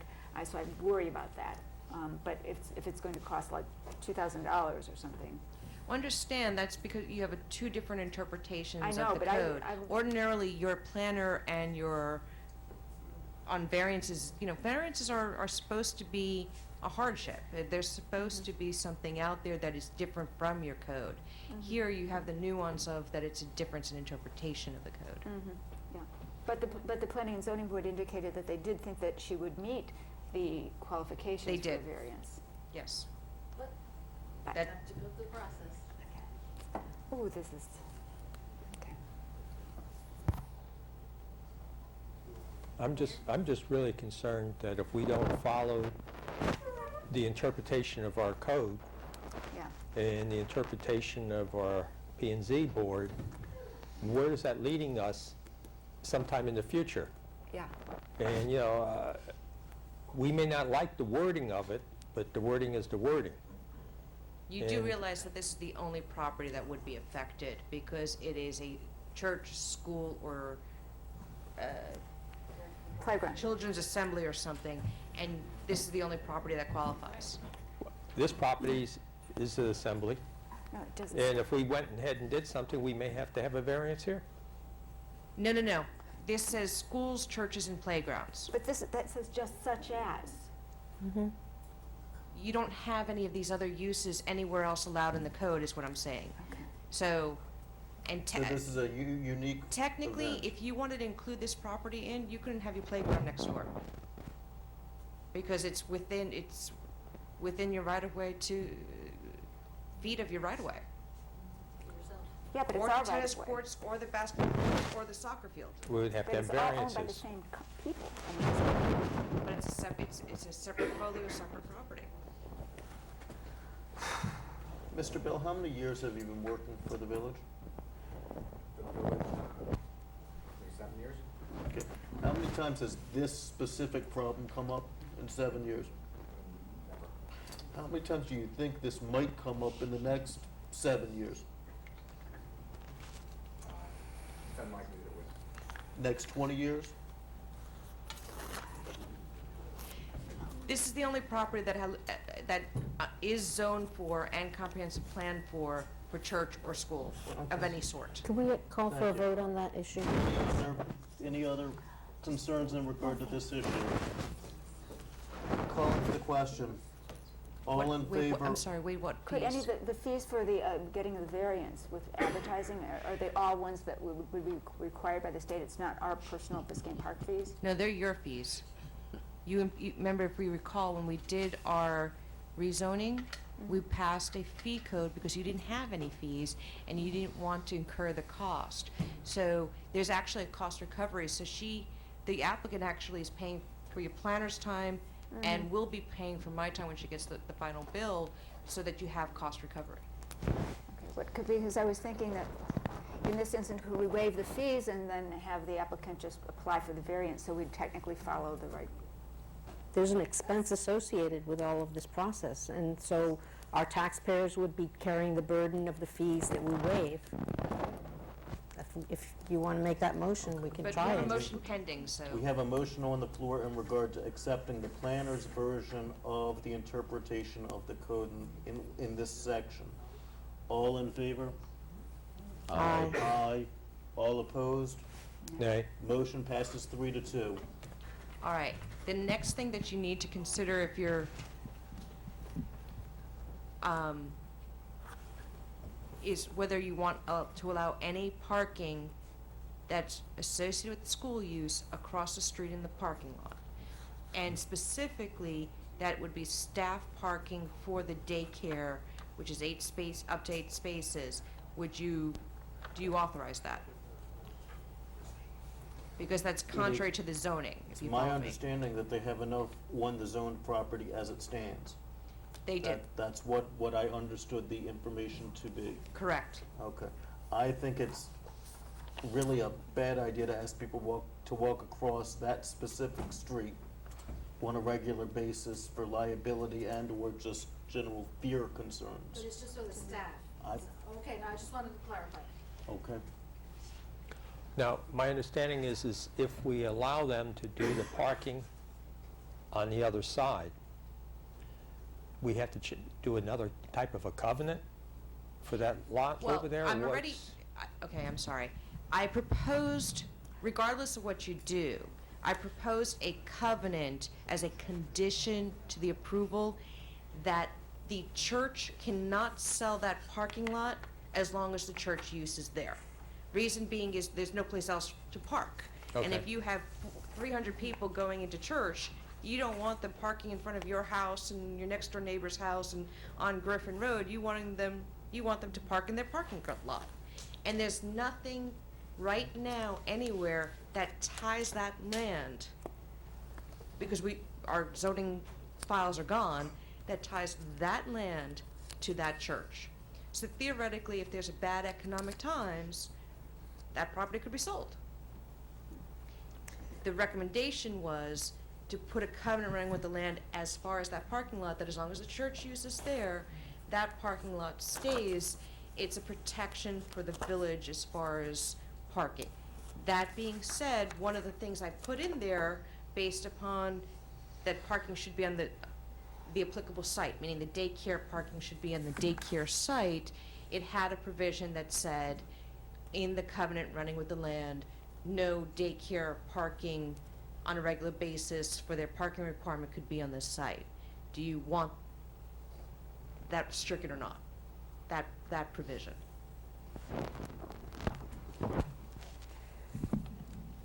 Confused? Through a minute, there is provision in our code that requires a parking space for every 10, 20, 30 people gathering in a place. We have code provision for that. But you don't have anything tying that lot to that church. It's a different folio. They could go out and sell it. What are we going to do about it? Seriously, what would we do Do I about have a it? motion to accept the covenant that would tie that space to the church? It's already part of it. Well, that's okay. You can do it separately. Could you articulate that for me again? He's just breaking up the entire order into separate subparts. So basically, the parking lot across the street from the daycare and church would be required to be used for the parking for the church as long as there's a church use. I have a question. Yes, sir. Could it in any way come back to haunt the village in any way, shape, or form? And I refer specifically to a future scenario whereby the church may be willing to sell that parking area to us, so that we, and then sell. Well, remember, you're the one who putting the covenant, you and the church are the entities that are entering into this covenant. You have the authority to release the covenant. Okay. But if you do release it, remember this, you still got to figure out where to put those cars to park. Understood, but we don't But know, yes. I mean, you You could have tear the down the Church authority of the to- Resurrection in the future, and that land could be developed to become something else, but as long as we have the power. Let's say there's even a parking garage there or something, Whatever, and yes, but- So theoretically. as long as we're not hamstringing ourselves, and it sounds like that's the case, so. I need to request that I have a motion to at least extend the meeting to the completion of this specific item. I'll move it. And Mayor, and I also need to add, if by any chance any of you, I specifically need the mural agreement passed today or denied today. Okay, so Because- this and the mural, and that's it. Yes. It's not time sensitive. I need those two items, and then I'm gonna be calling for an adjournment. Is there a second? I'll be the second. All in favor? Aye. Aye. Aye. All opposed? I meant aye. You're a yes? I make, Are you I'm opposed? opposed. Okay, it passes 4-1. I have a question, just one question. I'm going to go ahead and make that motion. to have a covenant running on the vacant property for parking associated with the church. I'll second it. I've got a motion and a second. All in favor? Aye. Aye. Aye. I have a question. Motion passes. I have a question based upon Dan Key's comments. Now, is the parking, is it required that there be a paved lot added into, or will parking on the grass, or will the grass die, or, I mean, I hate to see parking lots Here, that I are just all recommend it. paved. The answer is this parking is already grandfathered in for the church. Under current code, you're not supposed to park on grass and impervious areas like that. But this parking lot has nothing to do with this use for the daycare, if you follow me. So there's no condition or request to have it paved. Can I get a straw vote, just to see where we stand on all of planning and zoning's Modified modifications as a group? Do I have 3 votes to accept P and Z as a whole? Yes, you With got from some, me. with some modification. But as a whole, I'll accept with some modifications. Okay. We're not making the modifications tonight. They must. Let's, No. do we, Could we go to the next motion? To authorize the parking of the staff? That's the next step. I'm happy to make that motion. let's go quickly. Motion to authorize the staff parking on the vacant lot. Second. I got a motion, a second, to put the staff parking on the vacant lot. I've stated my objection for safety reasons. Is there any other discussion at this point in that regard? Is it a requirement, if we go ahead and vote for this, they have to park over there, or can they be parking on the church or there? The requirement would be that they have to park on the other property now. That is the P&Z recommendation. They wanted the spaces open for the parents. Okay. And again, that's because of the concern with the griffing backup. Right. If a parent had to drop off medicine, had to talk to a teacher, they can park and not interrupt the flow. Got it. Okay. All in favor with having the staff park in that lot? Aye. Aye.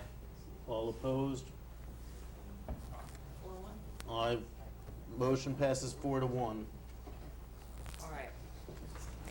Are there any specific ones you want to tweak before we approve?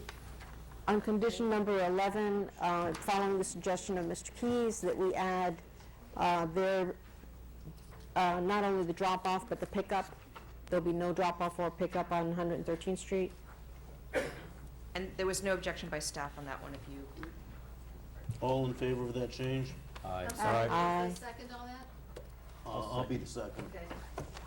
All in favor on that change? Aye. I believe the motion passed 5-0. So 11's gonna include pickup.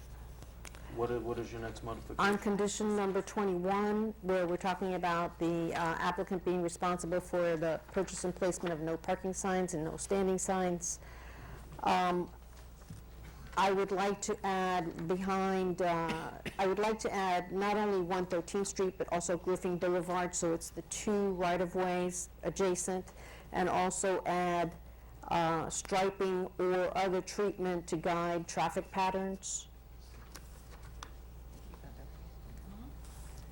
Did staff get that? To guide traffic patterns. Mhm.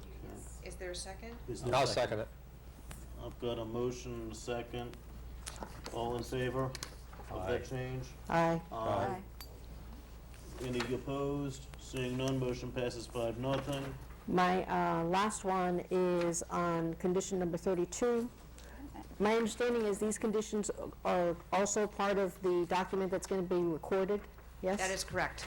So on 32, it seems a little ambiguous. It just says the consulting team is going to contact, and I would like it to be the applicant's responsibility that the consultants contact Miami-Dade County Signals and Signs Division to computerize the signal system appropriately. All in favor? Was there a second? The second is? Is there a second? I'll second it. I got a second. All in favor? Aye. Aye. Aye. Any opposed? Motion passes 5-0. That's all I've got. Is there a motion to accept the rest of the conditions? I've now got, I make a motion to accept the rest of the conditions of planning and zoning. with the inclusion of the modified. Yes. Okay. I second that. All in favor? Aye. Aye. Aye. Aye. Motion a five passes vote? 5-0. All right. So is there an approval of the application as a whole, which would include the development agreement required by your code, the easement agreement, I'm sorry, not the easement agreement, but the covenant running with the parking lot across the street, all the conditions by planning and zoning, and a finding of approval? I make that motion. I'll second it. All in favor? Or is this a roll call? Because it's a, No, you don't need a roll call. all in favor? Aye. Aye. Any opposed? Motion passes 5-0. Thank you very much. Do you want me to read the mural item? Congratulations. How It's about, part of the consent, so I don't know if they have to pull it. if I could suggest that we just approve the consent agenda, pull whatever needs to be pulled, and we can roll those particular items to the next meeting, but at least we could take care of a chunk of business at one time. Well, I want to pull 9E,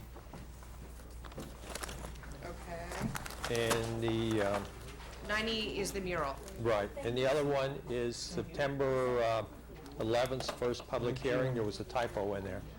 I'm sorry, you're pulling, Commissioner Anderson pulled 9E. Right, and then also under 9A, it's the September 11th, first public hearing. It's just a typo.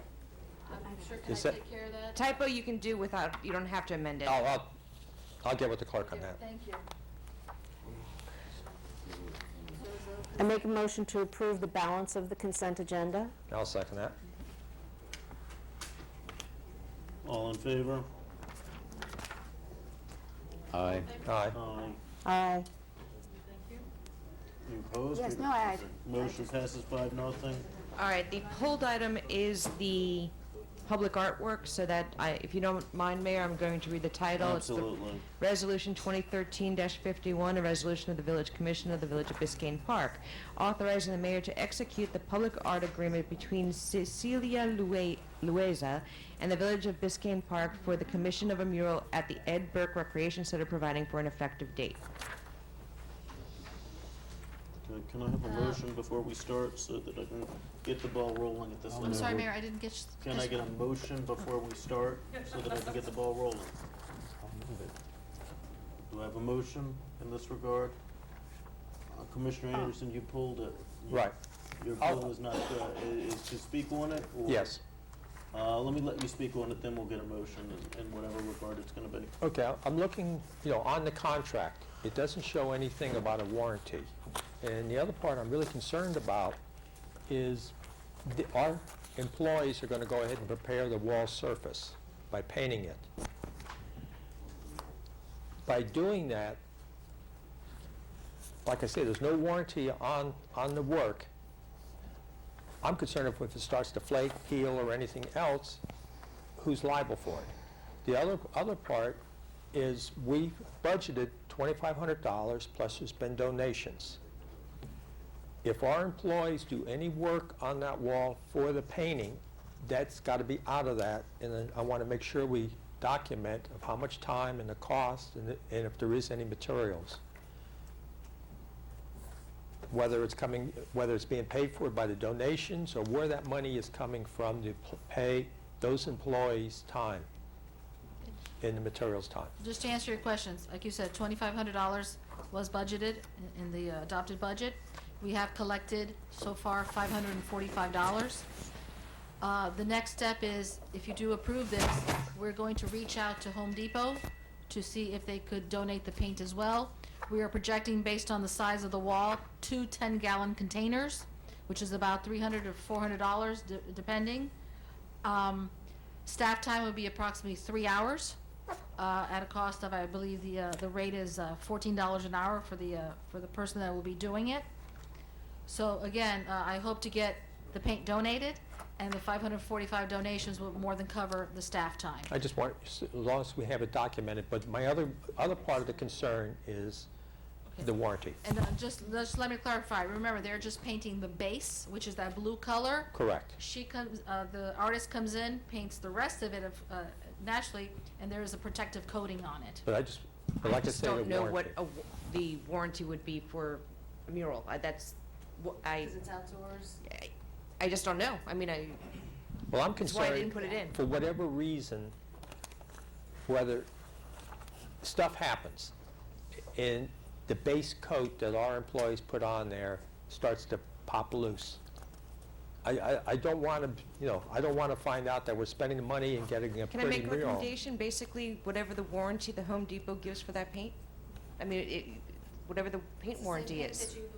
No, I know, I'm not, I understand If that, that's but, what you want, I just don't know what a paint well, I just don't warranty want to is. find out that the mural is on top of a surface, that surface, for whatever reason, comes loose, because it's our employees, they're not painters, they're not artists, that who is actually going to be overseeing to make sure it's the right paint, the surface is prepared correctly, and it was put on correctly. I have a question, I'm Just to sorry. say, the paint that the artist recommended is includes the primer. It's something that is used for that specifically. It's not just your regular, type of paint. And my question was, along that same vein, is are we doing the preparation according to what the artist is requiring? Yes, we are. The type of paint and the color. I was thinking, I think it's a good point, and actually, some artists I've talked with, they guarantee their work, and they come back and, do touch-ups if anything is wrong, and we could ask, as part of this, something to be added to that effect in the contract. And Ms. Louisa, from looking at her vita, she's got loads of experience doing this, and I don't think she probably is used to signing contracts that says, within such and such So I wouldn't be as overly concerned if the artist Yeah. did everything. Yeah. But now you got Yeah. two different hands in there, and that's what's But if she's concerning. overseeing it, we could put that in the contract, because That's then... fine. I'll be comfortable that way. Very few people do it completely themselves. I'm still waiting for a motion. I'm hoping for a motion. Oh, Well, to add Vice Mayor Anderson's concern, can we, I'll make a motion that we add to the resolution the artist's approval of the base coat. The base coat and any warranty associated with the paint. and ask that she oversee the painting. Yeah, but Yeah. just one thing that wasn't mentioned is, it's not just the base coat, but it's the prep of the surface. Yeah.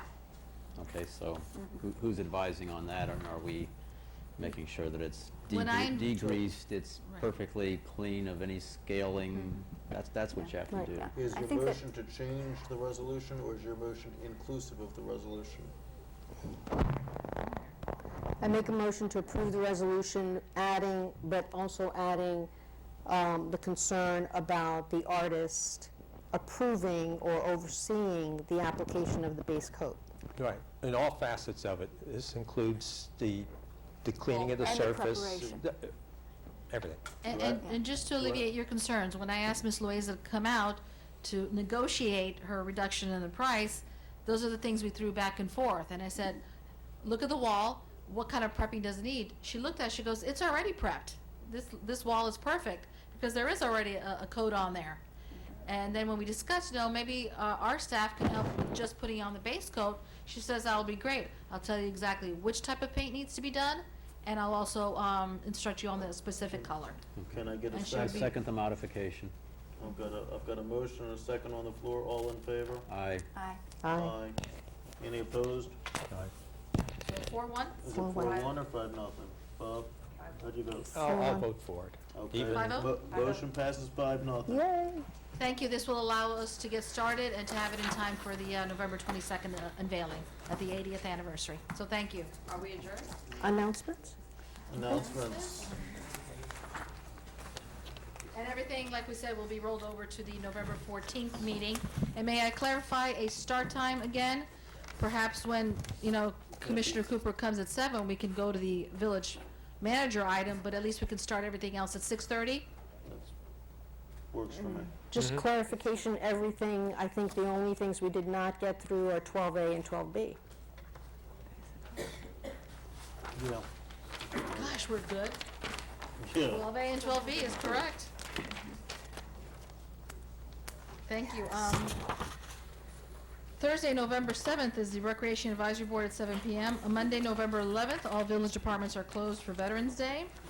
Tuesday, November 12th is Code Compliance Board at 7 p.m. Thursday, November 14th is a special commission meeting that will start at 6:30 p.m. Monday, November 18th is Planning and Zoning Board at 6:30 p.m. Monday, November 18th is the Ecology Board at 6:30 p.m. Wednesday, November 20th is Parks and Parkway Advisory Board at 6 p.m. Friday, November 22nd is our 80th anniversary art and music celebration. A lot of information can be found on our website. Thursday, November 28th, I can't believe I'm saying this, all village departments are closed for Thanksgiving. Friday, November 29th, Village Hall is closed, but Public Works is operational. Monday, December 2nd is Planning and Zoning Board at 6:30 p.m. Tuesday, December 3rd is the Biscayne Park Municipal Election from 7 a.m. to 7 p.m. Thursday, December 5th is the Recreation Advisory Board at 7 p.m. And our next regular commission meeting is Tuesday, December 10th, 2013. I have just one final request because of the date coming up soon, November 22nd, 23rd. We skipped over the manager's report on that event. Could you just give us a brief synopsis? Real quick, starting on Friday, 6:30, as you've all gotten your call to artists flyer, we're calling artists to bring in their artwork, all types of mediums. It will be in display in the outer room right here, okay? We will have a Biscayne Park reserve officer keeping an eye on everything, so that way the artists can enjoy everything that is going on and their works will be protected. Dr. Paul George will be doing a presentation on the history of Biscayne Park. That'll be conducted here. We will have the North Miami Community Band playing outside on that portable soundstage that North Miami has. They'll be bringing it over here for the enjoyment of everybody. I'm forgetting something. If you Google North Miami through the Miami Herald, there's an article there about the North Miami Community Band and what they've done recently. So if you want to know more about them, and then continuing on Saturday, the art exhibits will continue here for people to continue to look at, possibly purchase, and we will have our first annual Biscayne Park Police Department versus Public Works football game. It's our first Turkey Bowl.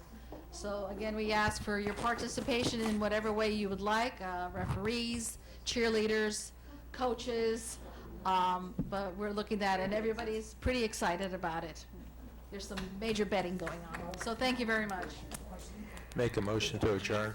A second. I have a motion and a second. All in favor? Aye. Motion passes.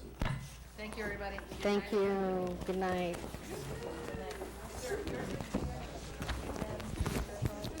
Alcohol in the park, attorney booths.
just one more day in my life, and oh, look what happened. For someone to stay in my life was too much to ask for.